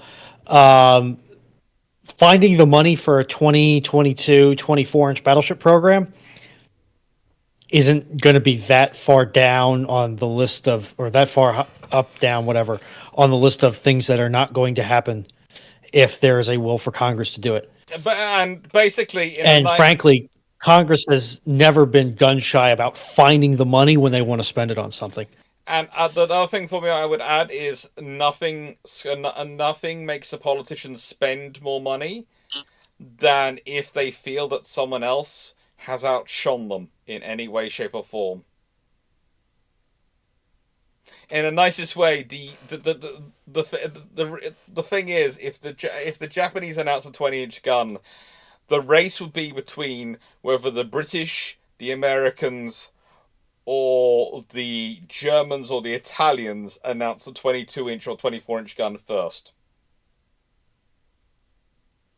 Because you'd be dealing with the dictatorships having their ego, Britain regarding itself as a traditional naval power and its ego, and the Americans regarding that anything the Japanese do must be not as good as what they do. So therefore, how could the Japanese still advance on them in any way, shape, or form? Therefore, they must be due to some corruption, and they must decimated immediately. I could see Mussolini and or Hitler pushing for a 24-inch because they are not bound by reason, logic, or the laws of physics. Yeah. The Royal Navy the Royal Navy will probably how do I put this politely? Claim they are doing a 24-inch program and actually maybe produce an 18-inch gun program and put out a ship which has 12 18-inch guns and go, that'll be able to deal with something with 620s. Yeah, or go very long or very heavy with their 18s. Yeah. I just want to know what these ships would be like for shore bombardment. Yeah. Because Rodney's 16-inch guns were capable of punching out beyond Cain. Yeah. Con. I just said that. Con. And was able to shoot out beyond Con. Yeah. I want to know what these 20 and 24-inch guns were able to do. Basically, like, if they're not trying to hit a moving target. Basically, Karatan would get flattened.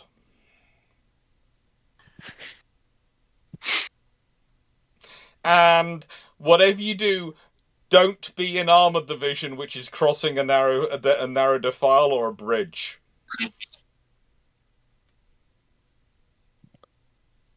If you're parked for long enough for them to spot you, then the shells coming in are going to decimate you, because there is not a tank built that's going to survive a 24-inch shell going off anywhere near it. I mean... But to be fair, there's not been a tank that can survive a 16-inch going off near it. Yeah, but whereas the 16-inch merely sends it up into the atmosphere, the 24-inch would probably launch it, and it'd be a case of, so that'll land on Mars in about a week.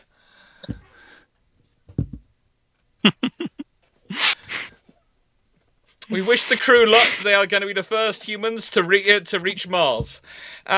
Black Horse, did the British have any aircraft carriers that acted as pilot training facilities? If not, what did they use instead? They tended to rotate between aircraft carriers. So the British, instead of having a specific carrier for the role, they tend to have an aircraft carrier which was working up, or something like an escort carrier which was working up, and they would use that as the fleet training asset, or sometimes the older carriers. They tended to work between different carriers. They didn't have a specific carrier for it because, for one, they couldn't really, but also they decided that training up pilots was also good training for the carrier crews, and it was useful for them to do it in both ways. Whereas the Americans were wanting to surge their carriers over quite a long distance, the British had enough carriers operating in the sort of the home islands area that they could afford to use them, occasionally assist them in that role. Whereas the American carriers were trying to operate as far as they could away from America. You mean they didn't want to put an Essex class into the Great Lakes? No. 9681. If the British built 508mm guns, so 20-inch guns, how do they overcome the problems of handling shell size? The same way they always historically did. They build a bigger shell hoist. And they add in the systems which you need to guide that shell hoist. So basically it's a lifting mechanism, and the shell hoist is designed to take that weight. And they basically reinforce the engine, reinforce the systems until the shell hoist can do it. It's the same as how do you design lifts, basically, to be that heavy. And deal with those sort of loads. MEP299. If Japan had gotten 4 or 5 or 3 or 4 compared to the UK, US under the naval 4 to 5, 4/5 or 3/4 compared to the US, would the Japanese navy look like in 41? About the same as it did historically, just more of it. That's it. They're not going to change their ship designs, but they're probably just going to have more ships. They were never going to get that many. They were hoping for 7 to 10 ratio. They got a 3 to 5. They got a 3 to 5 ratio. So they were never gonna. If they tried to push for more, the British and the Americans were never going to allow them. So there wouldn't have been a treaty, and then they'd have been in an even worse position. Because Britain and America, if they're not limited by treaty, are just going to keep building because of their tech race. They're not going to be building to outnumber each other. That's not really. There's not the heat in it for that scenario. But they are going to keep building, one-upping the tech, and that's going to cause the Japanese to slowly fall behind, basically. Would the Italians stay in the tech race? Mussolini's ego probably demands they do something, but whether or not they stay in it viably is going to be a different matter. It's just that could be interesting because there is the thing. If you believe in Keynesian economics, that if they're investing in it, they're kind of getting something back and goes round in circles, which could be interesting. The nation which really suffers is France. France suffers in that scenario because France doesn't want to invest in it. They want to. Their country's been through too much. They need to take us some time to retrench, but they would have to because their empire and their national identity would demand it. Look, I do not mean this in a nasty way. I'm merely cynical, having had to look into it a bit for my own kind of curiosity and learning about the history. The French interwar governments suffer very badly from being French interwar governments. Yeah, it's a very and there's just no. They have. Sorry, go on. Well, it's really difficult with their political system, as well as their economic situation and the recovery from World War I, and everything is just bad. And it is not helped by their political situation, but it is by no means just because of it. Yeah. The problem you've got, basically, is that World War One broke France, but not so much as to necessitate rebuilding and reform, because they won. Mm-hmm. World War Two destroyed France, but enabled it to be reforged in a manner that allowed it to avoid some of the mistakes of the past. Yes. How many French republics has there been since the end 5. of World War Two? Like 2. 4th and 5th. Yeah.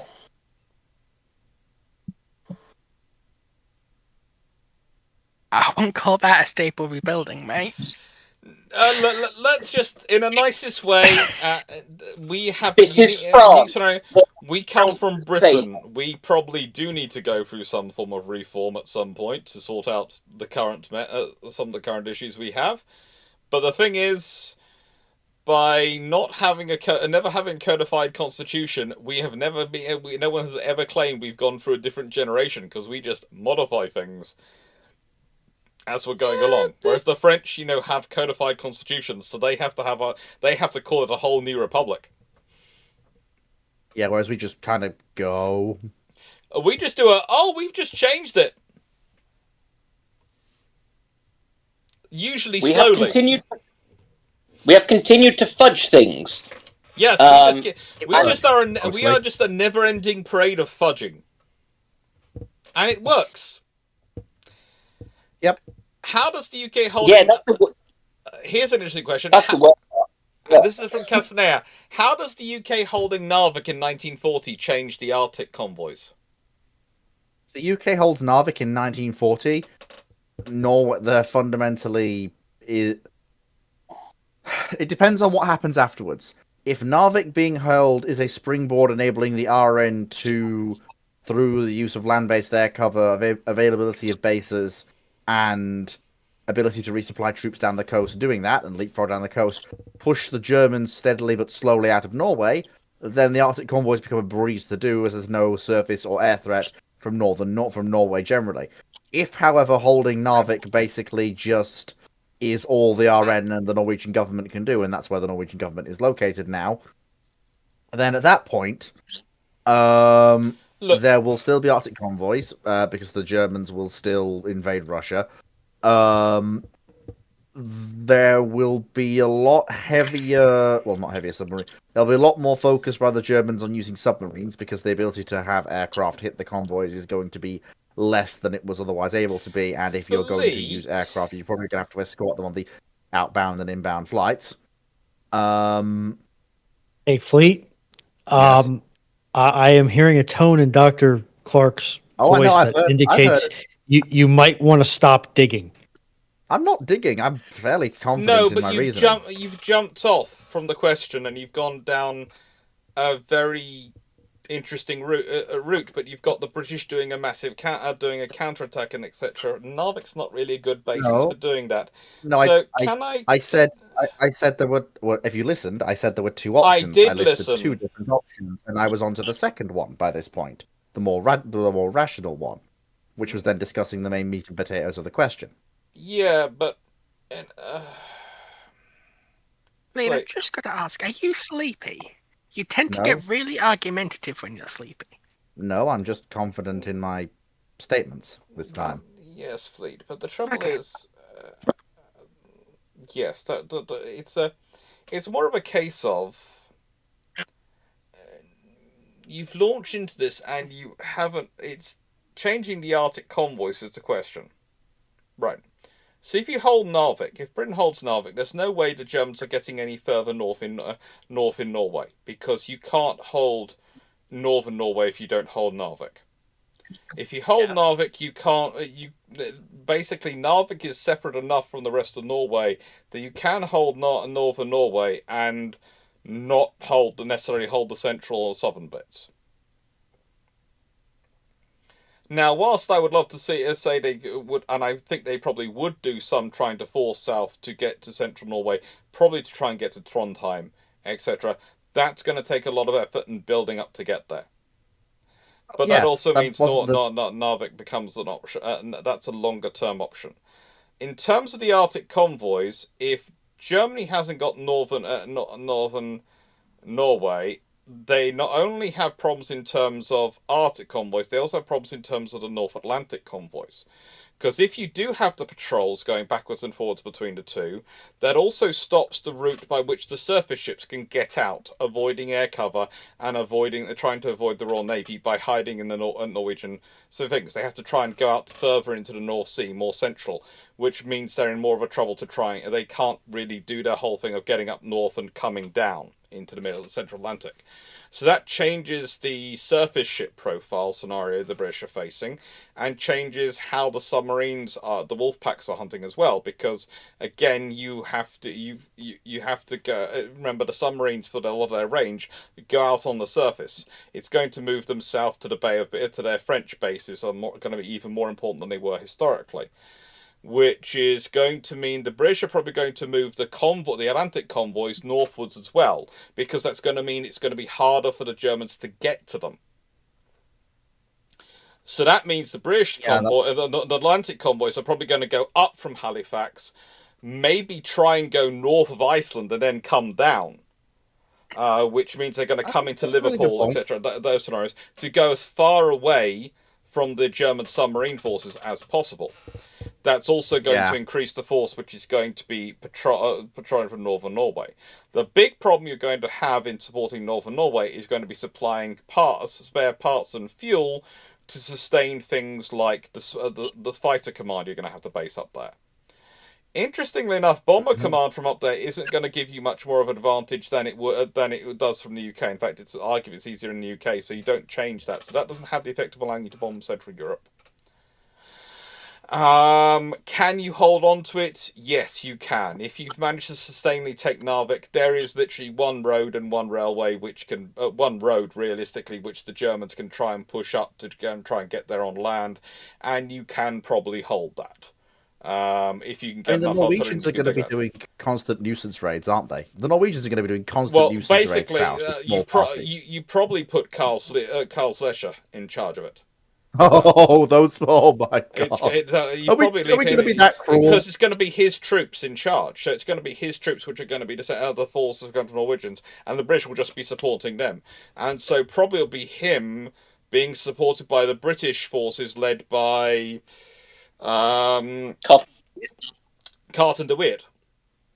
So those two in Norway. In the nicest way, the Germans are going to spend their entire time in Norway having it as a thorn in their side. It might actually cause them... They might actually be forced to withdraw to an extent because they don't want to keep on fighting it. Judging by Fleet's reaction, I feel like Dr. Clarke's opinion of who the ground force commanders would be is particularly cruel to the Wehrmacht. Yep, just a bit. One is the Norwegian commander who delivers several defeats to the Germans. And one is the British general who literally doesn't understand that the only way to put him down is to actually kill him.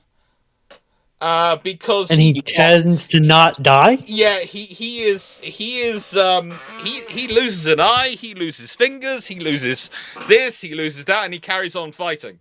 The Black Knight has nothing on Carton de Witt, who was in no way an illegitimate son of the Belgian king. He just happened to look incredibly like, and his dad had in no way, almost as soon as he arrived in the world, scarpered off to parts distant. I think it was Egypt? Yeah. And then he spent most of his interwar time in Poland because he'd gone off to help the Poles immediately after World War I, because World War I ended too early for him. He still had fun times to have. Yeah, before we go too far down the Carton de Witt thing, I want to also point out the other fun scenario you get. Just think about this: if Britain controls Narvik, what are they getting? What are they at the end of the supply line for? Lots of iron ore, which they will be buying. I was actually going to get to that. Be buying as much of as they can to avoid the Germans being able to buy it from the Swedes and give the Swedes a plausible reason for why they're not selling it to the Germans. The British are offering to pay more. Which means the British are probably using it. If the British are using all that iron ore for things, then suddenly the steel shortages, which mean they don't finish capital ships and carriers as soon as they can, they have issues in 1941 managing, doesn't happen.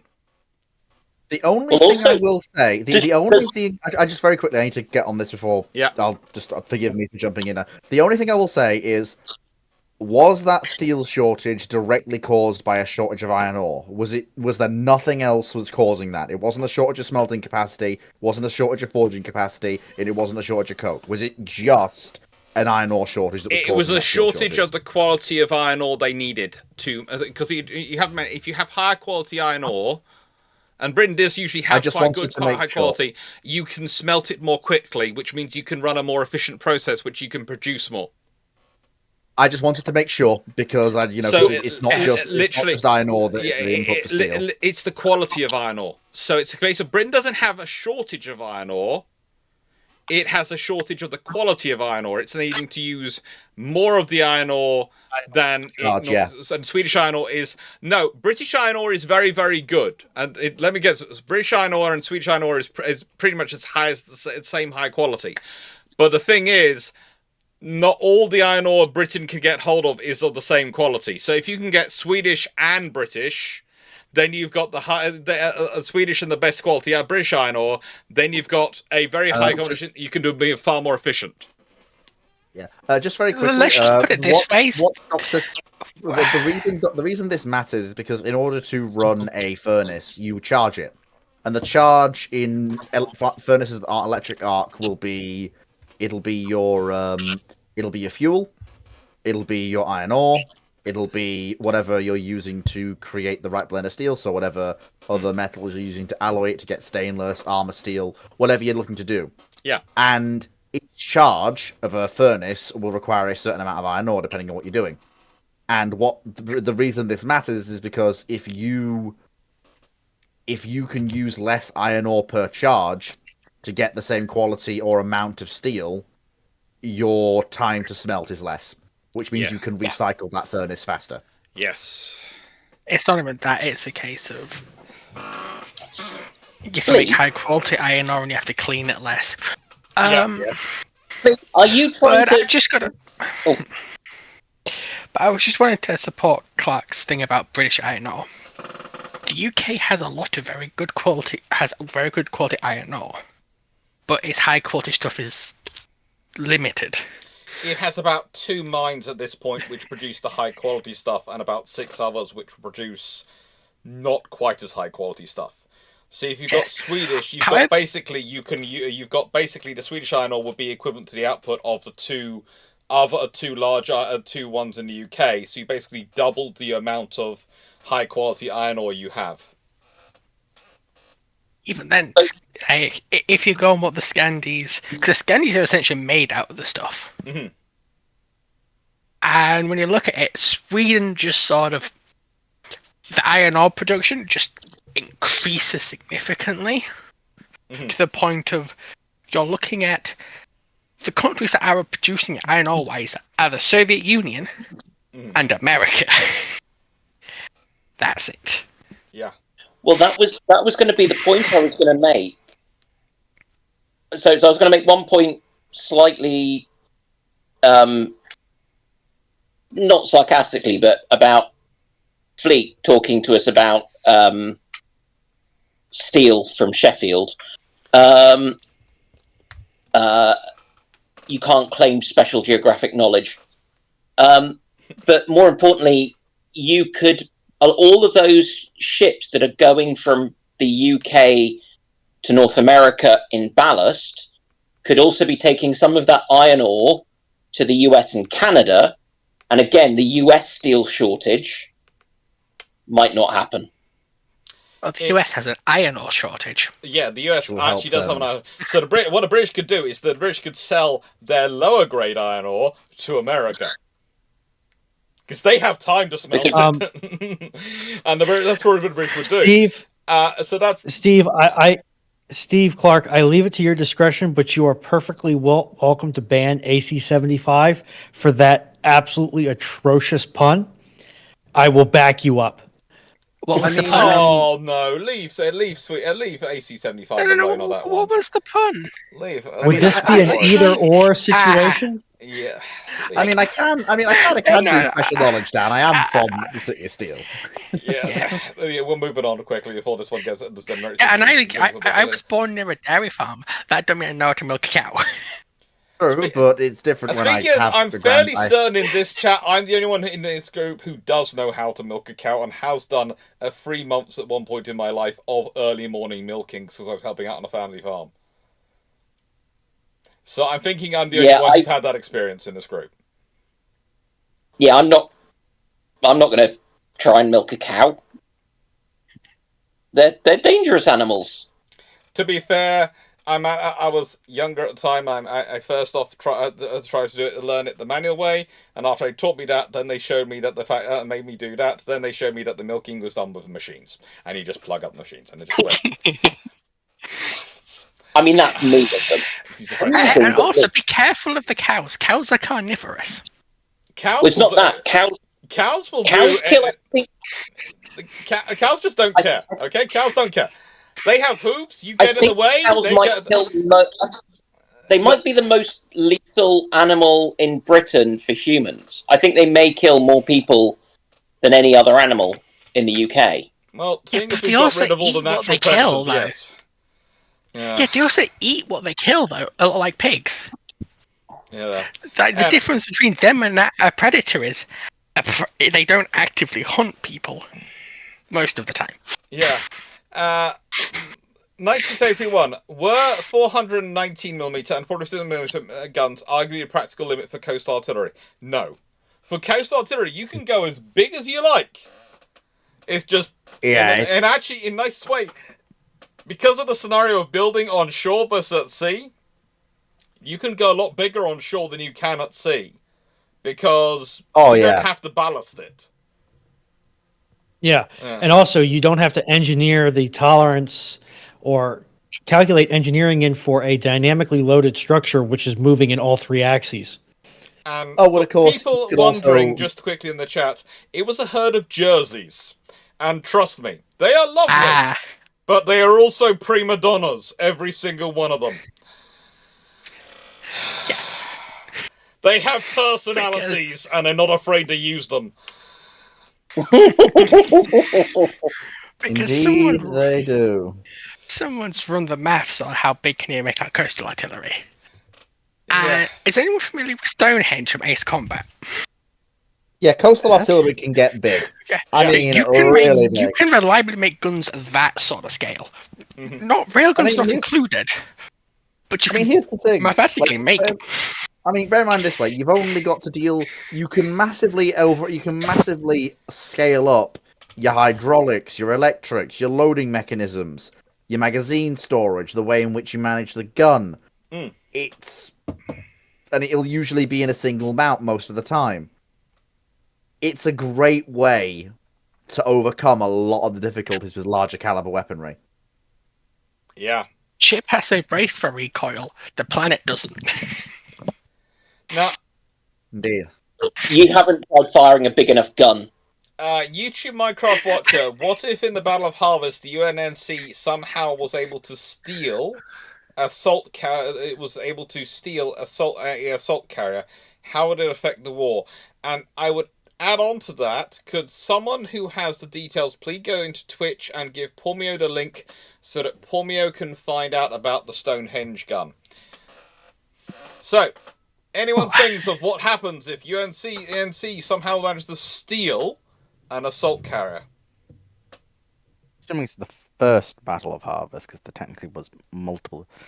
To be honest, they don't have it long.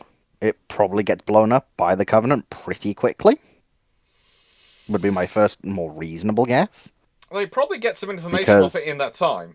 In a nice way, they're long enough to get some data off it.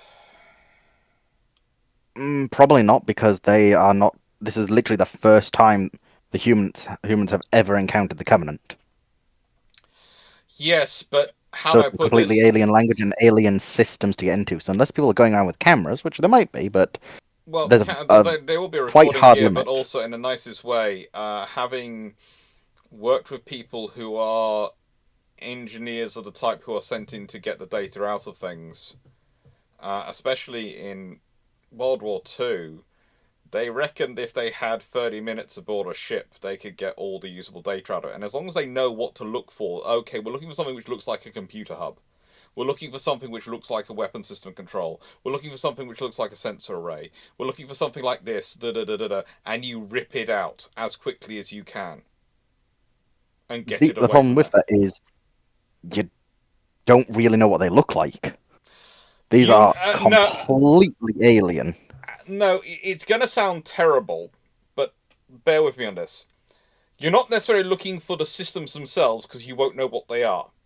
You're looking for where the things are likely in the ship. And you go to those spaces, and you take the stuff out from that room, and you literally take everything.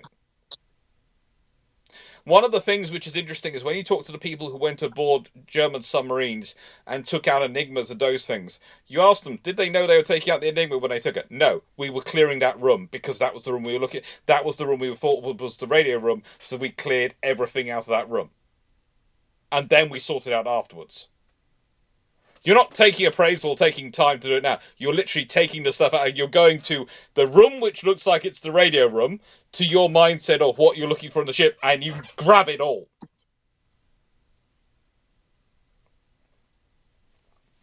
So that's the sort of information you get out of it. The sort of things you get off it. You probably also get smaller ships if if in the salt carrier, if it has fighters and little ships aboard, you probably try and grab some of them, get them aboard your ships, get away. You basically get the stuff as quickly as you can off the ship, load it on a frigate, and get the frigate away. Part of my problem with this thought is, though, this is a running fleet battle throughout the entire length. Yeah. So your ship is going to be under fire the whole time. I can imagine you stealing some of the stuff like Scarabs, which is the fighters. But considering the sheer alien nature of Covenant design, and also the fact that it's based more around religion than necessarily designs making sense,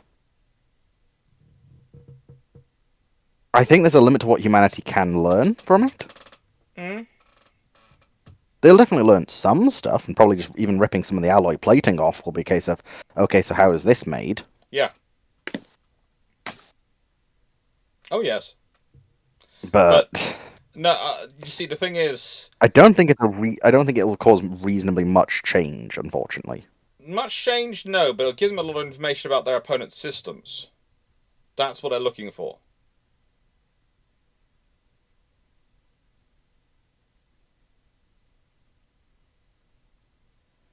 And that's what they'll sort of be thinking about.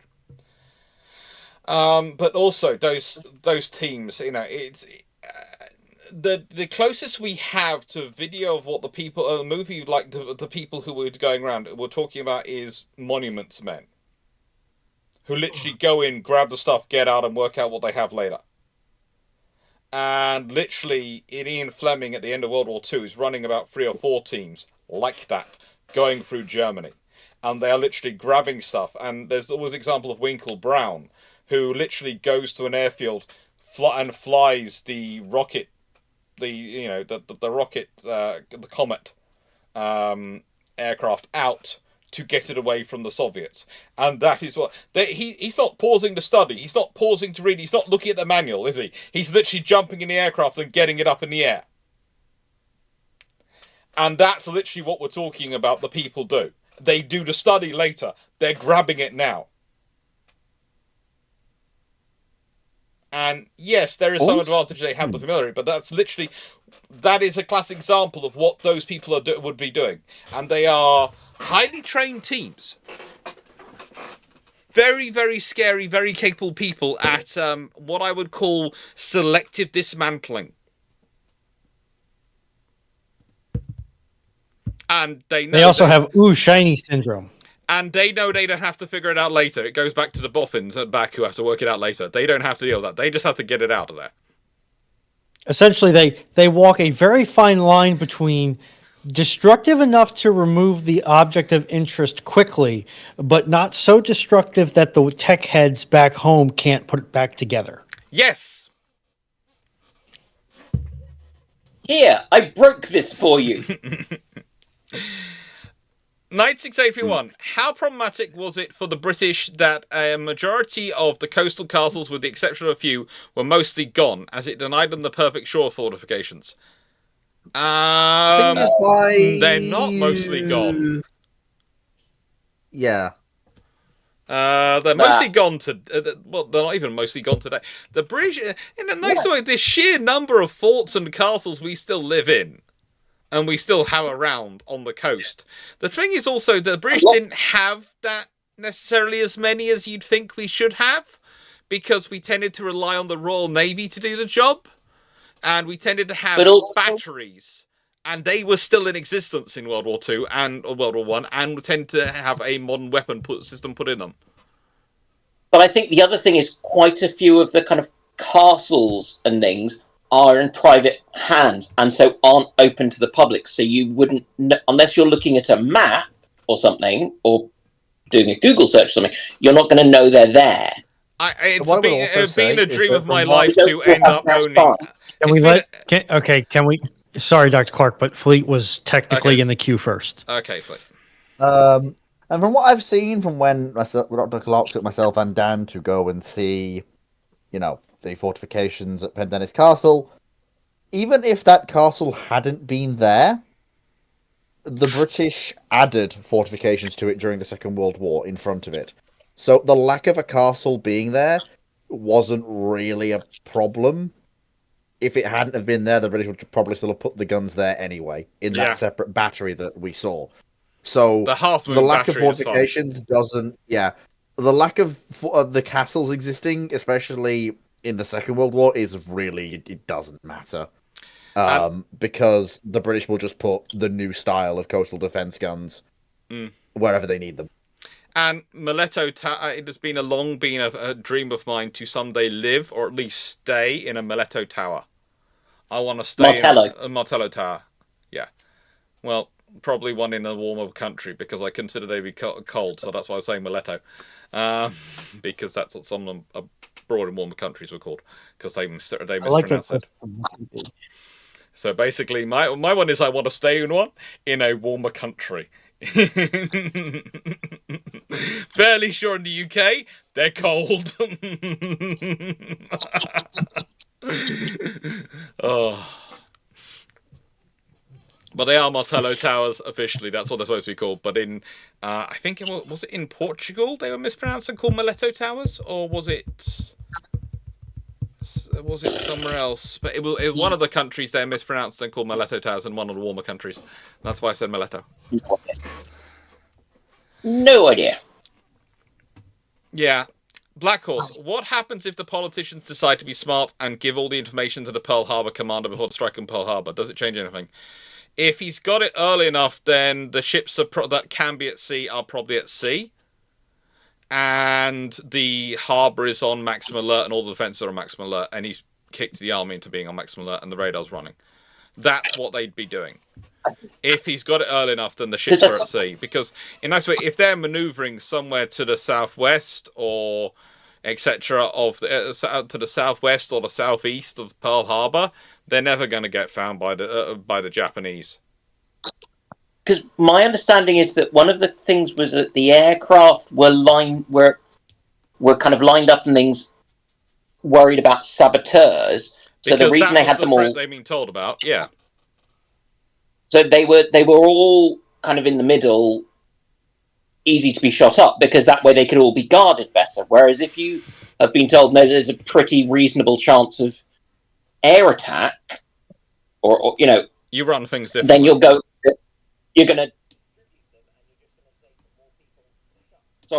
to be on guard duty.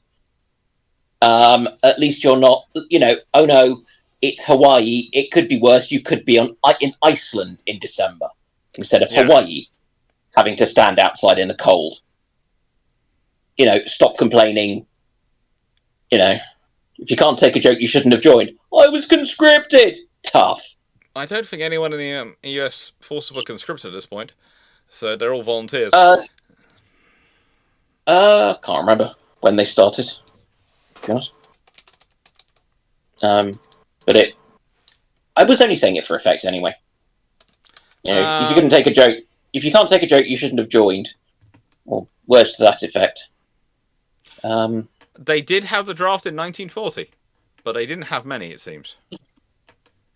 Yeah, I think because the US have interesting laws about these things due to written constitution. I think they'd had issues, so I think they technically might still have the draft.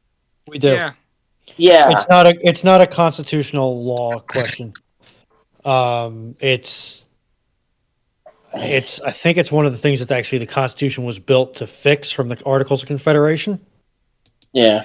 Was the ability for the United States to have its own organic military capability, as well as its ability to set and collect taxes. And that's why we went from the Articles of Confederation. Well, that's one of the reasons why we went from the Articles of Confederation to the U.S. Constitution in the format we know it today. Mhm.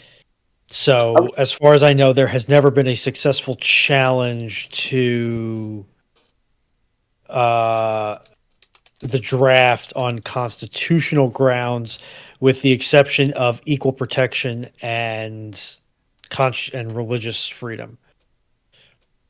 But those are, well, the religious freedom is a very narrow exception to try and get, and I don't remember the outcome of the equal protection case. That was somewhat recent, last 10 years or so. Okay.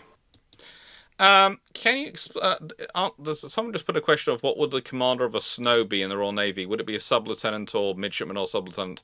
It would be a commander. They'd be the same rank as a brig, because a snow and a brig are basically the same size. So they'd be a lieutenant, but they'd be acting as a commander. Master and commander of their own ship, hence that's what they're called. So, Runon, can you explain the basic small squadrons commerce rating, interdiction tactics in Age of Sail? Also, the definition reports of the weather gauge. Okay, if you have the weather gauge, then you have the wind advantage, so you can basically control the pace and the direction of the fight. So you have the wind on your side. Okay, that gives you the advantage, especially in speed, but also in terms of your aiming things.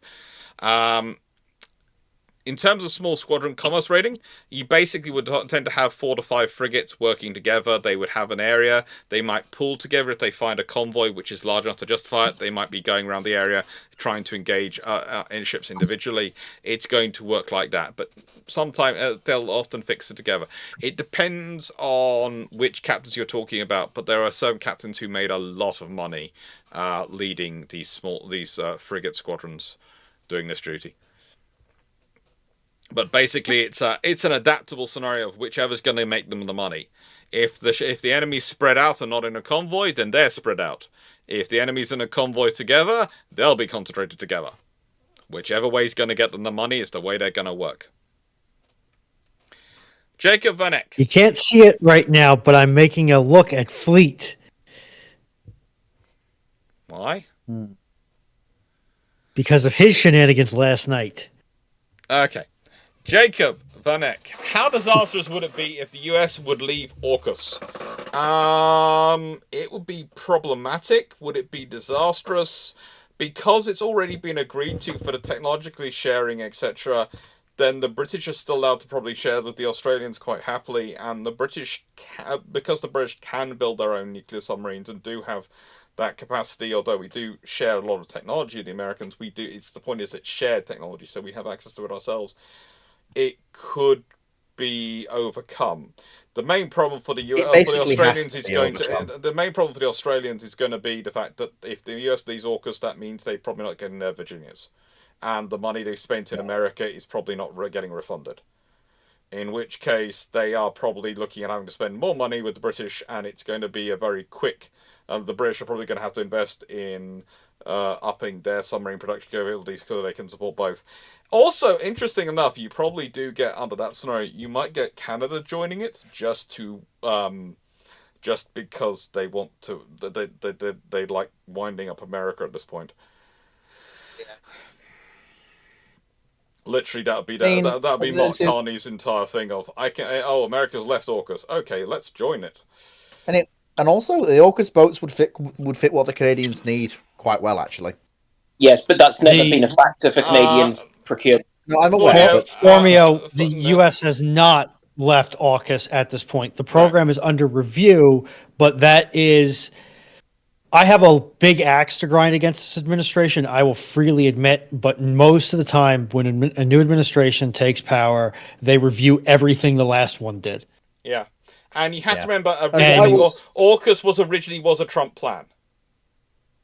Yeah. Yes. And what I would say as well. And I would also, if Fornio, say that the Australians are going to get a sub, and the Barracuda was really not a good option for the Australians. Once you look into it, the way the French were phasing it and etc., it was a SSK variant on the Barracuda, which was really not going to fit what the Australians needed. And as it got time and time again, it kept delayed.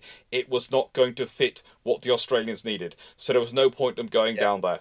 That was the trouble. The Australians were looking and were sold a modern version of the Collins, and what they were getting was a small nuclear submarine which has been converted to an SSK, which cannot do what the Collins could do. Yeah. And it just wasn't. I mean, basically, it's become apparent to everybody involved that entry level for operations, if you're where Australia is in terms of submarines, is a very large, very capable SSK or a nuke. And if you don't have either of those, you can't do the mission the Australians want to do with their subs. And I would just the pattern of Trump in the White House is call a deal poor, renegotiate the deal, have functionally the same deal just with his name on it, call the deal great. Yeah. So I think the worst thing that will happen to AUKUS, which will still attrit U.S. diplomatic credibility and be a complete waste of time, is that the AUKUS deal gets renegotiated like he attempted or is attempting or is working his way through with whatever replaced NAFTA. Okay. And it still goes through. And Paul, the main problem with the French from the Australian perspective is is the amount of work sharing they're supposed to do. The French signed up to a deal which was supposed to see the majority of the build work done in Australia.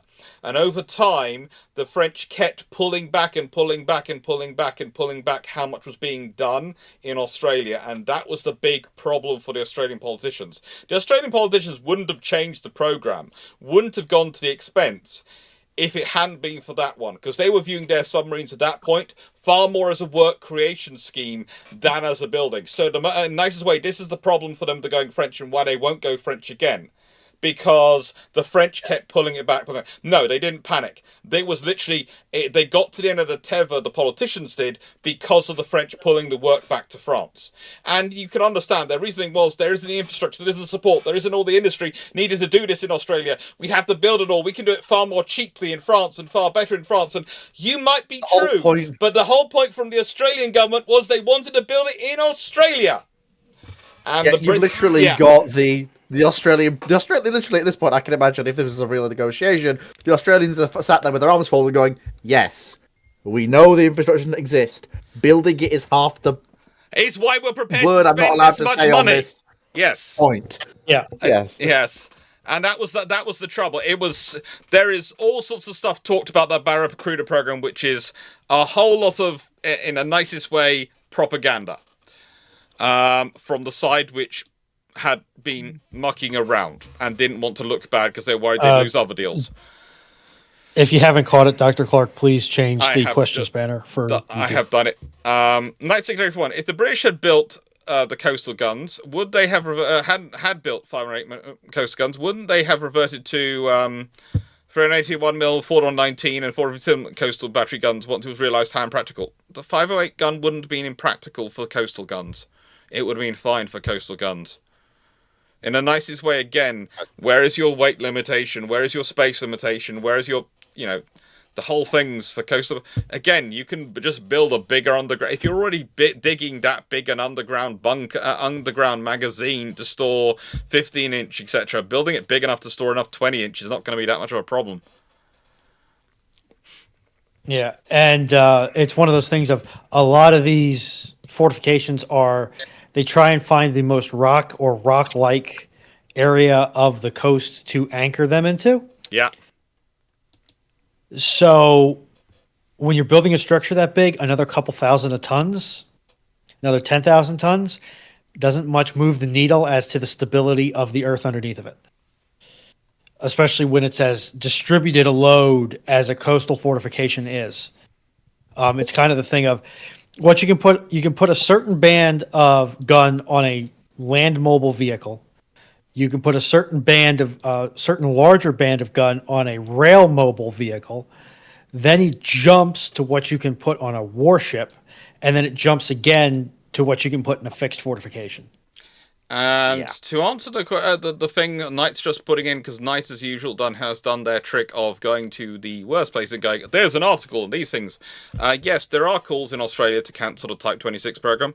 That's also the same people who don't seem to understand that you need to have surface escorts to escort convoys of trade ships in and out of your country if you have a war, because whilst your submarine might be able to good at clearing the world from submarine, might be good for hunting other submarines, you probably want to have an escort with the convoy which is capable of doing ASW and capable of doing air defense, and that's going to be a Type 26. They're probably also the same. And, they're probably also the same people who wrote that sketch in that Australian political comedy series where the defense chiefs are asking for more money and they're asking against who, and says China, and and they say, well, and the politician says almost smugly, well, China's our largest trading partner, is it? So why do we have to spend money defending against them? At which point, every person with half a brain cell slaps their face and goes, you do realise, A, the largest trading partners are usually the ones who go to war, and B, trade does not guarantee peace. Yeah, this is the trouble. And also, there are Walter people brought- who honestly do believe that trade guarantees peace. Walter Expansionist powers will prefer to take resources instead of buying them. Yeah. Walter It's brought fun. us the skills and infrastructure you need to build the keystone pieces of a submarine program are nowhere near the skills and infrastructure you need to build automobiles.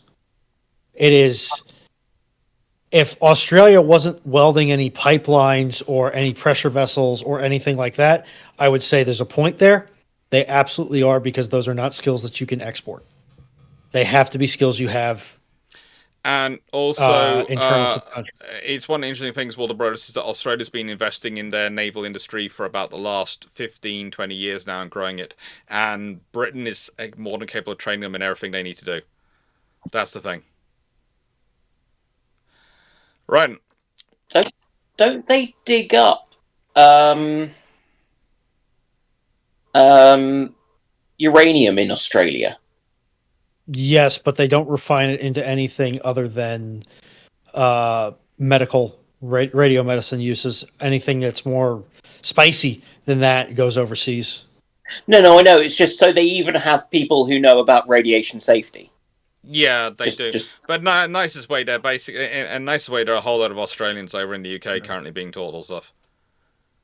Although I think they do have a couple of breeder reactors and science reactors. They Probably. are. I mean, They are talking about getting reactors nuclear power stations, and let's be honest, in the UK's even just announced we're going to be building more. So yeah. Good.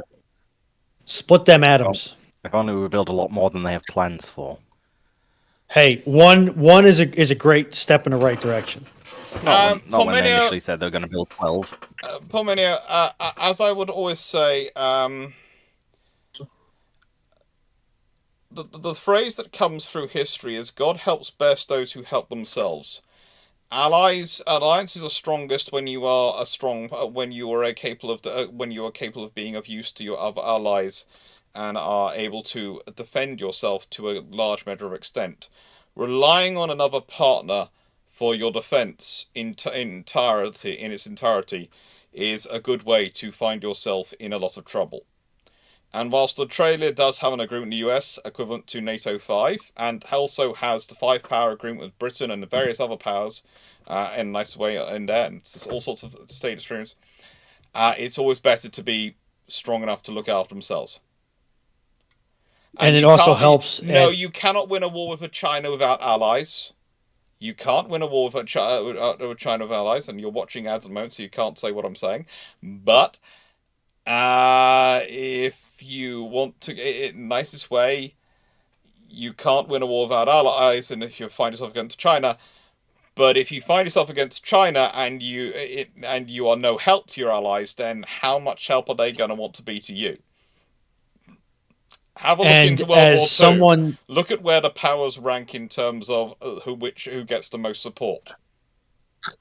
And as someone who is probably the most globalist among my peers in meat space, even I have been saying for years that our allies need to bulk up a little bit, or a lot of bit, when it comes to their defense capabilities. Yeah, it's in the nicest way. There was the wars of choice, and there was the fact that America was going to do it all, so you really didn't need to worry of the late 1990s, early 2000s, and the 2010s. And then the reality has finally said people that actually, no, that isn't the way the world works. And you need to be able to look after yourself. And expect there to be a massive overreaction for about the next 20 years, and then it to some point it reach equilibrium, or maybe shift the other way for the next 20 years and just keep seesawing. Who knows? The world could be fun. Steph, comes the point. There's a very good quote I heard from Paradox for people. Yeah. It's, if you can participate yourself, you're an ally. If you're relying on another, you're a protectorate. If you require the defense of another, you're a vassal. Yeah. And you tell that to most governments, and most governments really don't like that idea of being a vassal to someone else. Night 6 everyone. I'm not getting into a war with. I'm not getting into war discussion with 9 News in Australia. I just think you should probably look up who owns 9 News. I heard that as 9 emus, and I was like, why are you going to get into an argument with the emus? You don't. You lose that war every time. Yeah, I was about to say, like, the last time the Australians did that, they brought hollow points and they still lost. Yeah, because obviously you're not an emu. You're on the side of the emus. You're on the side of the cassowaries, which are stealth spec ops emus. Look, just be grateful that the Maori got rid of all of the really scary ones in New Zealand. The terrorists. Yeah. I'm sorry, do you not want a bird the size of an ostrich that has the aggression and survivability of an emu? No thanks, I choose life. Yeah. Same Like- on. Right. With that being Like, said, those things. Now we move on. Black No. Horse. For the Dunkirk evacuation, how many people were rescued at sea once their ship sunk, and how many were rescued but lost when the ship sank? There aren't exact figures for the latter number. There aren't exact figures because we were cramming people on the ships as quickly as we could, and so you don't have as much of a roll call of that. So we don't have. But a lot of there were a fair number of people had to start their journey twice. A fair number of people had to start their journey twice. Yeah. No, Phoenix, they rescued 300,000 in total for the whole evacuation. That was certainly not, in nicest way, that is not the number of people who managed to have their ship sunk and then had to be rescued again. Yeah, it's nearly 350,000 actually. Once you look at the actual figures. Which isn't that bad considering the force the British Army sent over. It's incredibly Look, impressive. the small ships mostly were about getting the people to the bigger ships from the beach, because the bigger ships couldn't get in close enough to the beach.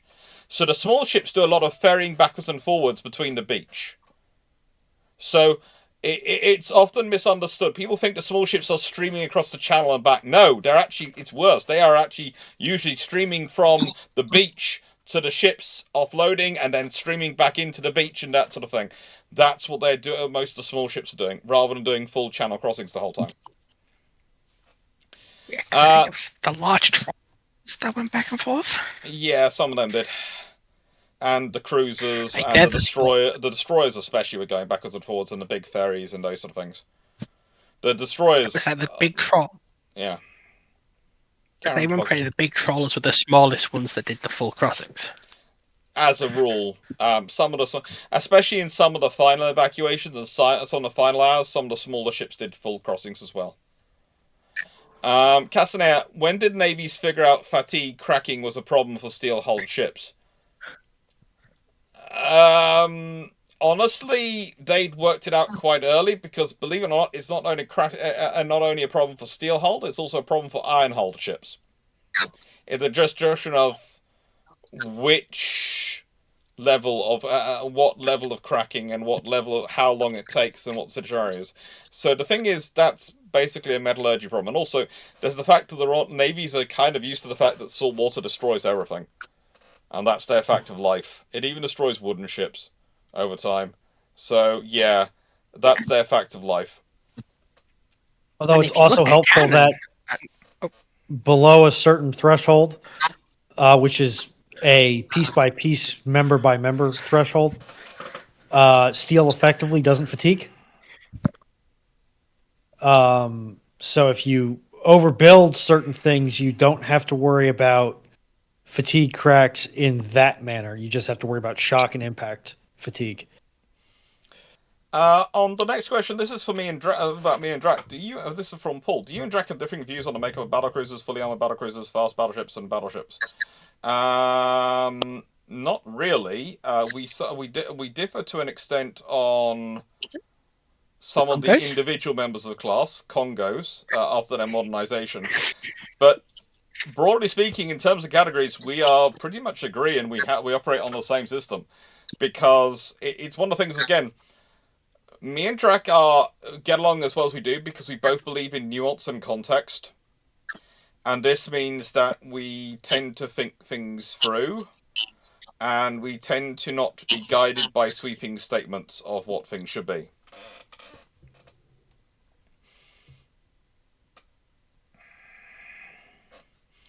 Now, Nathan D. If the US realized in 1930 that level bombing of ships is as useless as it was, how do you see it impacting naval aircraft purchase in early World War II in the Pacific? Honestly, the US has probably invested more in the B-25s and maybe even B-17 torpedo bomber variants. Because if you're not going to do level bombing, you're going to go to torpedo bombing for the big aircraft. Because torpedoes will make holes that will sink ships. Because, as I've always say, you can sink a ship by two ways. You can make a hole which lets in water, a lot of water, or you can start a fire they can't put out. That's how you sink ships. It always been the same way. Holes which let air in don't cause you many problems.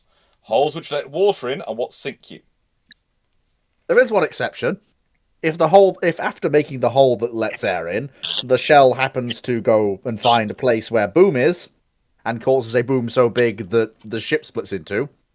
That's called letting water in. That lets water in. That's creating a big hole which lets water in.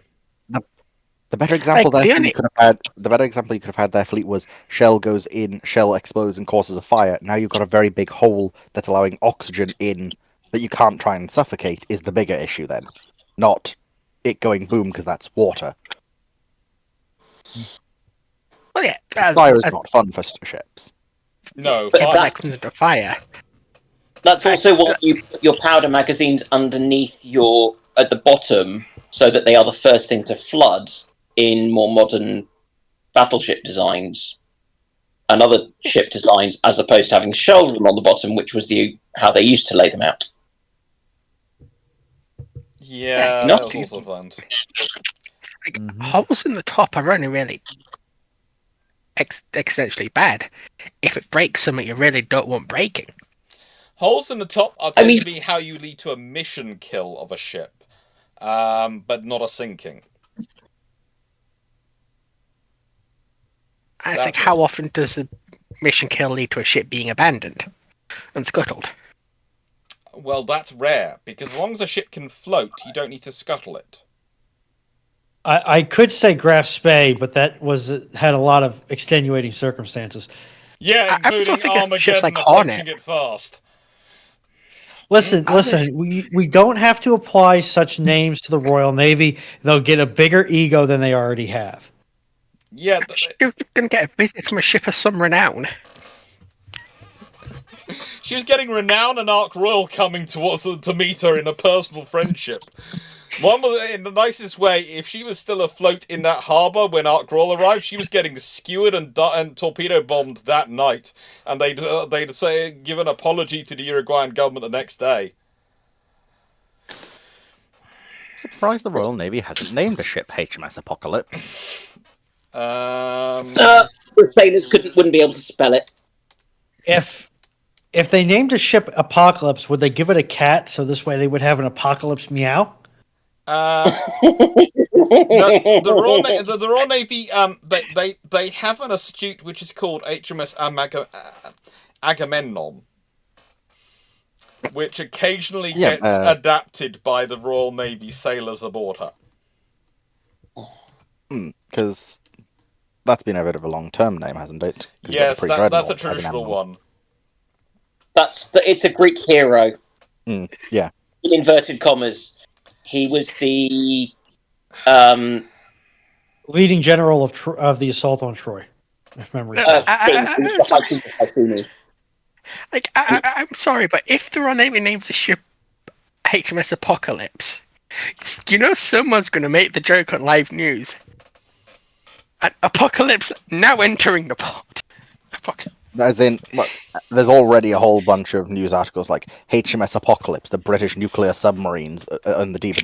It's a popular title for British ballistic missile submarines, from what I can find. Yeah. Making an Apocalypse Now joke. 1981. Why were the British not considering using target drones as decoy aircraft to distract Luftwaffe fighters, leaving their bombers sitting ducks? Because you were going to make an already complicated air warfare picture even more complicated, and honestly, at a certain point, you have to run the air war. And also, the amount of target drones you would have to launch to convince the Luftwaffe that there was a raid on. You're talking hundreds, if not up to thousands of aircraft. Yeah, and you could fit them with jammer pods, and they could magnify themselves and also chuck out chaff. And there are options to make individual ones look like more targets, but it's still it's just not worth it. It's just not worth the effort. Yeah, because that force already exists. They did do that. They did do that. It was part of Bomber Command. It's just they used manned aircraft to do it. It was Window? Yeah, Window. I'm trying to remember the name of the group. Bear with me. They're the ones that used the converted Wheatleys, wasn't it? Yeah, it was number 100 Bomber Support Group. And they were the ones who used everything that they could get their hands on, including American aircraft. So they were the only ones who were using things like B-17s and B-24s, because they were the ones who would do chaff and all those sorts of things. Ended up forming under that they were put together under one group in the same way that the Pathfinders were all put together under one group. Because it was, they were essentially a bear on the dance floor for the Luftwaffe. Yeah. Big enough and loud enough you couldn't ignore them, but there's not actually much there. Well, they had insane loss ratios, even for bomber crews. Yeah, it's the only mention I can find is 76 Squadron, but I'm sure they're part of a group, but I can't find details of its group. I was just going through recently the RAF Bomber Command Haynes manual. That's actually quite a good kind of summary of those bits. Does it tell you how to assemble and rebuild your RAF Bomber Command from scratch? Yes, it starts with having somebody declare that the bomber will always get through, continues with having some monomaniacal people who are happy to particularly allow things like Coastal Command to atrophy, forgetting that they need to actually get the aviation fuel into the country. I do always love that the RAF keeps forgetting that whilst the Royal Navy has been stockpiling for the previous pretty much 21 years fuel for its ships, they haven't been stockpiling fuel for their aircraft. Well, no, because they weren't their aircraft. Well, no, the Royal Navy had stockpiled fuel for their aircraft. They hadn't stockpiled any for the Royal Air Force. One of the annoying things the Royal Air Force keeps finding around the world is that the Royal Navy has aviation fuel stored in some really random frigging places, as far as they're concerned. It wasn't a really big issue for the RAF, the fact that they changed octane almost right before the war started. Oh yeah, that was even more problematic. No, I So, think like, they started until the war had started to do it. No. I think it's Fighter Command which changes before the war. It's Bomber Command which changes after the war started. From memory. Well, Yes. they might start the change, but they because Fighter Command don't take the high octane over to France. No, they don't. But that's also because the British are doubting is being very careful about what goes over to France. Yeah, it's a lot of the older aircraft. Yeah. 9681. Would it have made much of a difference if the Wyvern had the Rolls-Royce Clyde instead of the AS Python in how long Armstrong Siddeley Python in how long the Wyvern lasted? Nope. Not a jot of difference. Wyvern was always supposed to be right. not quite a That's talking stopgap, but I actually agree. Yes, it would make a difference in one particular way. Why? I actually think it would. Don't think it would last as long in service, unless they really can deal with the issues. The Clyde had a number of issues, including catastrophic vibrations, which tore the whole thing apart. Yeah, that is. If they did force the engine into it, yeah. Yeah, it's like part of the reason the Wyvern lasts so long is because the Wyvern just works. My criteria for that would have been for that scenario is the Clyde had actually worked as well as the Python, because otherwise they would never have made the change. In that regard, then no difference at all, in my opinion. Yeah, that was the proviso I was going, because the reason the Python was picked was because the Clyde was so bad. The thing is, if the Clyde was working good enough that we can go either or, let's go with the Clyde because we want the Rolls-Royce engine, then it lasts the same amount of time because that's what it's supposed to do. And Seneca Nero. How powerful were the sloops of war of the Royal Navy in the late 19th century? The ones that multiply by mitosis. Not very powerful, but they are basically very capable little ships which wander around the world doing what the Royal Navy needs them to do. They are, we have a sloop there. It's kind of like, how do I put this? For the Royal Navy in the 1890s, a sloop being available is kind of like town-class cruisers in World War One. The Royal Navy keeps forgetting quite how many they have, finding out they're in a place which is useful and going, oh goody, let's use them. Wait, we have a sloop there? I don't remember ordering the sloop there. Bob, did you order the sloop to go there? I think it was ordered there, sir, by your predecessor, sir. But I've been in post for the last 2 years. Oh.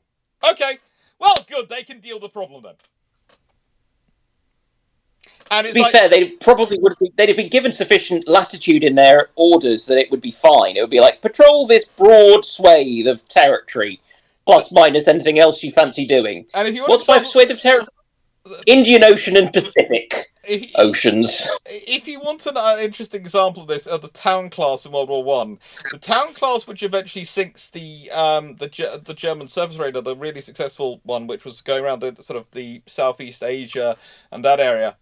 When it's before it started the hunt, the Royal Navy the Admiralty in London had force it was in, didn't realise it was operational or there.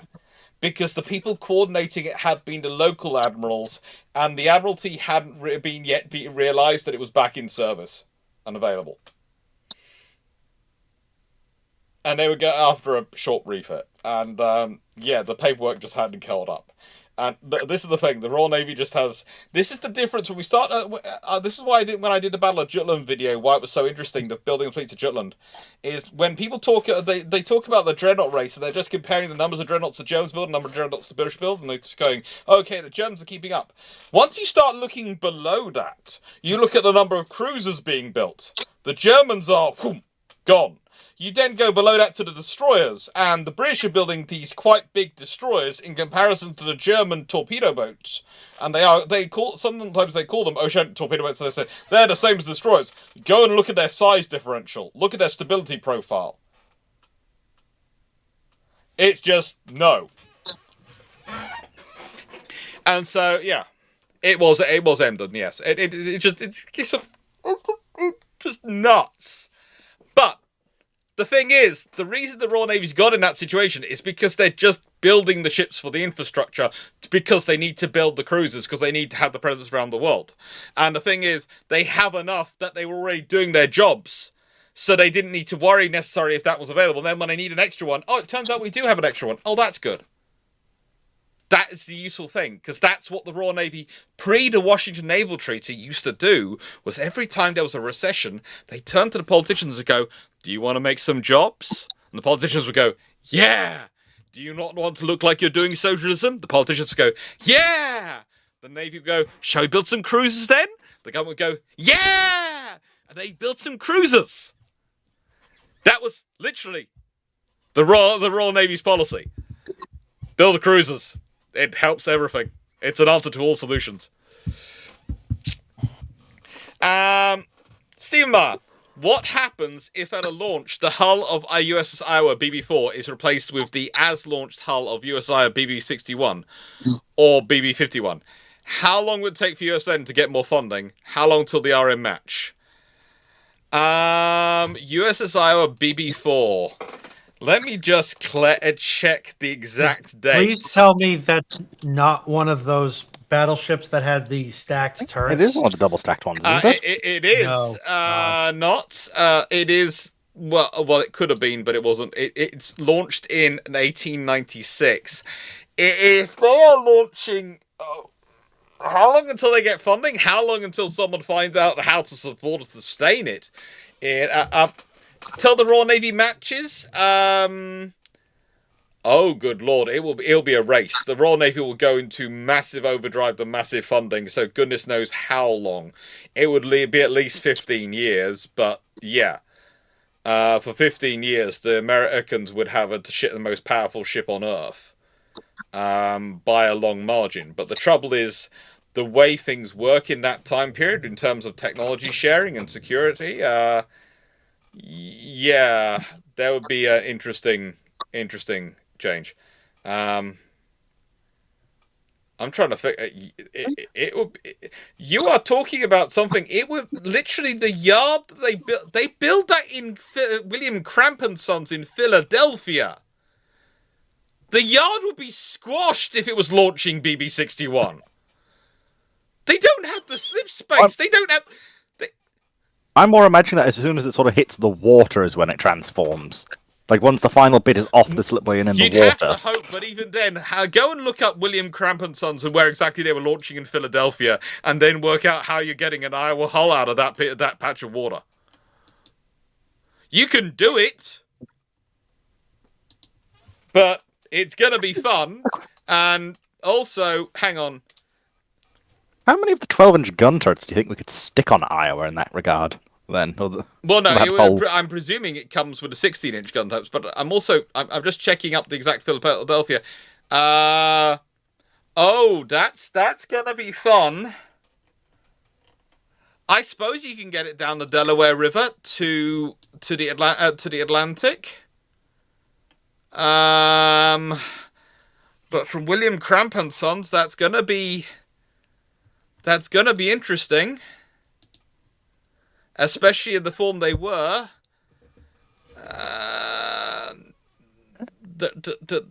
They were building light cruisers by the time you get to World War II for a reason. Did the Iowas have their turrets installed when they were launched? In fact, the last battleship they built was South Carolina. I think.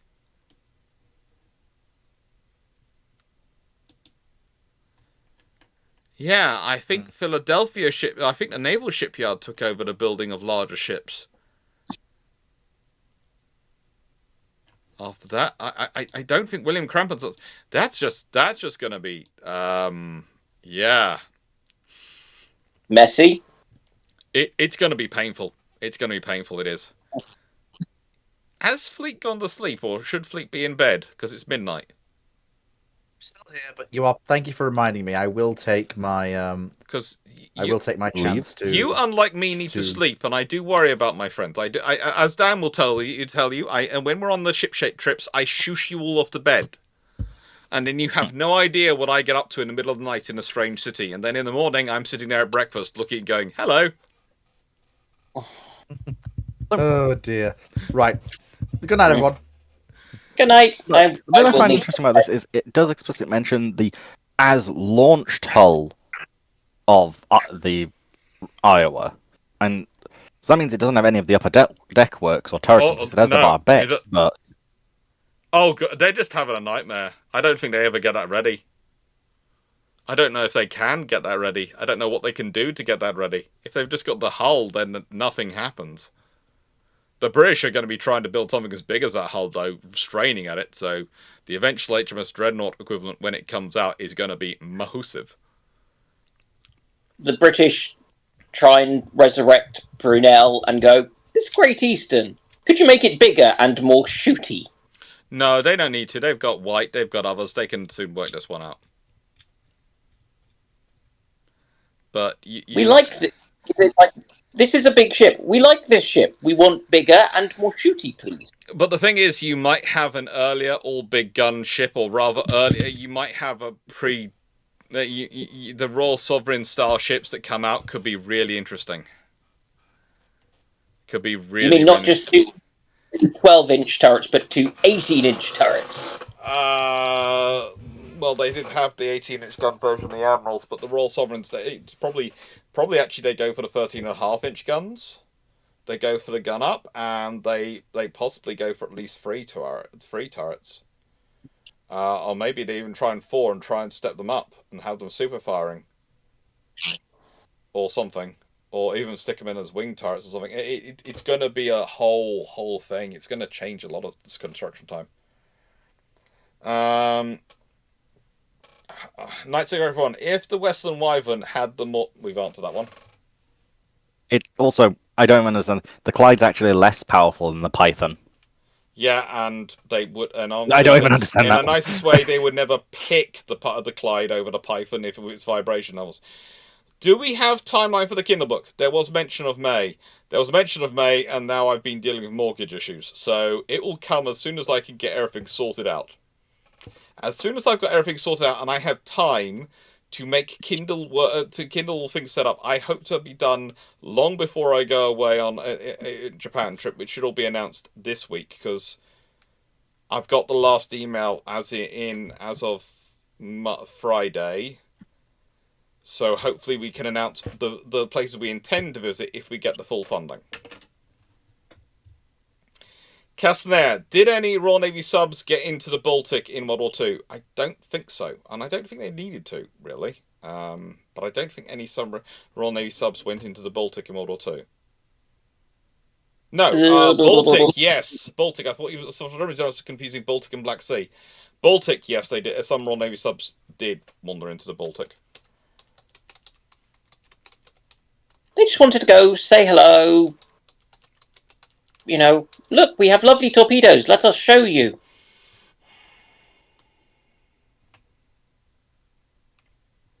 Oh, you're trying to run away from them. They literally just went into the edges of the Baltic. But yes, the British were...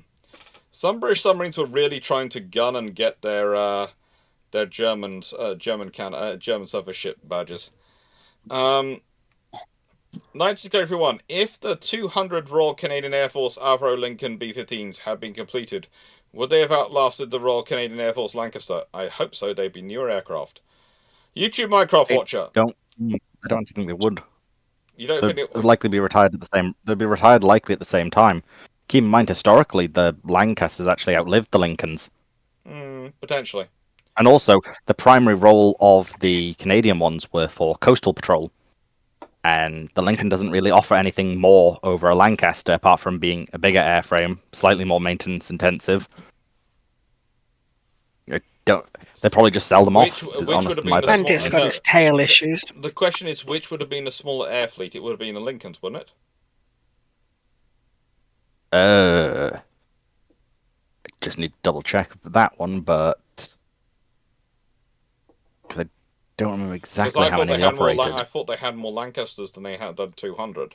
So the nicest way, usually when politicians are cutting things, they cut the older, larger fleet because that's allowing them to modernise. And then after they've cut that fleet, then they say, "Oh, these aircraft aren't actually up to the job, so we're going to cut them as well." Yeah. Or we don't have the money to modernize. Yeah. I'm just wondering how much of that 200 Lancaster fleet was cannibalized to keep them going that long. Lincoln. All I can find is apparently they had 430 total, but that's going from beginning of when they were being built through the lifetime of their service until 64. And I know they disbanded a lot of air wings in 45. Yeah, so it probably is the Lancaster is the larger fleet, but not by much. But it's probably just enough that the politicians will use that. YouTube Minecraft Watcher, what if in World War I, 1916, the French army went into full revolt?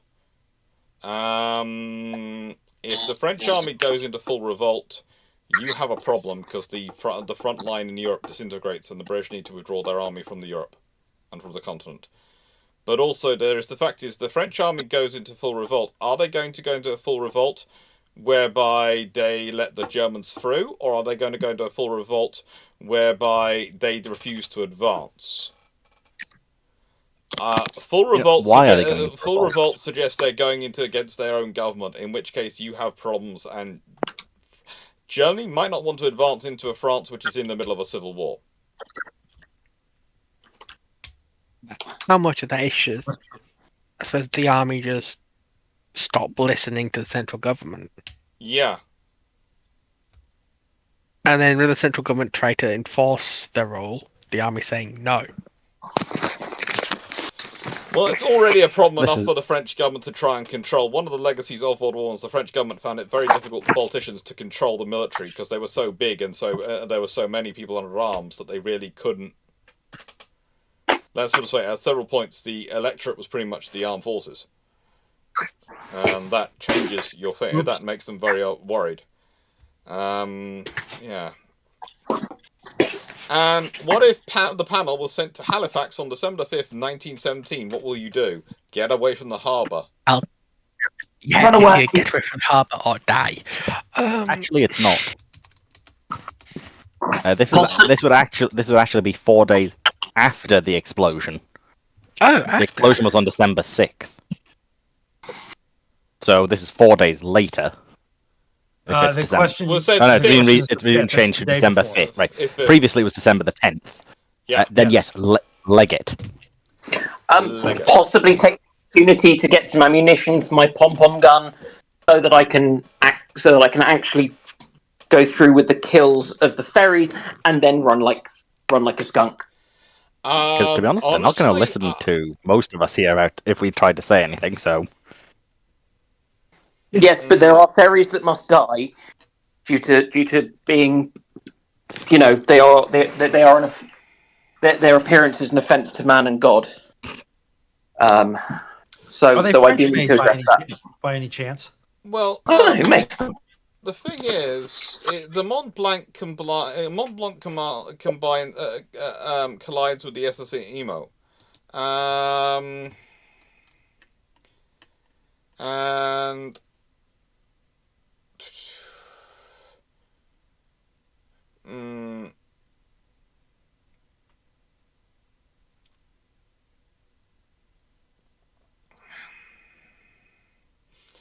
basically, you need to delay either the Emo or the Mont Blanc leaving harbour.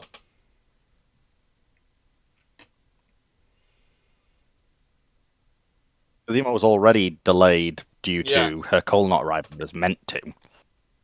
So if you could somehow delay it further, but was the Emu or the not the Mont Blanc? Was that a liner? Yeah. No, the Emu was not a liner. The US was more of a tramp ship.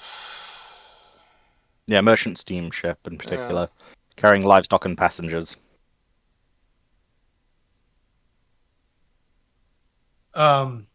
Could you maybe possibly? How hard is it? How hard is it to start a coal bunker fire?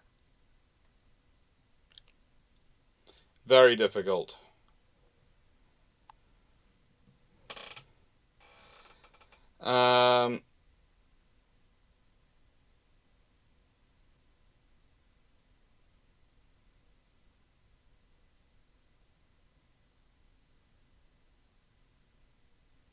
Oh, good lord, there are so many issues. She basically collides because, well, yeah.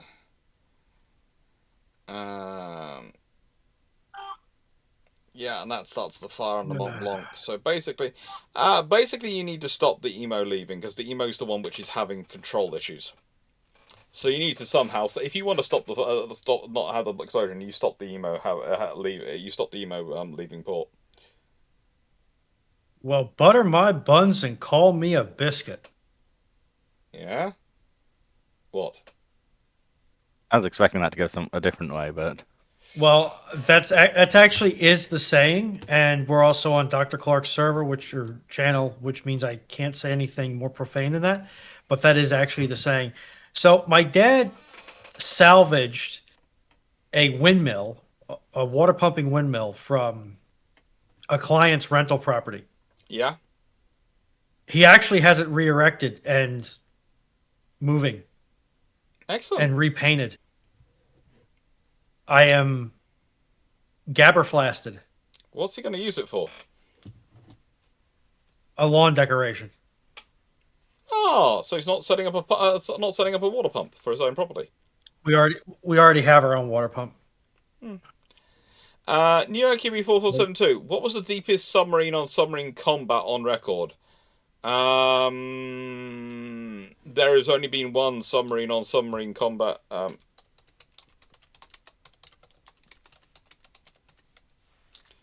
Basically, on official records, there has only been, I think, one submarine on submarine kill, and that is U-864 killed by HMS Ventura. That is the only currently officially recorded instance of a submarine killing another submarine. So that is U-864 sunk by HMS Ventura in 1945, February the 9th, off the coast of Norway.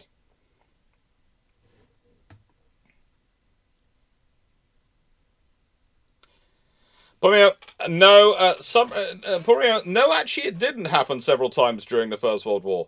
There were submarines which were submerged that sunk submarines which were on the surface in World War One. There were submarines on the surface which sometimes sunk submarines which were submerged, but sinking submerged only happened once in World War Two, and only happened once at all in history. Please go Google it and check it before you argue this one out me, because it's quite a fun piece of naval history. That is both deliberate and available in the public record. Yep. Because there is the old line of submariners have not known a day of peace since 1945. Submariners have not known a day of peace since 1805. I'm trying to be slightly generous. You're being nice, yes. I'm not. Also, I haven't done as much research, nor do I have the same level of access to records as you do. Yeah. I mean, the reality is the sea is trying to kill all sailors. It's just some of them have the lack of common sense to add things like pressure and allow the water to be above them as well as around them to the equation. If you want fun, by the way, you take Dan on a preserved submarine, and you have him listen to the stories of what the submarine got up to in wartime, or on its various operations, and Dan will literally look at you as if the people he was dealing with were insane. I'm happy enough going on them whilst they're tied up. They are. Or whatever, they are permanently moored, and there's no risk of them trying to go underwater with me on board. Yes. I would be extremely anxious doing it on a modern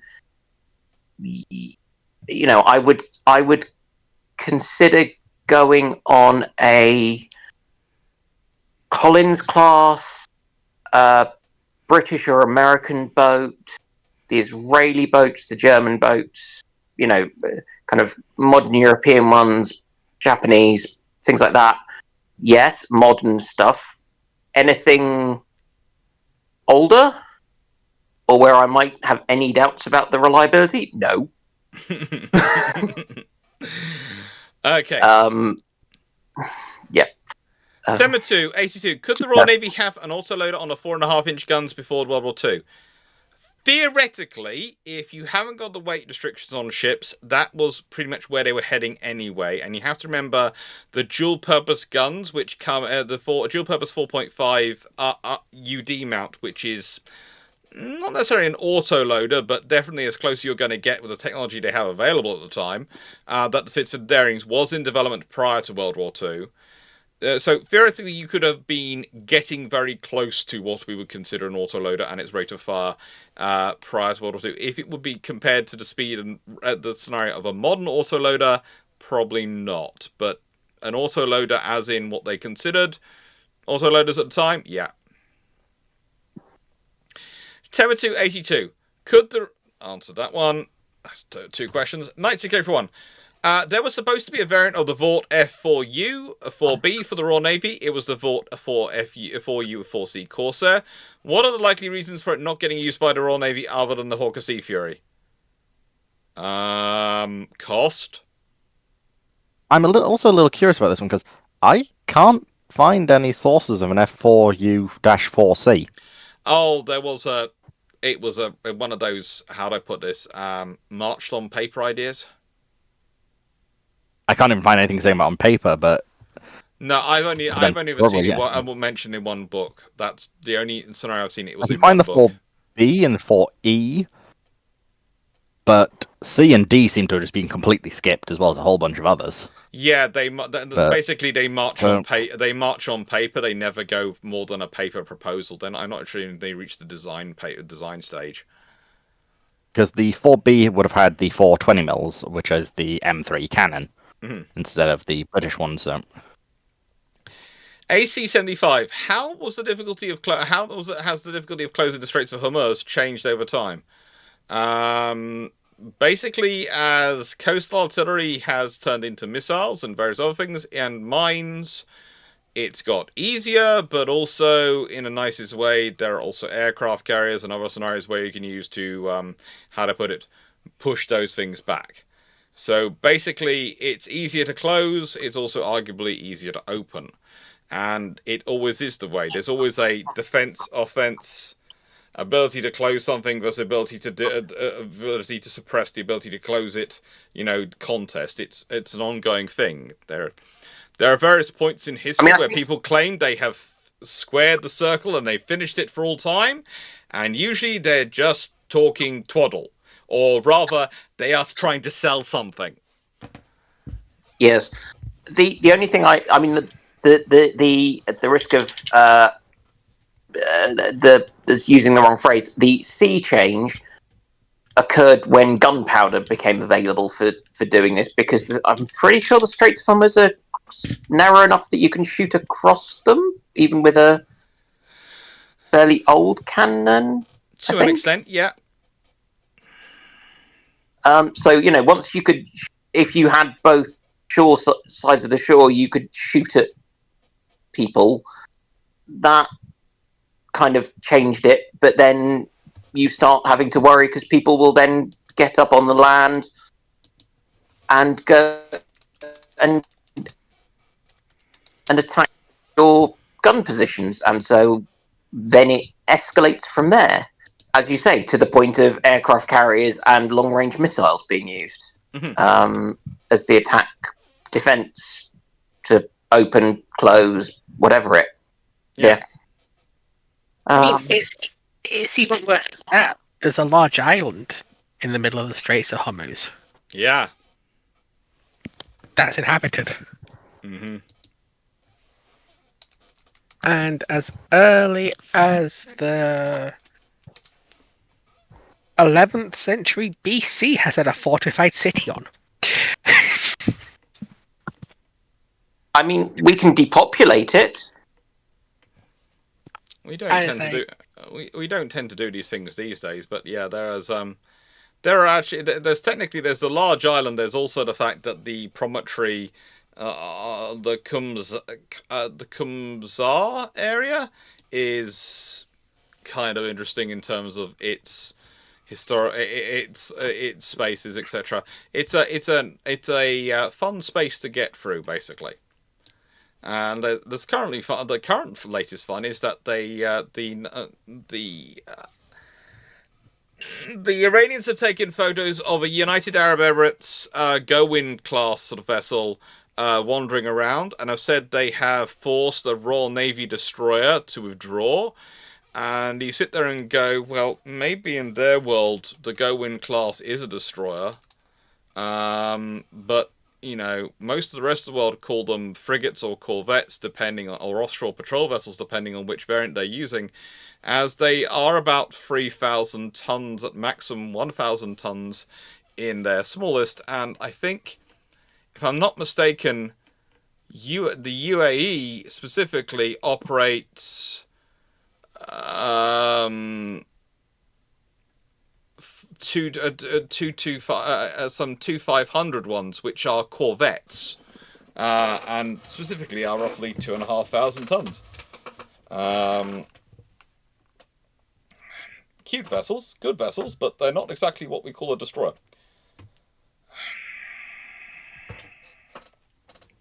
Anyway. When have they ever allowed? When has reality ever intruded on propaganda? Anyway, I need to I need to go to bed and sleep. You need to go actually be a functioning adult later on. You don't have the ability to function on no sleep to assist you. No. That's it, everyone. Catch you all later. Take care, Dan. Take care. Thanks for being here. Where would a Fairy Albacore float plane have been used had it worked? Well, it did work. They just didn't really use them because by the time it came into service, they weren't really using float planes. But again, it would have been like the Swordfish floating planes. It occasionally be operating off battleships, occasionally operating off cruisers, acting as a reconnaissance aircraft. From Steve, what if Iran mines the Straits of Hormuz tomorrow? Discuss. Then lots of people are going to be looking at the Royal Navy because they have the nearest minesweeping flotilla, which is highly trained out there. And probably there's going to be a lot of people having to petition for the job to cover that minesweeping flotilla while they're going into the job. But actually, there happens to be HMS Prince of Wales and an entire carrier battle group not far away. So they probably come in to cover it. And it's called a Freedom of the Seas mine sweeping, and that's the scenario. And then we see what happens. That's it. I think there is a difference between Iran mining the Straits of Hormuz and declaring it closed, and then them actively interfering with mine hunting operations and minesweeping operations. Because one, they can maybe get away with by saying it's a requirements of war. It's a requirements of their war with the Israelis.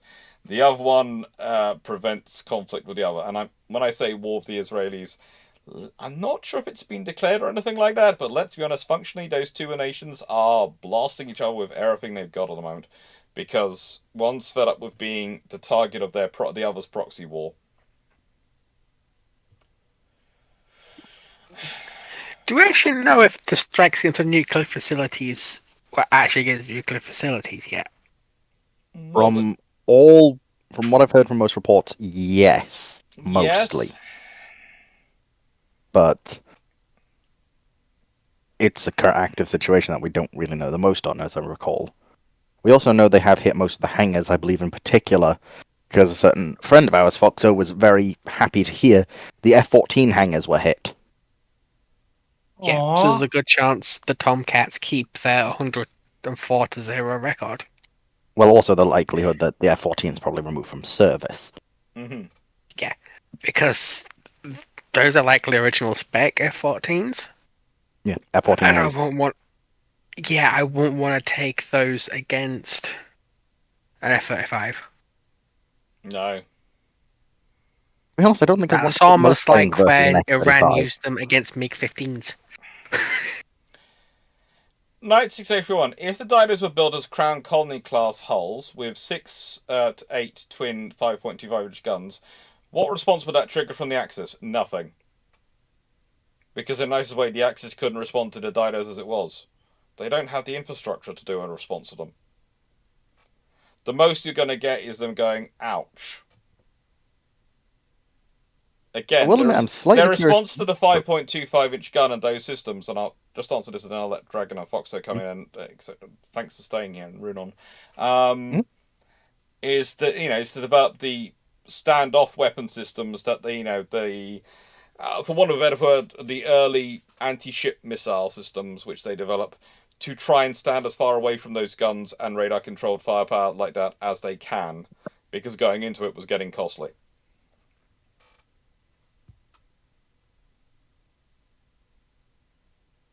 Dragon? Yeah. The bit I'm going to be curious about is because they wouldn't have 6 unless there's a problem. The K-25F is the one with 8 twin turrets in the 2 diamond arrangements, one set of 4 turrets for, one set of aft. You might see the 7 turret layout with 4-4-3 aft, but no, my question is where are they getting these 5.25s from? In nicest way, you'd have the 6 arrangement, and you might even have it in nicest way. If you do have a 6 arrangement, you might end up with 2 midships, 2 twins of midships as wing turrets, 2 forward, 2 aft, and 40mm nests up higher, because they were already worrying about the top weight scenario. Wouldn't they? They would have to remove the catapult for that, wouldn't they? Though. Yeah, but that was something they were thinking about. And let's be honest, the Didos has built. These were always going to be task force ships.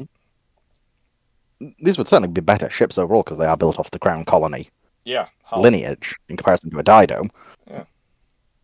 But yeah, as you said, the Axis just sort of go, great, more 5.25 inch coming at us. More 5.25 inch, and that's a destroyer blender. Yeah. Also, joy. Like a couple 1,000-kilogram bombs probably isn't going to take this out. Yeah, it's like. Yeah, Karen, Foxer. It's like, I would imagine from the Axis perspective, because I remember correctly, they had habit at the time to have some degree of. For the run, every to have some. Right now, never mind. Give me a second. Actually, this does have me a more interesting thought because I've been watching a certain other video from earlier of yours. But the Dinos had limited space for other AA, as I recall. It's why you don't see them that heavy a secondary AA army. They have to drop some 5.25s to get more. It's why I say what they do is they'd end up with an octuple, probably an octuple pom-pom fore and aft. And possibly even a couple of octuple pom-poms on them, maybe even a couple more, 2 to 3, possibly as many as 4 quad pom-poms as well on them. Yeah, that's basically what I was going to say. How many more secondary guns? And suddenly you have a ship which is frankly going to be a nightmare for anyone if they're engaging on an air attack.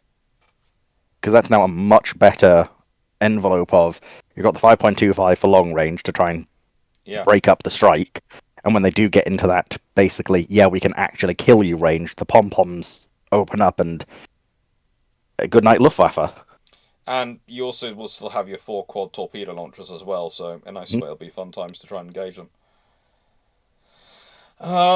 But my sort of curiosity then, so do you not think we would see the Royal Navy initially try and go for the Twin Diamonds setup and then No. The Twin modify that into taking out some of the turrets for the Twin Diamond setup is a maximal design of what we could do if we really wanted to. But they also have other designs where it drops down to 6 turrets and it drops down 2 forward, 2 aft, and 2 wings. 1 on each wing. And that makes more sense. And that lowers the stability. And if you're going for the bigger hull, if you're going for that scenario, you are looking for something which is a long-term cruiser capability. And you don't want to have it so stressed with so much weight high up in the hull. Whereas putting the 40mm up there gives you a lot of extra defense. So, if they had been the Twin Diamonds, how would have that affected their role as anti-aircraft cruisers then? That would How would again, that change their lethality? that would give them a lot more heavy firepower, but it would also cause a lot of trouble in terms of mechanisms and weight distribution and stability. Because I imagine they'd make pretty much the perfect carrier escort, especially going into the Pacific. No, not with the stability issues. They're going to be constantly straining their hull, and they're constantly. You're going to end up having to land turrets and reconfigure them. They're going to be an issue.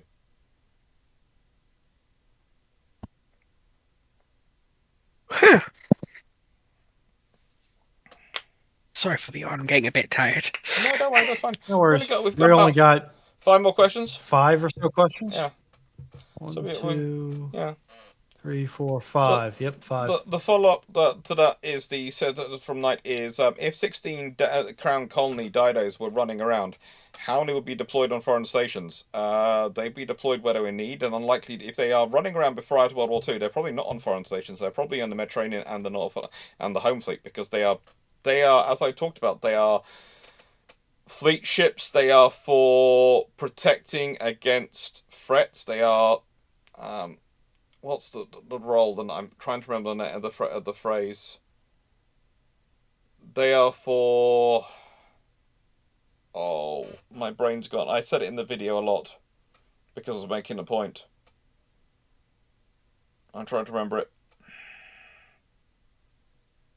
They are.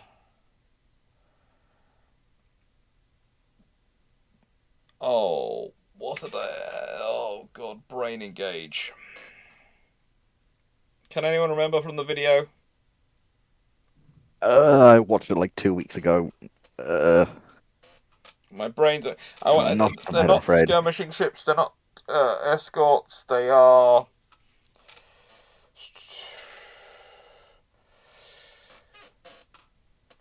Not shielding ships. Oh, it's an actual phrase. They are. Screening? Screening, yes, screening ships. They're for screening. So they're for screening larger assets like carriers, like capital ships. So, in the nicest way, they're going to be where the carriers and the capital ships are. That's what they are for.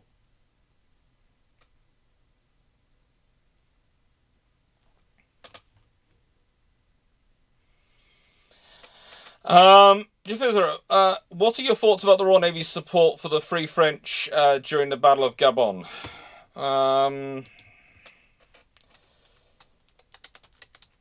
It's, if I'm not mistaken, the Royal Navy basically turned up, gives some logistic support, but most of the Royal Navy sends a heavy cruiser and a sloop, and they're basically there to provide some firepower assistance and assist with any support fire they need, but that's about it, because honestly, most of the operation is going to be a ground operation. Most of the operation is going to be a ground operation.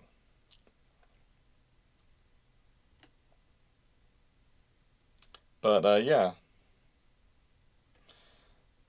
Honestly, the actual actions of Devonshire is slightly more interesting, honestly.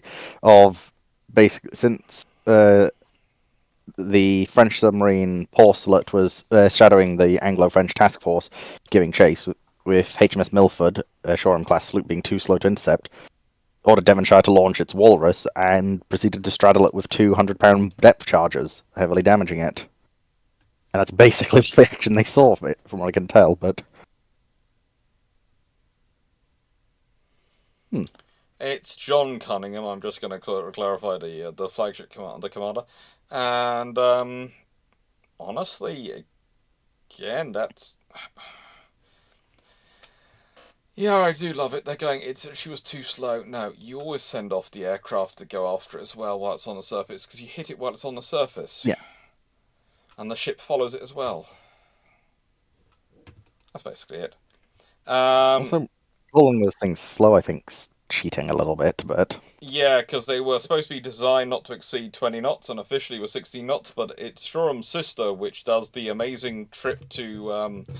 from the bottom of the South China Sea to the top of the South China Sea in a very, very short amount of time. Listen, they were designed to do that speed in all weathers and conditions, okay? The fact that means that they can do well above that speed in smooth weathers and conditions is completely irrelevant and totally unintended, and in no way a violation of the various arms control treaties that the Royal Navy signed, or the United Kingdom signed with other powers. Yeah. 1981. If the Marina Militaire use surplus Regia Marina ships, when does the last one go? Ooh. Didn't they do this? They did, but if it's going to depend on how big the ship is and how long and how long they think it's viable for. They have some light cruiser from America which survived quite a while.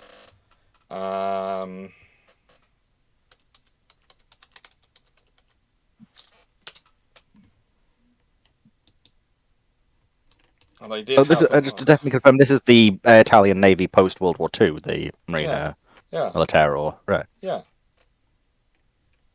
Was it Trent? No, it wasn't Trent. I don't think it was. I've just gone to their list of decommissioned ships. Let's see. Giuseppe Garibaldi. That was it. Yeah.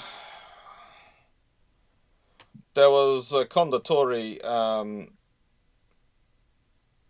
which lost the Andrea Doria class vessels. The Andrea Doria and Caradula lost until 1992.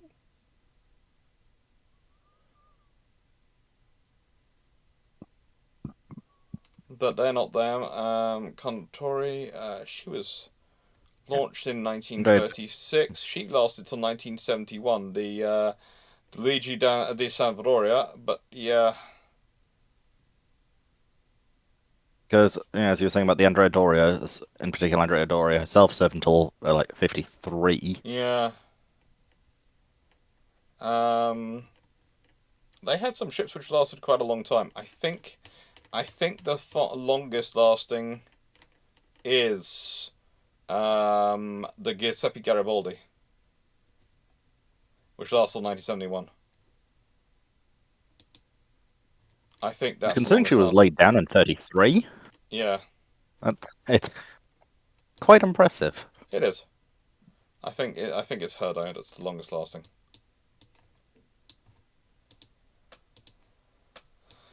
Right then, and Pumio, can you address why there were so many malfunctions in the various torpedo designs early in the war? Lack of testing. Drax done a whole video, but basically it all boils down to lack of testing, lack of funding for testing. Not doing enough testing in enough conditions, not doing enough testing at all. It's lack of testing. These are all things which should have come to light with proper testing. But there wasn't enough testing, and it wasn't not by anyone, pretty much.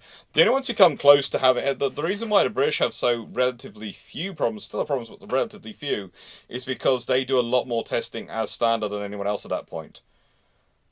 But they still also then do enough testing in various parts of the world. Yeah. Where things like the influence of Earth's magnetic field are varied. Yeah, this is why the British pick up the magnetic issues, because they test the Mediterranean, test in the North Atlantic, test in the South Pacific, and test in the Indian Ocean, and test in the South Atlantic, and they go, hang on, there are issues here. Okay, let's figure it out. Well, to be fair, Formio, nobody else really had reason to. No, yeah, no one else really had the same reason and necessity to. The British had to protect the British Empire. The internal lines of communication were the sea. Robert Den Duvan, hello. You've got last question today. Do you see any scenario where the US Navy ignores the Atlantic in 1942 and send both North Carolina and Washington Pacific, where they'll be in time as escorts for TF-16 and TF-17? If the Japanese announced, along with the attack on Pearl Harbor, that their Yamato class had 18-inch guns and were in service, then I cannot see the Americans letting their new battleships go anywhere other than the Pacific. That's the scenario. If the Japanese have announced they've got 18-inch gun battleships, there is no way you can not send out North Carolina and Washington to the Pacific.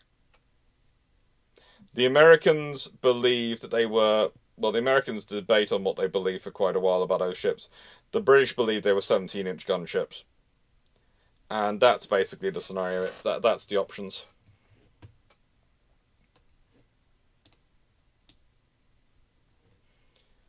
Right. Anyone want to add on to that? Anyone want to disagree? I don't have much Alright. there for that. Were they finished their full readying by that point, or is it a case of if they hear Yamato as this, it's you're ready or not, you're going? Because I know that they were commissioned by this point, but had they actually finished the what's the term? They were finished enough. They are. Let's see. They are both commissioned April 1941 and May 1941, so they've had plenty of time to work up. North Carolina and Washington would be there, and honestly, the more interesting question,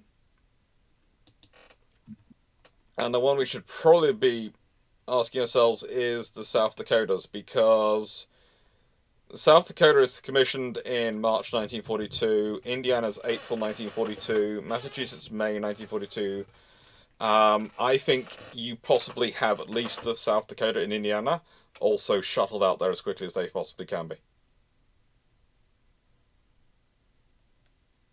They'll be finished as quickly as they can be, and they will be shuttled out there as quickly as they can be, because if you know you're facing two 18-inch gun battleships out there, that may be 27 knots, so they might not be fast battleships, but they're still 27-knot battleships with 18-inch guns, you are going to want the best assets you can out there to be able to deal with them.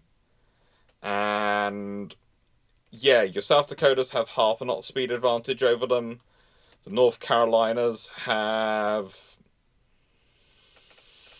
let's see, about a knot of speed advantage over them. You know, those two classes together can work together. That's 4 ships. If you're dealing with two, if your worst scenario happens and you find the 2 Yamatos coming straight at your carrier line or anything like that, you want those ships there. You want those ships because they can hold them, they can fight them, and they can keep up with your carrier groups as enough.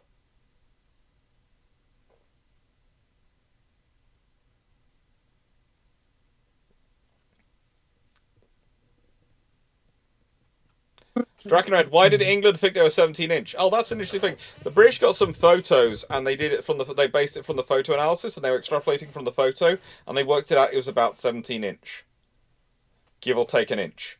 They didn't think it was 16-inch. They thought it was probably 17-inch or higher, but it was 17-inch was what they thought it was because they did a photographic analysis of a very grainy photo they got.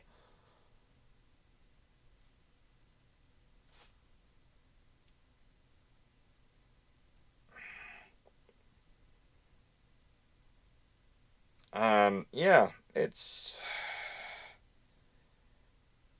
a scenario where that's the only scenario I see that happening, because also at that point there are going to be a lot of people pressuring for the Americans to build a lot more battleships a lot more quickly, because the 18-inch battleships are going to be scary to people at that point.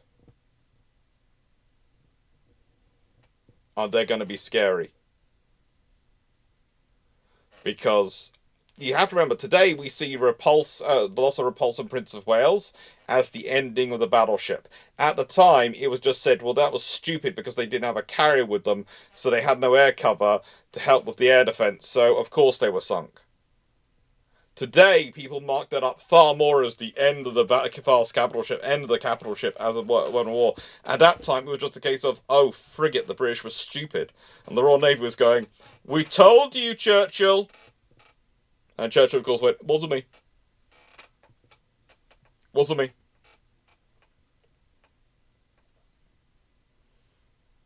Are we allowed to make a P. Diddy reference these days, or can we not? Do we have to? I would advise against it. Is he one of the rappers who's in trouble or not? He is the primary example of rappers who are in trouble.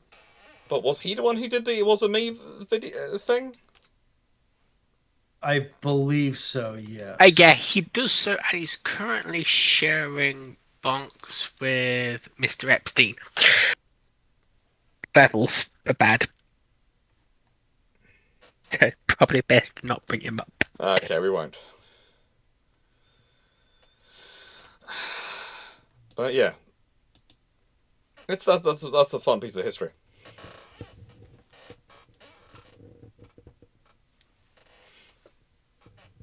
so you know that's the scenario we're doing with.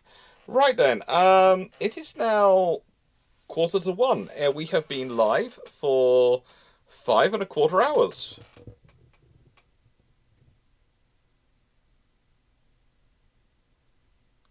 I'm going to get my raid set up.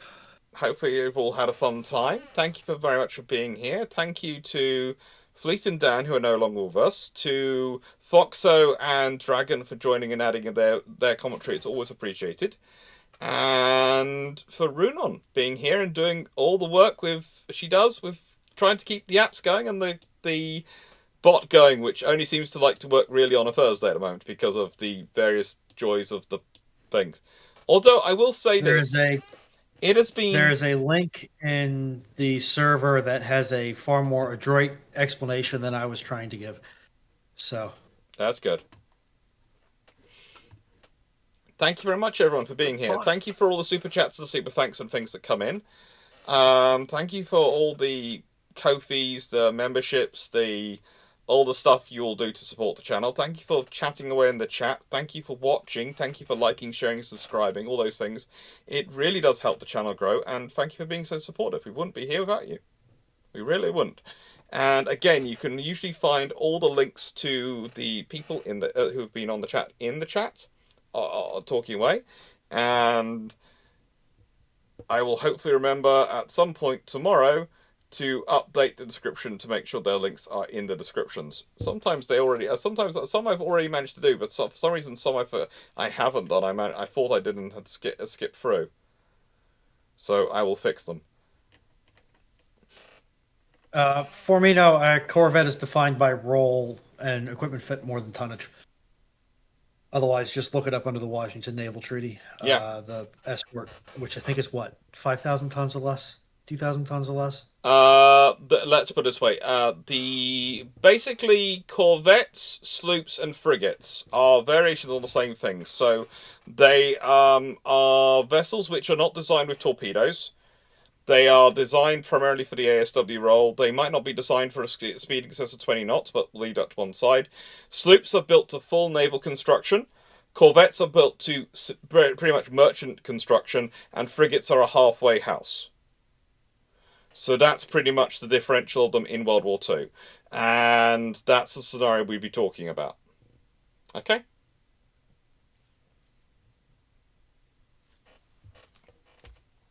Yeah? I answer questions so we finish. Take care. Thank you very much for your support. Thank you very much for liking, sharing, subscribing. And thank you for everyone who's been on YouTube and Twitch. Thank you. It's one of the funny things I've been noticing recently is I'm doing for some reason I've lost a follower on Twitch, I think. I have no idea why. Oh no, I'm back. Could have been I'm back up to 330, so let's just wait. Yeah. I wasn't quite sure why it had dropped down, but it had. I was going, why has it gone down to 329? And then it's gone back up to 330. While I've been live, so I have no idea what happened.